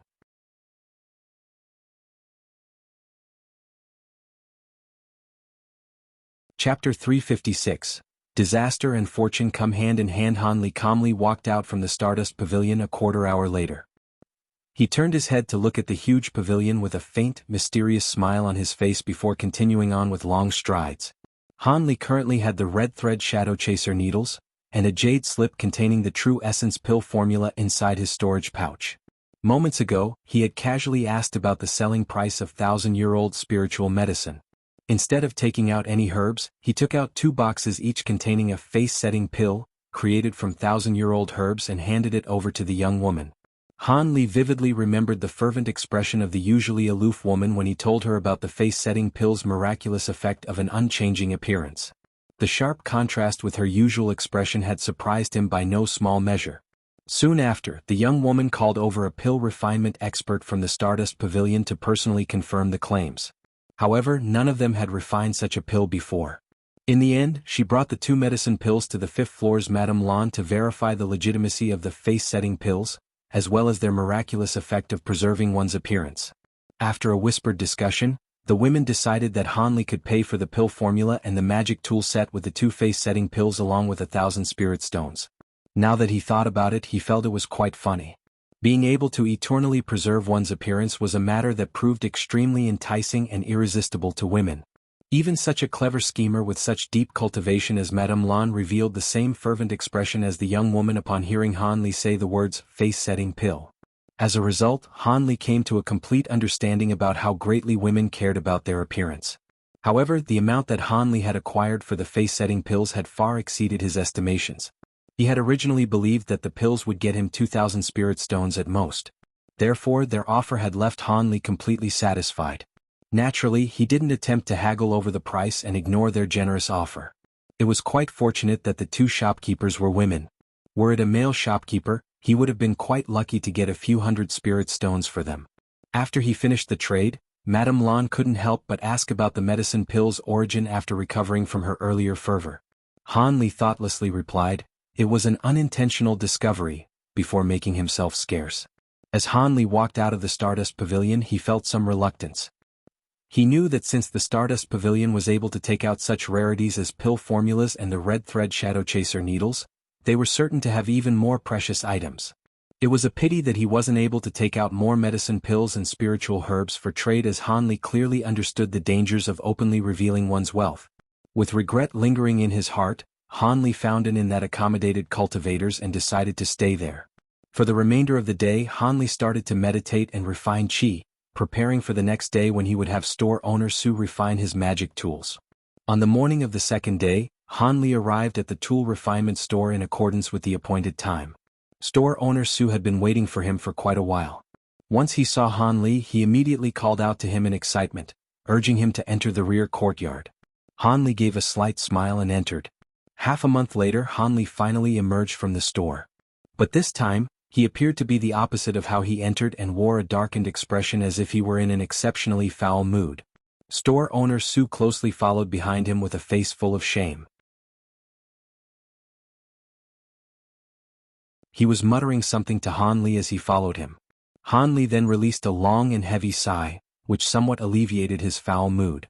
Soon after, he spoke to store owner Su in an amiable tone before slowly walking out of the market city, leaving behind the old man in a daze. A short while later, Han Li had left the territory of the market city and flew toward Xanrian's small, nameless mountain. While Han Li stood on the Divine Wind boat, his expression became sullen once more as he thought of the repeated tool refinement failures in the past half-month. He had overestimated the tool refinement technique of that shop owner Su, resulting in the almost complete destruction of those precious materials just to make one magic tool set. As for the mantis materials that he had valued the greatest, they had been entirely lost in the refining process. Han Li became extremely regretful after the fact and felt an urge to ruthlessly strike down shop owner Su. But in the end, when he saw the old man's great display of shame, he decided to let the matter drop. Even when he departed, he had consoled the old man in an amiable manner. Sighing from what had happened, Han Li patted his storage pouch. 5 white, flawless flying knives flew out from the storage pouch and continuously spiraled around Han Li. After seeing the 5 knives magic tool set that was refined from the white spider's legs, Han Li's mood improved slightly. Not only were 3 of the legs destroyed, but the white spider's shell that he intended to refine into armor had also been lost. But what he truly hadn't expected was that the entirety of the huge mantis materials would be completely wasted. This could be considered a great misfortune born from great fortune. Han Li could only think about this with a bitter smile. But this experience taught Han Li that the rarer and more superior the materials, the greater the skill that was required to refine them into magic tools. Even the same person who had refined the inky flood dragon's materials with great success was not enough. During his flight, Han Li appeared to have entered deep contemplation. Several days later, he had once again arrived above a small, nameless mountain. This time, Han Li didn't need to use a voice transmission talisman. The formation spell had automatically opened a passage for Han Li. Han Li smiled. It seemed that Xanrian had been waiting for his return. After all, the agreed date had nearly arrived. After a short moment, Han Li was sitting down in a chair in a bamboo room. Wearing plain clothes, Xanrian sat across from him with a smile. Xanrian took out a jade slip and handed it to Han Li. With a gentle expression, she said, "Senior Han, your arrival is quite timely. Yesterday, I just finished restoring the ancient transportation formation. So long as Senior restores the formation in accordance with the design, the ancient transportation formation will be functional." From her point of view, restoring the ancient transportation formation proved to be quite challenging, and she was quite happy with her recent success. Han Li reached out for the jade talisman. He was extremely happy and had even revealed a rarely seen undisguised smile. Although he didn't intend to immediately make use of the transportation formation, It was bound to be a good backup plan. Han Li submerged his spiritual sense into the jade slip to take a look. As he expected, he saw detailed and complete instructions on the ancient formation's restoration. "Thank you for your trouble, young Lady Xen." Han Li didn't drag his thanks into a long-winded speech. Instead, he sincerely said a few words of thanks and carefully put the jade slip away. "It was nothing. I personally held much interest in this ancient transportation formation." Xen Rian replied with a faint smile. Soon after, she thought of something and took out a small, exquisite storage pouch and handed it over to Han Li. She unhurriedly spoke, "I only have another year or two to live at most. These are sets of formation flags and plates that elder brother Qi and I refined together. Since I won't be able to use them, I'll give them to Senior Han as a present. I hope it proves useful in assisting Senior Han with his future cultivation." Seeing that Xen Rian had given such an impressive gift with such light words, Han Li was left stunned. At that point he took a deep look at her. After a short moment of silence, he took the storage pouch into his hands and solemnly said, "Although I, Han Li, am not an honorable, kind-hearted, or chivalrous hero, I will promise Xen Rian once more that as long as I have the strength, I will thoroughly extinguish the Fu clan from the cultivation world without doubt." Xen Rian smiled in response. The purpose of her large gift had been achieved. The more reluctant someone was to make a pledge, the more sincerely they would attempt to uphold it. "If Senior doesn't have any pressing matters, he can stay at my humble abode for a few days. I do hope to have a chat with Senior Han about the Tao of formation spells." 3 days later, Han Li left the nameless mountain on his divine wind boat and arrived at White Pond Mountain, a nearby gathering place for cultivators. Rogue cultivators and cultivator clan members would often gather here to exchange information of the cultivation world and conduct trade as well. Han Li came in order to hear how much the situation had deteriorated in the state of Yu and whether or not the 7 sects were able to make a turnaround. Only after acquiring this information would Han Li be able to decide on his next plan of action. The day of the next cultivator gathering had nearly arrived. White Pond Mountain wasn't far from Xen Rian's nameless mountain, and she and Qi Yunxiao had previously went there several times. Naturally, a small meeting such as this would mostly have Qi condensation cultivators. Only rarely would Foundation establishment cultivators appear here. 1 day later, Han Li arrived at the base of the so-called White Pond Mountain. This mountain was quite large and had 3 peaks. The tallest and most rugged location, the West Peak, was where the meeting would be hosted. Han Li turned into a streak of white light as he shot toward the mountain peak.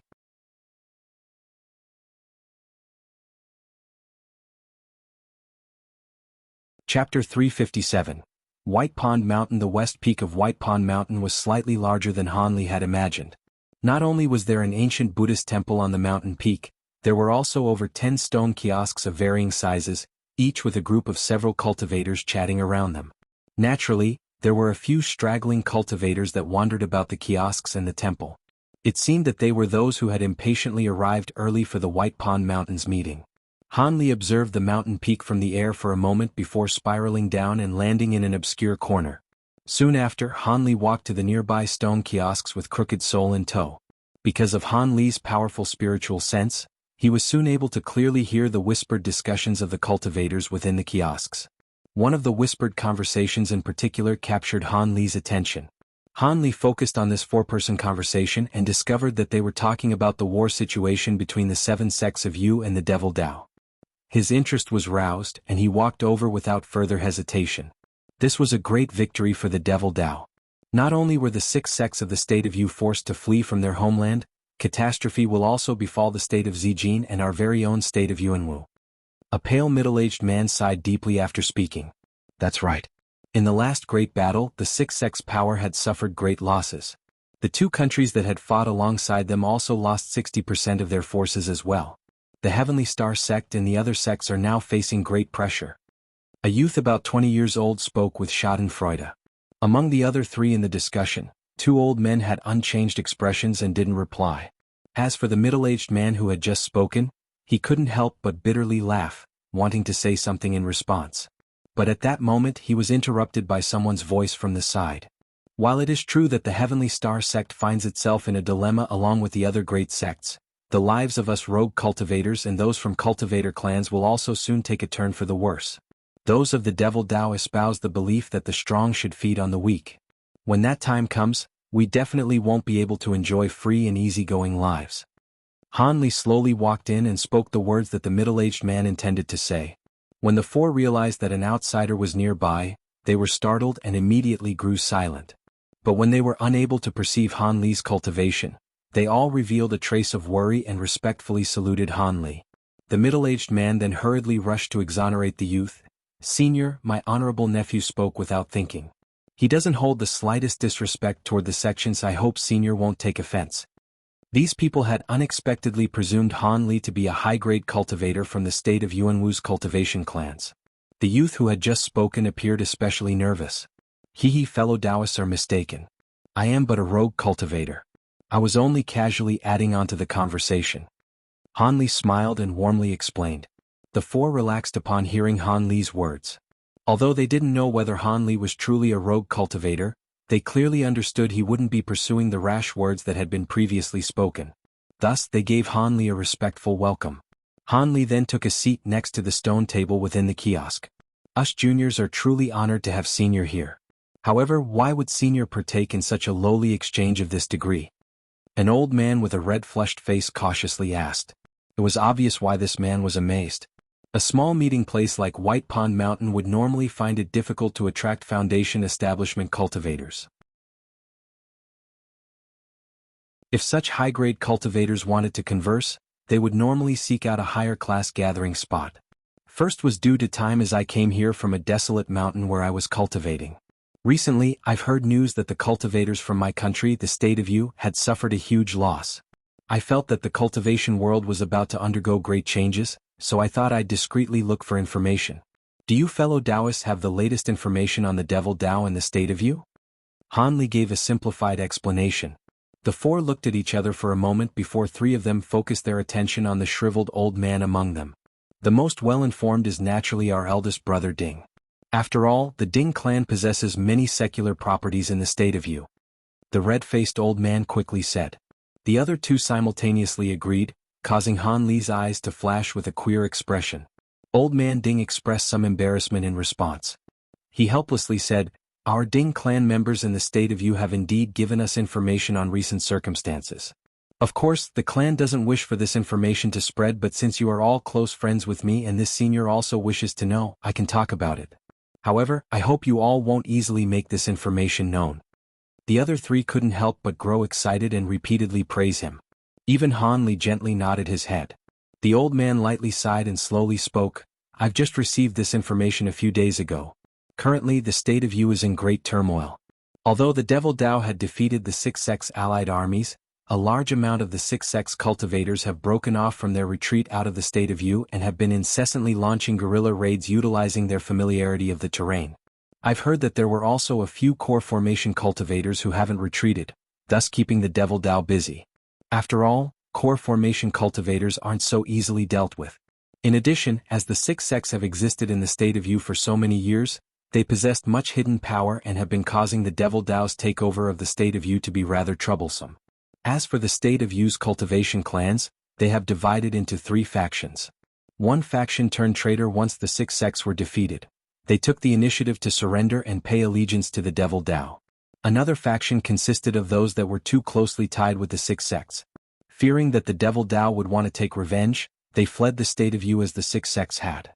As for the last faction, they are waiting to see how things will develop before taking action. As for the Six Sects' long-established key locations, those from the Masked Moon sect and Giant Sword sect have yet to be broken through by the Devil Tao. The other four sects have been completely broken through, but it was said that very little had been obtained from the attacks. A majority of the rare items had been removed by the Six Sects' disciples. The way I see it, every day the Devil Tao isn't able to pacify the state of Yu is another day where the state of Yuanwu or Zijin isn't attacked. After all, their numbers are great and they were able to simultaneously take down two small countries and a mid-rank country in one fell swoop. It is only a matter of time before they will fall upon us. Therefore, they have no problem dealing with the disruptive Six Sect cultivators for the time being. The old man's slowly spoken words had revealed his own take on the matter. The red-faced old man couldn't help but interrupt and ask, "Eldest brother Ding, why do you think that the Devil Tao has given us time to breathe, allowing for our country's sects to prepare for their attack?" "This is hard to say. After all, I am only aware of the surface information. As for the absolute truth of the matter, I'm afraid that only the highest echelons of the sects know. Old Man Ding slowly shook his head and stole a glance at Han Li. It was obvious that he believed Han Li to be a cultivator from a sect of his own country and had refrained from speaking of certain matters. Old Man Ding didn't wish to continue speaking of that issue and suddenly said something with a smile that left Han Li shocked instead. Because the 6 sects of the state of Yu wished for a hasty retreat, they used the strategy of cutting off their own tail. They only brought along their talented elite disciples while leaving the rest of their many disciples as ignorant sacrifices. It is said that the ones who most cruelly applied this tactic were the highest echelons of Yellow Maple Valley's disciples. They had their trusted elite make a smooth escape from the state of Yu while sacrificing 2 whole groups of disciples, nearly all of their cultivators apart from those that escaped. TSK. Their methods are truly impressive. Although the old man said this indifferently, Han Li's heart suddenly sunk, and his face became faintly twisted. But fortunately the others didn't dare to stare at Han Li for long, so none of them noticed this change. Strongly suppressing his astonishment, Han Li calmly asked, "Fellow Taoist Ding, you said that Yellow Maple Valley sacrificed 2 batches of disciples. How did this happen? I am quite interested." Since Senior is asking, Junior will naturally answer truthfully. I heard that when the upper echelon of the state of Yu received the news of their frontline's defeat, Yellow Maple Valley immediately plotted to make a crafty escape. They would first have a group of disciples rush to evacuate but secretly divulge this information to the spies of the Devil Dao, claiming that the group contained their elite disciples. This group would also bring along a large amount of spirit stones and materials, completely attracting the attention of the Devil Dao soldiers. At the same time, they left behind another group of ignorant disciples and had them use the Great Formation to confront the Devil Dao. With these 2 groups completely attracting the enemy's attention, Yellow Maple Valley's highest echelon then had the true trusted elite disciples retreat in the opposite direction with the sect's 1,000 years' worth of savings. I heard that although the number of people to safely retreat from Yellow Maple Valley was the fewest, they had the smoothest retreat. As for the other 5 sects, although they retreated en masse, they encountered repeated attacks and had to fight for their lives on many occasions. Much of their valuables have fallen into the Devil Dao's hands as a result. This matter then became widely spread throughout the state of Yu by the Devil Dao.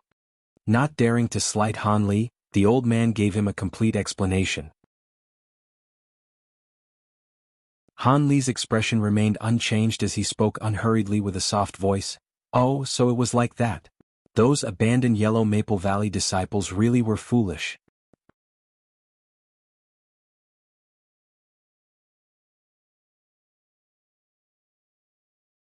Chapter 358. The Endless Sea. The Mulan. Han Li then suddenly spoke with a gentle smile. "Well then, knowing that the state of Yu is currently in turmoil is enough for me." These incomprehensible words left the 4 with a feeling of profound mystery. They could only force themselves to give him a smile in return. Han Li stood up and said amiably, "You can all go ahead and continue chatting. I'm going to go to a different room." "As you please, Senior." "Best wishes, Senior." The 4 hastily saw off Han Li with respect.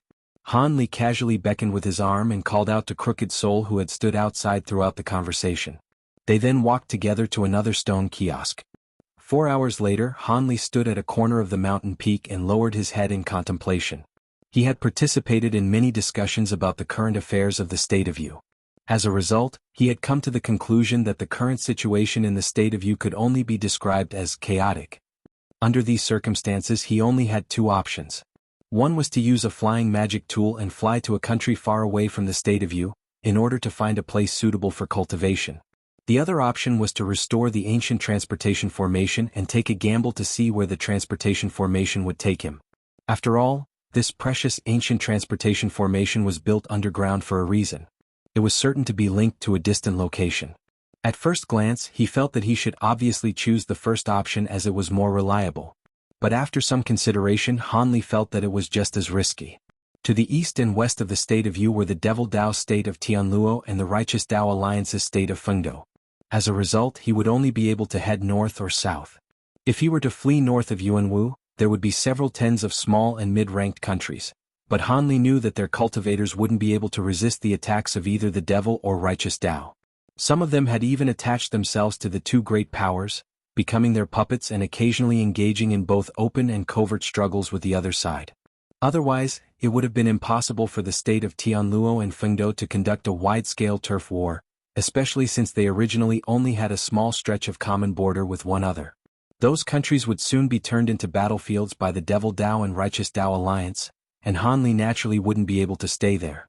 But if he were to brave the dangers of traveling through these countries and continue north, he would arrive at the Heavenly South region's northmost area, the Endless Seas, where few cultivators dared to travel. Not only was this sea extremely dark, it was also limitless and had many rare species of fishes living within. The fishes were extremely violent and were no less vicious than their high-grade demon beast counterparts on land. Even core formation cultivators would find themselves in extreme danger if they fell into the sea.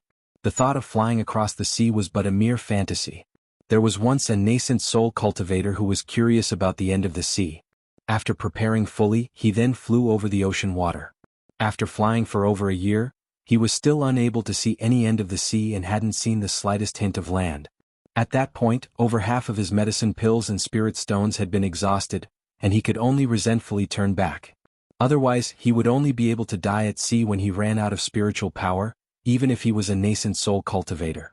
Naturally, Han Li wouldn't indulge himself in the fantasy of crossing the sea. His only thoughts were to head down south. South of the state of Yu, after passing through the state of Zijin and then another 6 countries, one would arrive at the 9 Nations Union, an inseparably close alliance of 9 countries of various sizes. This alliance between the 9 countries was formed mostly for the purpose of combating their fearsome invaders, the Mulan race's spell soldiers. When speaking of the Mulan race and their magic soldiers, one wouldn't be able to avoid mentioning the Mulan Prairies, home of the Mulan tribes and a close neighbor of the 9 Nations Union. The Mulan race were completely different from the Yen people of the states of Yuanwu and Yu. Their people were completely nomadic, possessing a culture of fearlessness and a love for brandishing their sabers and spears. The Mulan race were made up of countless tribes of various sizes, where small tribes would consist of several 100,000 people and the large tribes would number several tens of millions. Cultivators also existed within these tribes, but they were called spell warriors instead of cultivators. It is said that they are indistinguishable from common cultivators, and the divisions of cultivation as well as the cultivation techniques are extremely similar. The only thing that differed were that the spell warriors of core formation rank and higher didn't care much about external items such as magic tools and talismans. Instead, they were focused on mastering their elemental Taoist magics to perfection. They even had secret earthborn techniques where they merged with the prairie. Their research had produced a variety of extremely strange and formidable magic techniques, and in turn created a new school of magic techniques that distinguished the Mulan, which they called spirit techniques. By relying on these incisive spirit techniques, the Mulan race's spell warriors were able to contend and even gain the upper hand against cultivators of equivalent rank. As the Mulan race's spell warriors grew increasingly numerous, their need for spirit vein locations and spirit stones intensified to the point of significantly worsening the depletion of cultivation resources. This shortage was further exacerbated by the extreme lack of natural cultivation resources in the Mulan Prairie. As a result, the Mulan race's spell warriors had their gazes set upon the abundant spiritual qi and resources of the 9 countries for as long as anybody could remember. They had often launched attacks against these countries in order to seize their spirit veins, spirit stone mines, and other such resources vital to cultivators. Naturally, the cultivation world of the 9 countries were unwilling to allow their resources to be seized by these savage cultivators. In the end, a bloody war of magic had erupted. In the beginning, the 9 countries had individually resisted, but they had quickly suffered defeat at the hands of the united armies of the Mulan tribes, surrendering a large portion of their resources and land. Having now experienced the ferociousness of the Mulan, they learned from their defeat and hastily formed the 9 Nations Union. By using underhanded and deplorable methods, they were able to gradually defeat the Mulan race's spell warriors and retake their land. But having just tasted victory, the Mulan tribes were naturally unwilling to simply give up. After endless years of strife and warfare, mutual hatred had bloomed within both sides. The death toll had grown to such a degree that even the mortals of Mulan and Yen had been influenced. As of now, the people of Mulan didn't dare to set foot within the borders of the 9 countries. Likewise, those of Yen didn't dare to travel too deeply into the Mulan prairies. As for how many people there are in the Mulan tribes, nobody truly knows. The Mulan prairie was far too large, and the 9 Nations Union had only tangled with a small portion of the Mulan tribes. Although the Mulan prairie wasn't endless like the Black Devil Sea, It was said to require 5 years for someone to travel from one end of the prairie to the other end. Furthermore, Mulan Prairies was just a name given by the Mulan tribes. At the other end of the prairie lay the Mulan tribe's true enemy, the Soaring tribes. The Soaring tribes were another nomadic tribe, who called these grasslands the Heaventide Prairies. This was due to their long-held beliefs in their patron god, the Heaventide beast. There was no reason for two nomadic tribes to live on the same prairie, and the two ethnicities had formed a relationship of fatal enmity. It was unknown for how long their soldiers and cultivators had been fighting one another. In any case, a huge battle was certain to take place every 100 years or so at the center of the prairie. 10 million mortal soldiers would fight, while tens of thousands of cultivators battled throughout the sky. Naturally, the ultimate victor would be decided by the battle in the sky. Han Li had learned all of this from rumors and ancient records of all kinds. It was said that at the other end of the Mulan Prairie existed an incredibly huge great empire. The entire Heavenly South region wasn't even as large as a tenth of it. Han Li found those rumors hard to believe and had difficulty imagining a country that was over 10 times larger than the entire Heavenly South region. Of course, all this had nothing to do with Han Li's current plans. They were just random thoughts that had rushed through his mind. After he set aside his wandering thoughts, he eventually came to the conclusion that the 6-sex evacuation wouldn't end within the nearby countries. They would definitely make a detour to the 9 Nations Union. After all, the cultivators of the 9 countries had battles with the Mulan spell warriors every other year and a war every 10 years. They would definitely welcome the 6-sex and provide them with great assistance. Naturally, the spirit veins and other such locations of value allocated to them would depend on their abilities. If Han Li were to return to Yellow Maple Valley, he would just continue to be cannon fodder. This meant he definitely couldn't head south. Although he had already come to a clear answer on what he should do, he received a great headache once he thought about it again. First, he would see whether or not he could restore the transportation formation. If he managed to successfully repair it, he would then reconsider whether or not he would use it. At best, I could return if I'm dissatisfied. At worst. Well, this option did hold a certain degree of danger after all. Han Li thought with a bitter smile.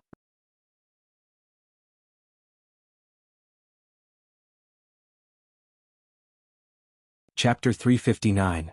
A surprising encounter with an acquaintance. Having come to a decision, Han Li silently flew off the mountain. Later on, when the White Pond Mountains meeting convened, those Qi condensation cultivators that had spoken with Han Li would be left baffled by his absence. Han Li first went to the Heavenly Star Sex Market City to purchase the list of items that he would need to restore the ancient transportation formation. Then he hurried off to the State of Yu. This time Han Li didn't take the direct route to enter the State of Yu. Instead, he circled around to a remote part of the border between the State of Yuanwu and Yu and stealthily entered through there. Now that the State of Yu belonged to the Devil Dao, he took steps to avoid entering dangerous territories to prevent having enemies pursuing him the entire way. But Han Li didn't know that because of this precaution, he had unexpectedly avoided a crisis. Currently, the majority of the State of Yu's borders were heavily patrolled. If Han Li had recklessly returned using his original path, he would have been unable to escape their attention, most likely leading to an unavoidable pursuit and battle. Having safely entered the State of Yu, Han Li hastily journeyed on routes through the most desolate areas he could find, allowing him to arrive at the Spirit Stone Mine near the transportation formation unnoticed.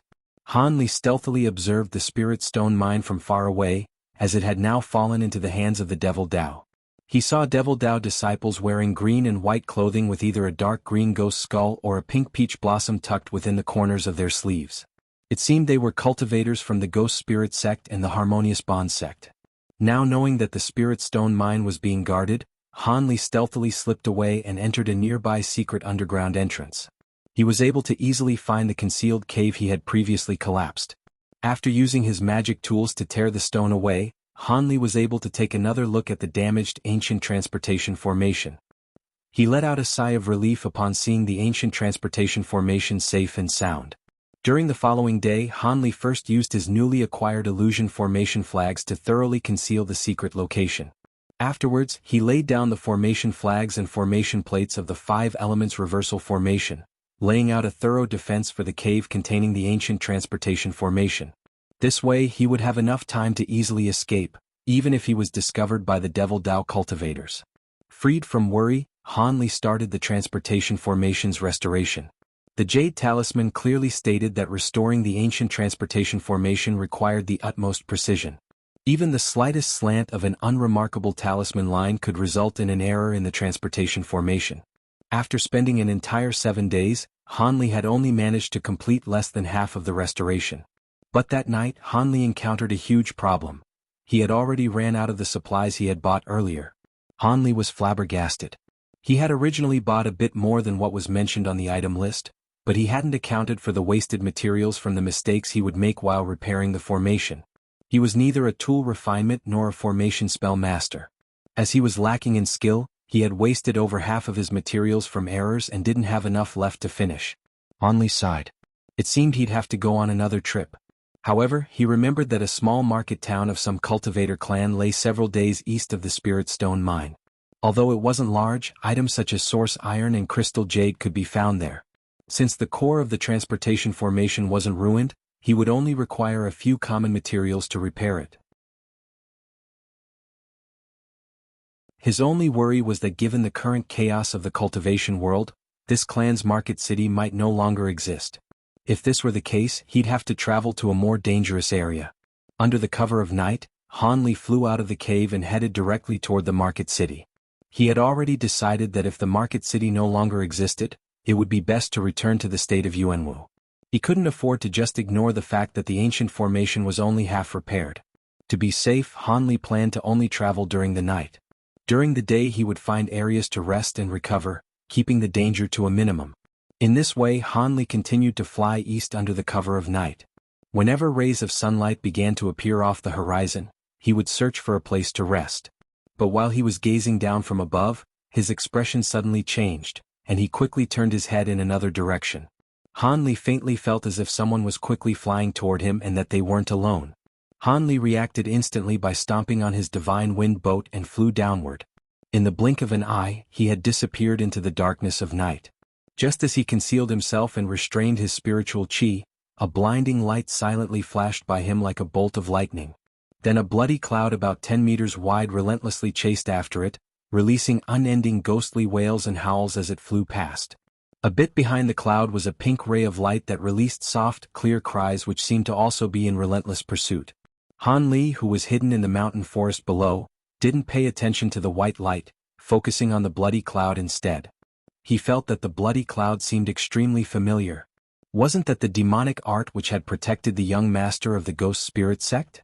Having remembered the Ghost Spirit sect's young master's ferociousness and the hardships he had been put through, Hanli's expression became gloomy. While Hanli was still in thought, those in the sky had hastily descended, and the white light in front suddenly stopped. The brilliant light then quickly faded away, revealing a white-clothed woman standing on a flying sword. This woman had a slender body and was wearing a cloak. As soon as she appeared, she coldly spoke to her pursuers. "Juniors, it appears you are unwilling to let me go. Could it be that you have a death wish?" The woman's voice was cold and beautiful. When Hanli heard it, he nearly jumped in surprise. Greatly shocked, Hanli thought to himself, Is this Fairy Nangong's voice? Is it really her? Although he had barely spoken with this woman, after he had slept with her, she had become the most important woman in Hanli's life. The memory of her had always remained clear in his heart. Also, while the voice sounded very much like Nangong Wan, its hoarseness left him slightly doubtful.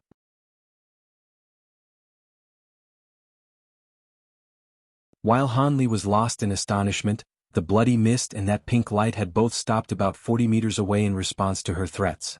The bloody and pink lights then faded away, revealing the people inside.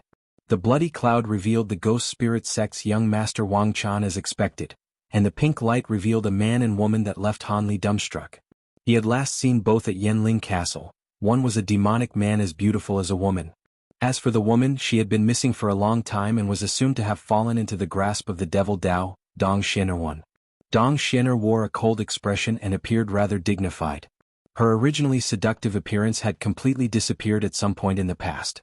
But what surprised Hanli more was that she had already cultivated to mid-foundation establishment from early foundation establishment.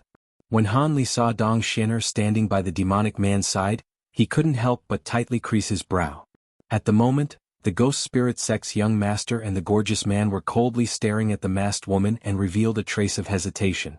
Although Fairy Nangong had already fought with a Ghost Spirit sect core formation expert and should be lacking in power, She had killed countless Devil Dao Core formation cultivators while fighting for the masked moon sect before.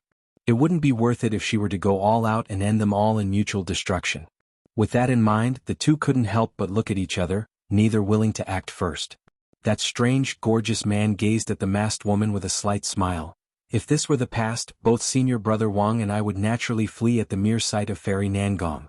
But now, even if I wanted to let you go in consideration of the previous relationship between the Masked Moon sect and the Harmonious Bond sect, my Senior Brother Wang from the Ghost Spirit sect would still be unwilling to let the matter go.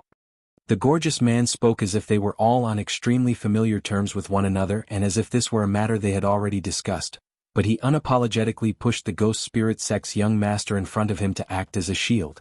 When Wang Chan heard this, he grew furious. But he wasn't someone who showed emotion. He only coldly glanced at her before speaking calmly. I heard that the Harmonious Bond sect has a secret technique, the art of dark moon yin absorption. A male cultivator can use it to forcefully absorb a portion of a woman's origin yin through pair cultivation techniques. Although it doesn't absorb much, with Senior's core formation cultivation, it will be enough for this young Master Tian to break through his current bottleneck and reach late foundation establishment. The gorgeous man's expression paled slightly. He hadn't expected that his reason for bitterly pursuing this woman without end had been seen through by Wang Chan. He couldn't help but feel angered from the humiliation. At that moment, the masked woman shot them a resentful glare. She gritted her perfect teeth and spat out, "You're all as bad as each other." She raised her hand and an earth-shattering white mist of sword light shot toward them. When Wang Chen and the gorgeous man saw this, they both turned pale from fright. The next instant, they had turned into a bloody cloud and a ray of light, respectively, in an attempt to hastily evade the attack. 1. Martial Aunt Hong Fu is her great-aunt. She appears in Chapter 244 and is with Han Li throughout the Yen Clan Castle's arc.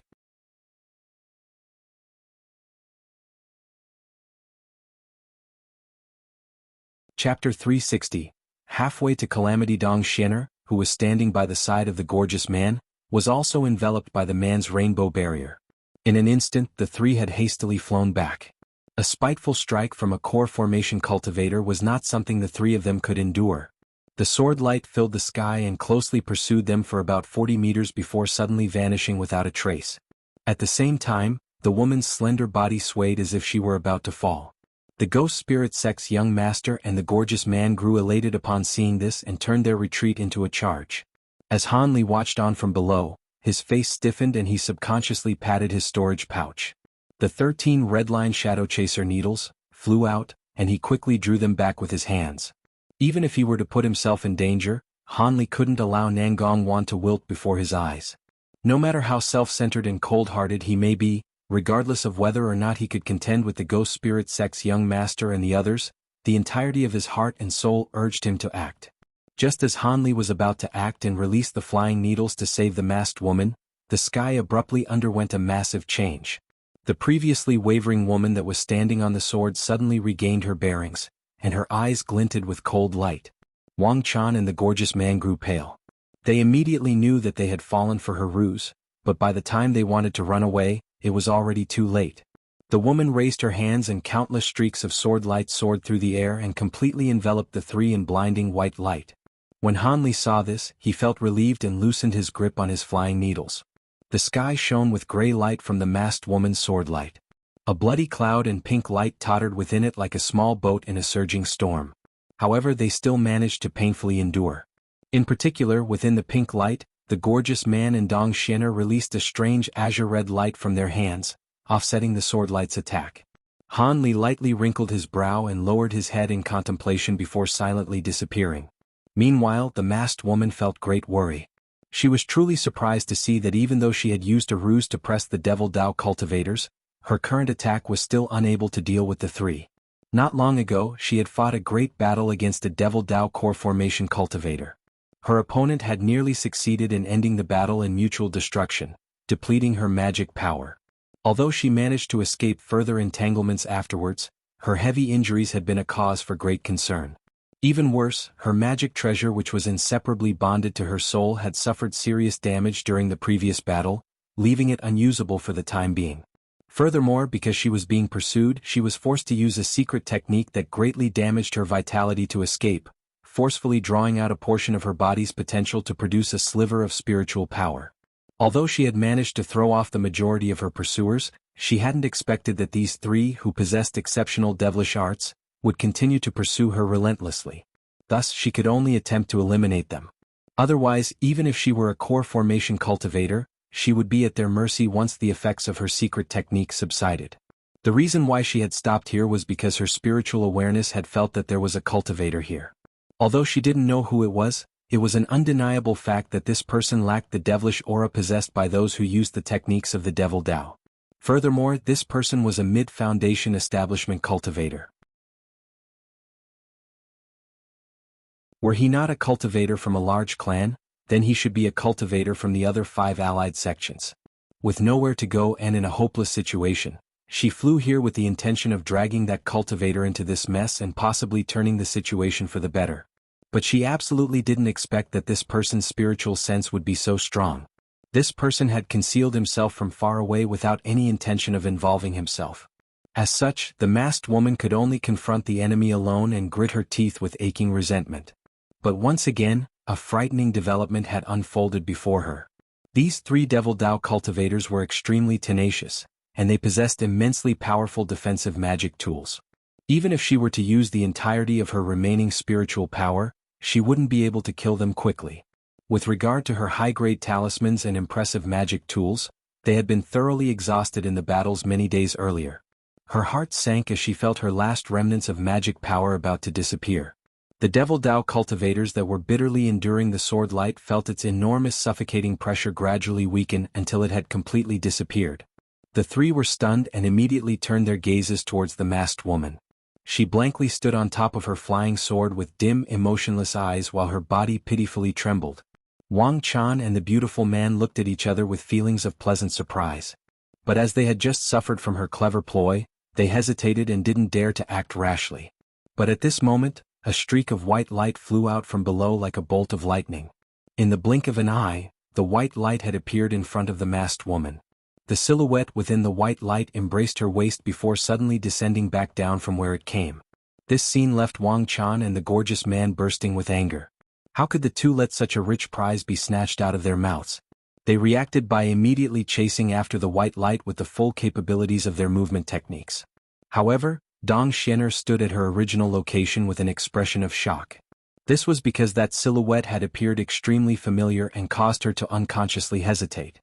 About 40 meters below, the white light shot towards a dense forest. After it entered the forest, the light faded away to reveal an unremarkable male youth. As he tightly embraced the masked woman in one arm, he raised his head and expressionlessly looked at Wang Chan and the gorgeous man chasing after them. Although the masked woman lacked the strength to struggle from his embrace, her eyes were filled with humiliation and resentment as if she was scolding him. However, the youth paid this no mind. So it turned out to be you. It's you. Once they clearly saw the male youth's appearance, Wang Chen and the gorgeous man simultaneously yelled out.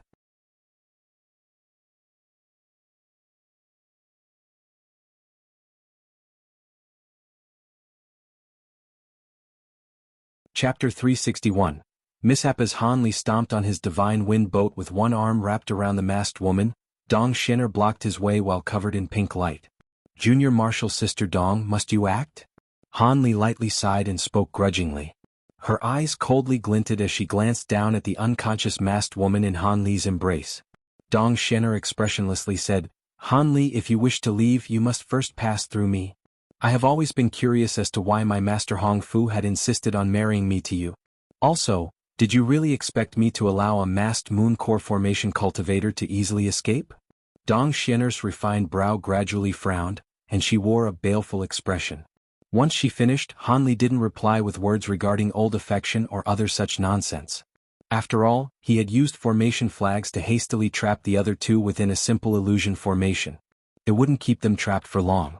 Han Li's expression sunk and he said, since it's like this, then don't blame me for being ruthless, young lady Dong. Han Li then loudly yelled and waved his hand, releasing 2 black lights and 5 streaks of white light. In addition, a tortoise shell appeared beside him and blocked his front. Afterwards, 4 puppet beasts appeared at both his sides. With gaping mouths, they shot out light beams as thick as a bowl. He took action with the entirety of his power. He didn't have any notion of going easy on the fairer sex. Once Dong Xian'er saw Han Li's ferocious offensive, her expression underwent great change. She grit her teeth and waved her flawless hand, summoning a pink muslin cloth. Her hands then emitted a red-orange glow which combined with her muslin cloth to form a huge barrier of sparkling red light surrounding herself. Dong Xian'er was convinced that even if Han Li's attack was more overbearing, it still wouldn't be able to break through the powerful barrier created from her fire phoenix cloth and devilish arts. As Dong Xian'er was basking in confidence, Han Li's divine wind boat flashed with white light and streaked past her with a whoosh. Likewise, the magic tools that were in an overbearing attack made an immediate turn and quickly flew after Han Li. Without fighting for even a moment, Han Li had instead used his attack as a misdirection, allowing for an immediately escape. This was completely out of Dong Xian'er's expectations. She blankly stood in place before her face deeply blushed. Just as she thought to furiously pursue Han Li, the four puppet beasts fired light beams on her. Dong Xian'er could only wait until after the light beams faded away before hastily withdrawing her light barrier. But by that time Han Li had already turned into a black dot in the distance and was about to disappear from sight. Naturally, Dong Xian'er was unwilling to allow Han Li's trickery succeed. By making use of her wondrous movement technique, she ignored the four puppet beasts and set off in hot pursuit. But a short moment later, that black dot in the sky flashed several more times and disappeared without a trace. With a furious expression, Dong Xian'er swept the vicinity without finding a single trace of Han Li. She had no choice but to give up her pursuit of them and dejectedly return. At this moment Han Li was hiding in a loose earth mound to rest. A yellow barrier of light covered Han Li from all sides, but it didn't feel stuffy at all. It was quite fantastic. Han Li hadn't thought that this low-grade earth-sync talisman would prove to be useful someday. It seems that keeping all the talismans he possessed on his body was a correct decision. A moment later he felt that Dong Xian'er had left. Without leaving concealment, he carefully used his spiritual sense and confirmed that Dong Xian'er truly wasn't there before leaving the earth mound and speedily flying away. Many hours later Han Li carried the masked woman into the dry hollow of a large tree.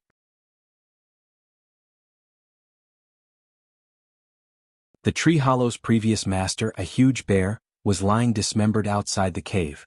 Han Li gently lowered the masked woman to the ground and gripped her flawless wrist with deep concern, slowly releasing spiritual power into her blood vessels to take a look at her injuries. However, Han Li regretted having done such a rash action immediately afterwards.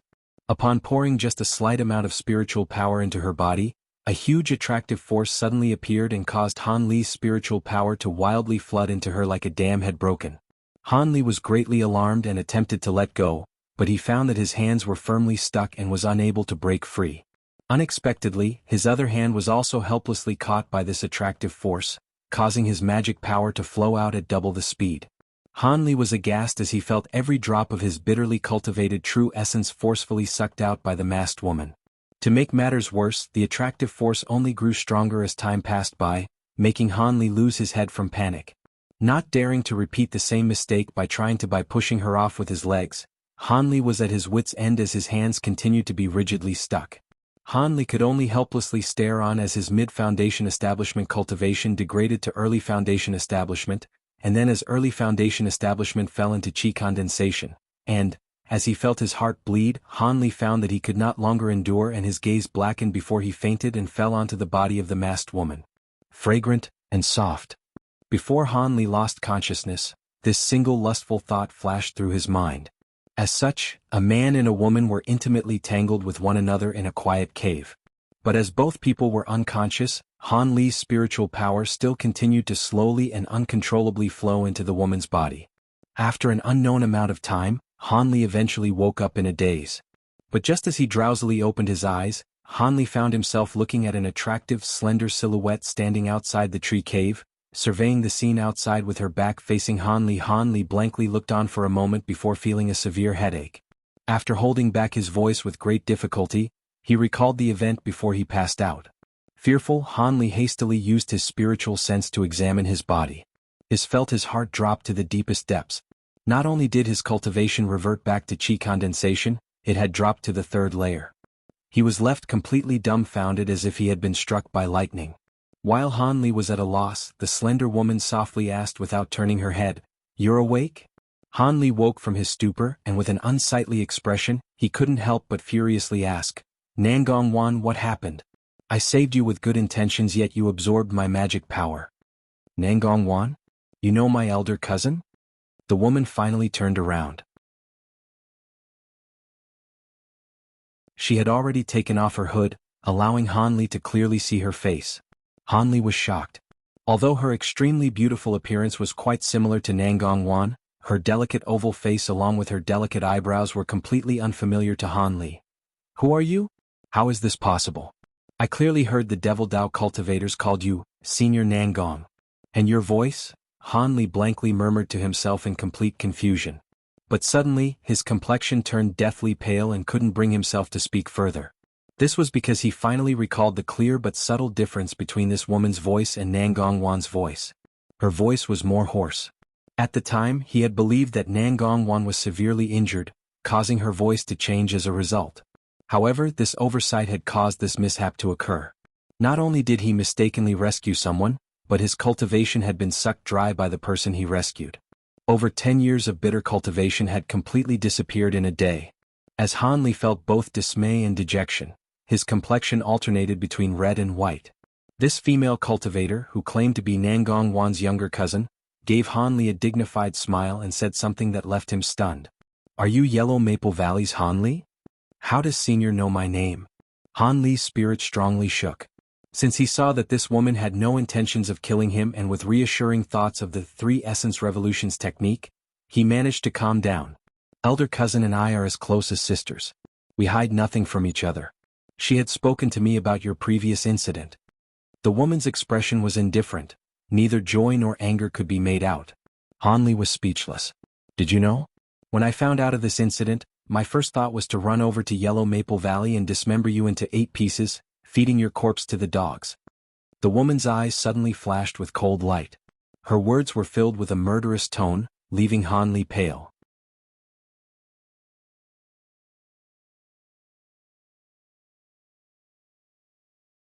Chapter 362. Nangong Bing. The woman appeared as gentle as always, but her words were as cold as a blade's edge, causing Han Li's heart to tremble. Han Li let out a long sigh before saying something that left the woman somewhat surprised. Did Senior change her mind in the end? It seems you aren't completely useless. At the very least, you seem to have some brains. The woman calmly said. If Senior truly wished to kill me, I never would have had the chance to open my eyes. Han Li chuckled. I am called Nangong Bing. Don't call me Senior this or Senior that. It will make me seem old. The woman expressionlessly turned her head back and spoke with an unquestionable tone. Han Li was stunned and inwardly insulted her. Since you're a core formation cultivator, doesn't that make you the age of an ancient woman in mortal's years? As Han Li's true essence had been absorbed by her, he naturally held a bellyful of stifled hate towards her. But since his life was currently in her hands, he could only inwardly curse at her. Although I was mistaken for my elder cousin yesterday and was rescued under that presumption, in the end, you are still my savior. Furthermore, I unintentionally absorbed your true essence afterwards, which did stabilize my injuries. The woman leisurely spoke with her back facing Han Li. Let's leave it be. Since your esteemed self is Nangong Wan's younger cousin, I was just out of luck. Han Li wrinkled his brow and spoke with a tone of helplessness. Afterwards, he stretched his arms and stood. Papa. Han Li saw a white silhouette flash by, carrying a fragrant wind. The woman then gave him 2 heavy slaps, causing him to spin in place and fall to the floor. You? Han Li covered his stinging cheeks in astonishment and looked at Nangong Bing in furious surprise. Yesterday you actually dared to touch my body with your hands without permission. Furthermore, you dared to lay down on me while I was unconscious. Those 2 slaps were only to reprimand you. Nangong Bing spoke with a cold voice. But when she mentioned that Han Li had lain down on her, her face turned slightly red for just a moment. Han Li was at a loss for words. To give justifications for his breach of etiquette against a female core formation cultivator was simply asking for trouble. If he were to dispute it, it was likely he'd be met with another 2 slaps. And now, with his cheeks feeling raw, there was absolutely no way he could do such a thing. Furthermore, he faintly felt that the reason why she was treating him this way wasn't because of his actions yesterday. She was most likely venting her anger for what had happened between him and Nangong Wan. With that in mind, Han Li strongly suppressed the fury in his heart and lightly caressed his swollen cheeks in silence. Nangong Bing was somewhat surprised to see that Han Li had decided to tactfully let the matter go. She had expected that Han Li would want to argue over yesterday's actions. In that event, she had planned to further embarrass Han Li without any explanation. But now that Han Li was tactfully silent, she had no excuse to further act. As a result, she could only snort and speak bluntly, "Since that matter has been resolved with the previous slaps, I must address the repayment of your great kindness. You have two choices. One is that I give you enough spirit stones to leave you at a loss for words. This would be payment for both your kind assistance and the loss of your cultivation. As for the second choice, you could follow me back to my evacuated sect members. After our 6 sects restabilize, I can refine spirit pills and find a young female disciple from my sect for you to pair cultivate with, restoring your original cultivation at the quickest speed. As you've only lost your true essence, your recultivation will meet no bottlenecks. According to my estimates, you should be able to recover your original cultivation in less than 20 years.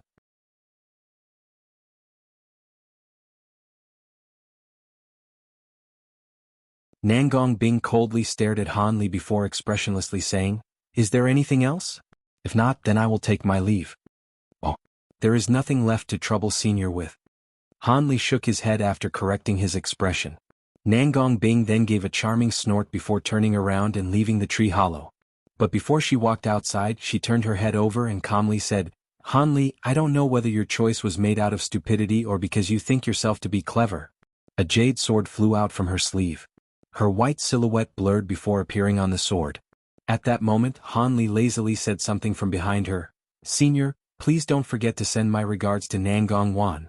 Nangong Bing froze for a moment before wordlessly turning into a streak of white light, leaving the tree hollow far behind.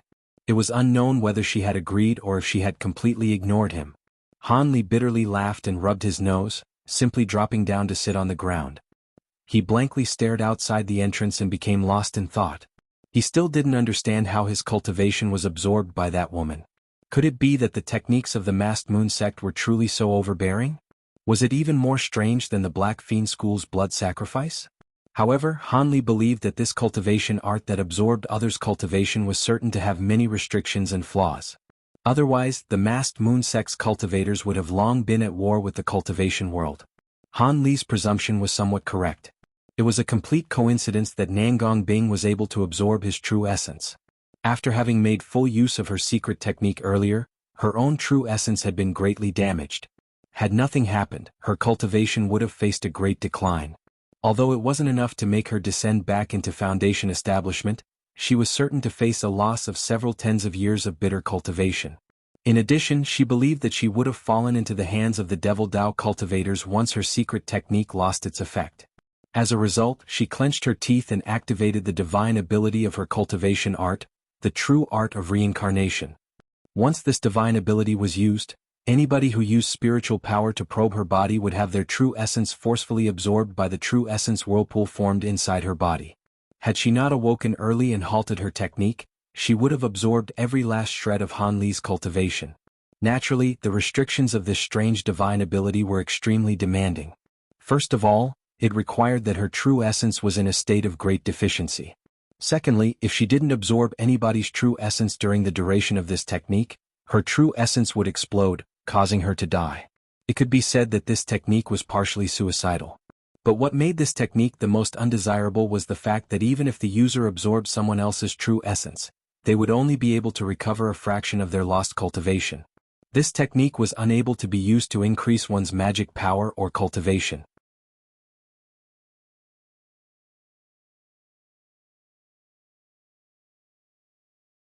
Chapter 363. Transfer. Not long after that, Han Li walked out of the tree hollow and flew off. Han Li was even more cautious this time around. During his entire journey, he used his spiritual sense to its greatest extent. Upon hearing even the wind rustling the grass, he would immediately go into hiding.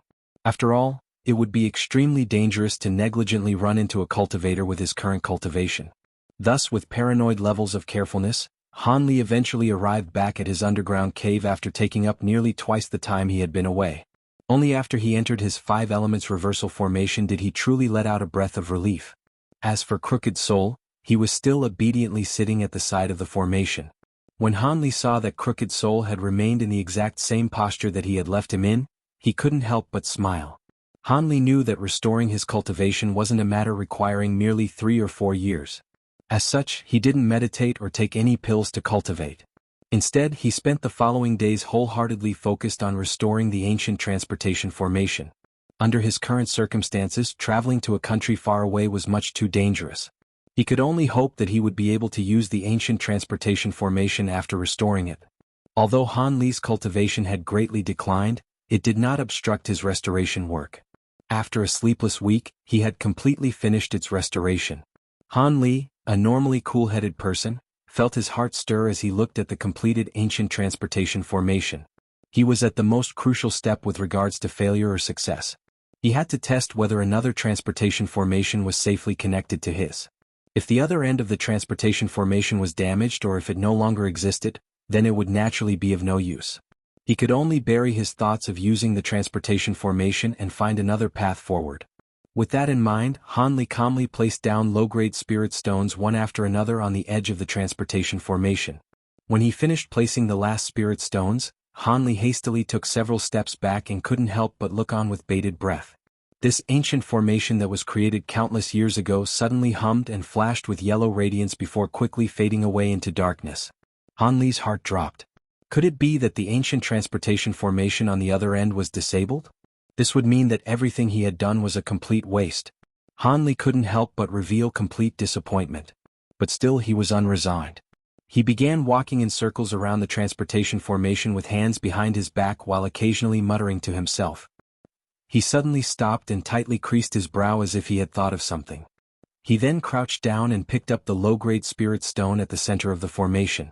Han Li took a close look at it and let out a breath of cold air. The spirit stone was spent and no longer held any trace of spiritual qi. Han Li revealed a thoughtful expression before suddenly brightening up. Without the slightest hesitation, he took out several sparkling mid-grade spirit stones and exchanged them with the low-grade spirit stones he had placed down before. If he had guessed correctly, the formation didn't activate because low-grade spirit stones provided an insufficient amount of spiritual qi. After placing down the final spirit stone, the transportation formation immediately started to emit a muffled hum before erupting with huge spiritual ripples. A blinding yellow light shot out from the center of the formation spell and shot outside the cave. The 5 elements reversal formation was unable to block it in the slightest. When Han Li saw this, he was stunned. But something immediately came to mind and his face turned deathly pale. At nearly the same time, he suddenly heard huge rumbling sounds from outside the cave. Although he was protected by the huge formation, Han Li still felt the earthquaking vibrations. Han Li's expression grew tense, and he hastily beckoned Crooked Soul as he walked toward the transportation formation. He couldn't help but hesitate. He truly had no idea where the transportation formation would take him. He had originally planned to verify what kind of place was at the other end. After confirming the absence of danger, he would then decide whether or not he should remain there. But now that the ancient transportation formation was exposed, this would be a trip of no return. While Han Li was hesitating, he heard a frightening boom from above and looked up in fright. He saw that the cave roof had been ripped away by some unknown magic tool and blinding sunlight shot through, clearly illuminating what was occurring in the cave. A large group of Devil Dao cultivators hovered above the now exposed cave. They all revealed astonishment once they saw Han Li and the ancient transportation formation shining with yellow light. "You again?" A furious yell came from the crowd of Devil Dao cultivators. 3 people flew out. The one in the middle wore a silver mask, the ghost spirit sect's young master Wang Chan. 2 eccentrics stood beside him, a shriveled, white-haired old man and a young child with red lips and white teeth, the Li brothers, one who previously appeared at Yanling Castle. Ancient transportation formation. When the Li brothers saw the origin of yellow radiance, they couldn't help but look at each other and shout out in pleasant surprise. Wang Chan stared blankly for a moment. He then asked ecstatically, "Did you see correctly? Is it really an ancient transportation formation?" Wang Chan's voice trembled slightly. He clearly understood what an intact ancient transportation formation signified for one sect. The shriveled Li brother chuckled. Just as he thought of saying something, his expression suddenly grew stricken. "Not good. That brat is about to use it. Quickly stop him." As he said this, he shot a streak of black light straight toward Han Li. He knew that once the transportation formation was activated, there would be a moment of delay before it could be used. That delay was more than enough for him to kill any junior several times over. But just as his magic treasure flew into the cave, a brilliant light erupted, and a rainbow barrier blocked the streak of black light. The old man was surprised for a moment but immediately recovered. With a sinister expression he yelled, "Everyone attack!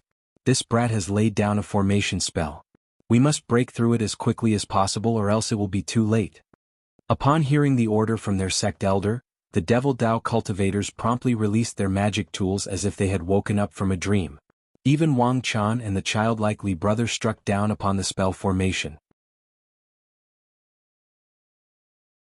Han Li's 5 elements reversal formation was merely a simplified version of the grand formation. Under the attacks of 2 core formation cultivators and a crowd of foundation establishment cultivators, the rainbow light barrier immediately distorted and appeared as if it were about to collapse. At that moment, Han Li had already brought Crooked Soul with him to the center of the formation. With a command medallion in hand and tightly shut eyes, he muttered under his breath, completely ignoring the attacks of the Devil Dao cultivators. A greater displacement medallion. That brat actually has such a magic tool? The old man snarled in a fluster upon clearly seeing the command medallion in Han Li's hand. He suddenly linked his hands together and a huge amount of black light threads surged, shooting down at the light barrier below. The formation released several cries before finally reaching its limit and the rainbow light barrier exploded. Without the strange rainbow light to protect him, the overbearing wave of attacks was about to engulf Han Li. But at that very moment, Han Li opened his eyes and spouted out one word with an icy tone, "Transfer." The yellow light suddenly surged. Within the yellow radiance, Han Li and Crooked Soul disappeared without a trace. The wave of attacks had completely missed their mark. The Devil Dao cultivators in the sky were left dumbstruck. The complexions of Wang Chan and the Li brothers were ashen. Since they didn't have a greater displacement medallion, they were unable to chase after Han Li. A moment later, the transportation formation's yellow light suddenly faded away. Upon seeing this, Wang Chan and his guards grew incomparably furious. Naturally, they knew that Han Li, the one who had just used this formation, had destroyed the other end. Even if they found a greater displacement medallion, they would be unable to use the formation. Wang Chan, with bitter resentment still fresh in his heart, was unwilling to give up. Using his status as the sect's young master, he sent for several cultivators to guard the formation day and night for the mere purpose of preventing Han Li from escaping should he repair the formation and return. If that time came, he would make certain to capture Han Li alive and properly repay him for the great kindness of repeatedly obstructing his plans. But shortly afterwards, the Devil Dao would begin the next step of their expansion, and the Ghost Spirit sect's young master would start to oversee campaigns in other areas. As a result, this matter was quickly dropped to the back of his mind. As for the cultivation world of the Heavenly South region, it would remain in turmoil for a long time to come. In the next 2 years, a union would be formed by the remaining countries to resist the powers of the Devil Dao and Righteous Dao Alliance, known as the Heavenly Dao Union. This created a third superpower within the Heavenly South region.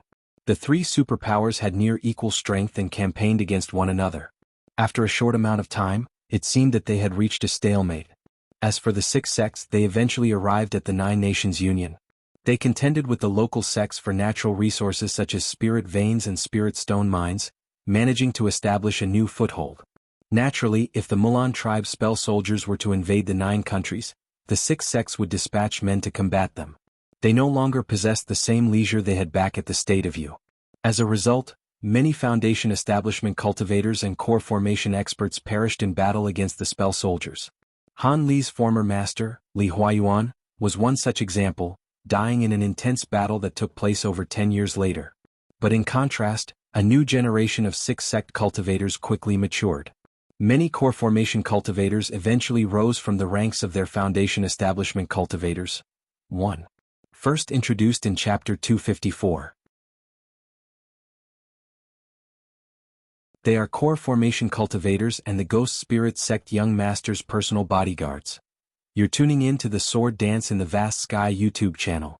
Don't forget to subscribe and join us on this journey to catch the most captivating stories.